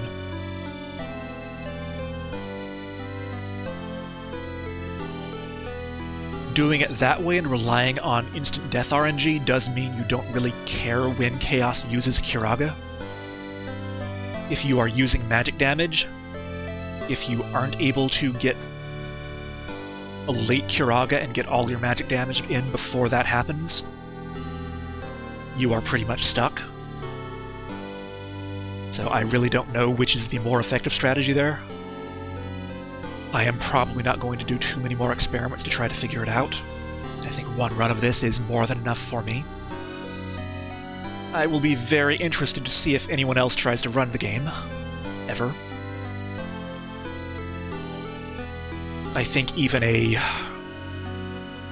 really well-routed and really good RNG run of this would still take probably about 6 hours, which is a lot to commit to this game. And while it is an interesting run for reasons of that major bug that radically changes one's strategy, I don't think it is interesting enough that many people are going to want to commit 6 to 8 hours to the attempt. Yeah, absolutely. FF1 randomizer is definitely something I would like to try one of these days, but there are a lot of other things I would like to try one of these days too, so when and if it shows up on my priority list is hard to predict. Another notable difference here is that the MSX version does actually have the credits in the ending instead of on the initial bridge sequence, for whatever reason. There's the person who did the MSX-specific graphics, by the way, Tadahiko Watanabe. Probably not a Squaresoft employee.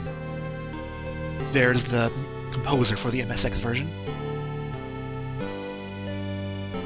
I believe the MSX version was done by a third-party company. Blanking on the name, but it's going to be in these credits here somewhere.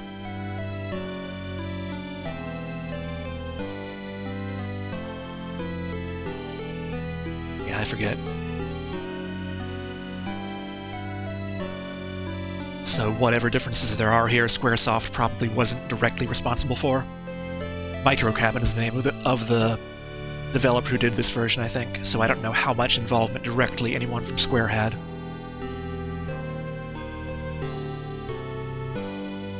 And unlike the NES version, we just get our The End graphic very quickly there. We don't need to wait for it all to draw out. Anyway, I have been streaming for 8 hours. That is kind of horrible and far more than I have ever done and may never do again. We shall see. Those of you who have been out there watching, this appears to have actually been one of my most viewed streams ever, so that is very nice to see. So maybe there is benefit in doing these long streams, I don't know. Anyway, I'm probably going to try to get this... I will probably start a discussion on speedrun.com, make sure that there's nothing funny I should do about load times on this version in anyone's opinion. I am also probably going to try to edit this down and post a highlights version on YouTube, since I doubt very many people are going to want to watch an 8-hour video just for the few interesting moments in this run. So hopefully this will show up on speedrun.com sometime in the next couple of weeks whenever I get around to doing all of that.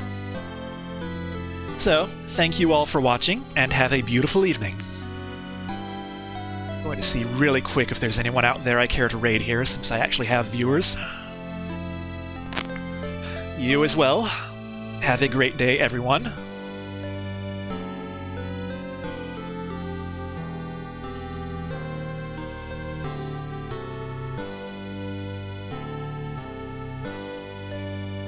It's like I'm the only person playing Final Fantasy I on speedrun.com right now.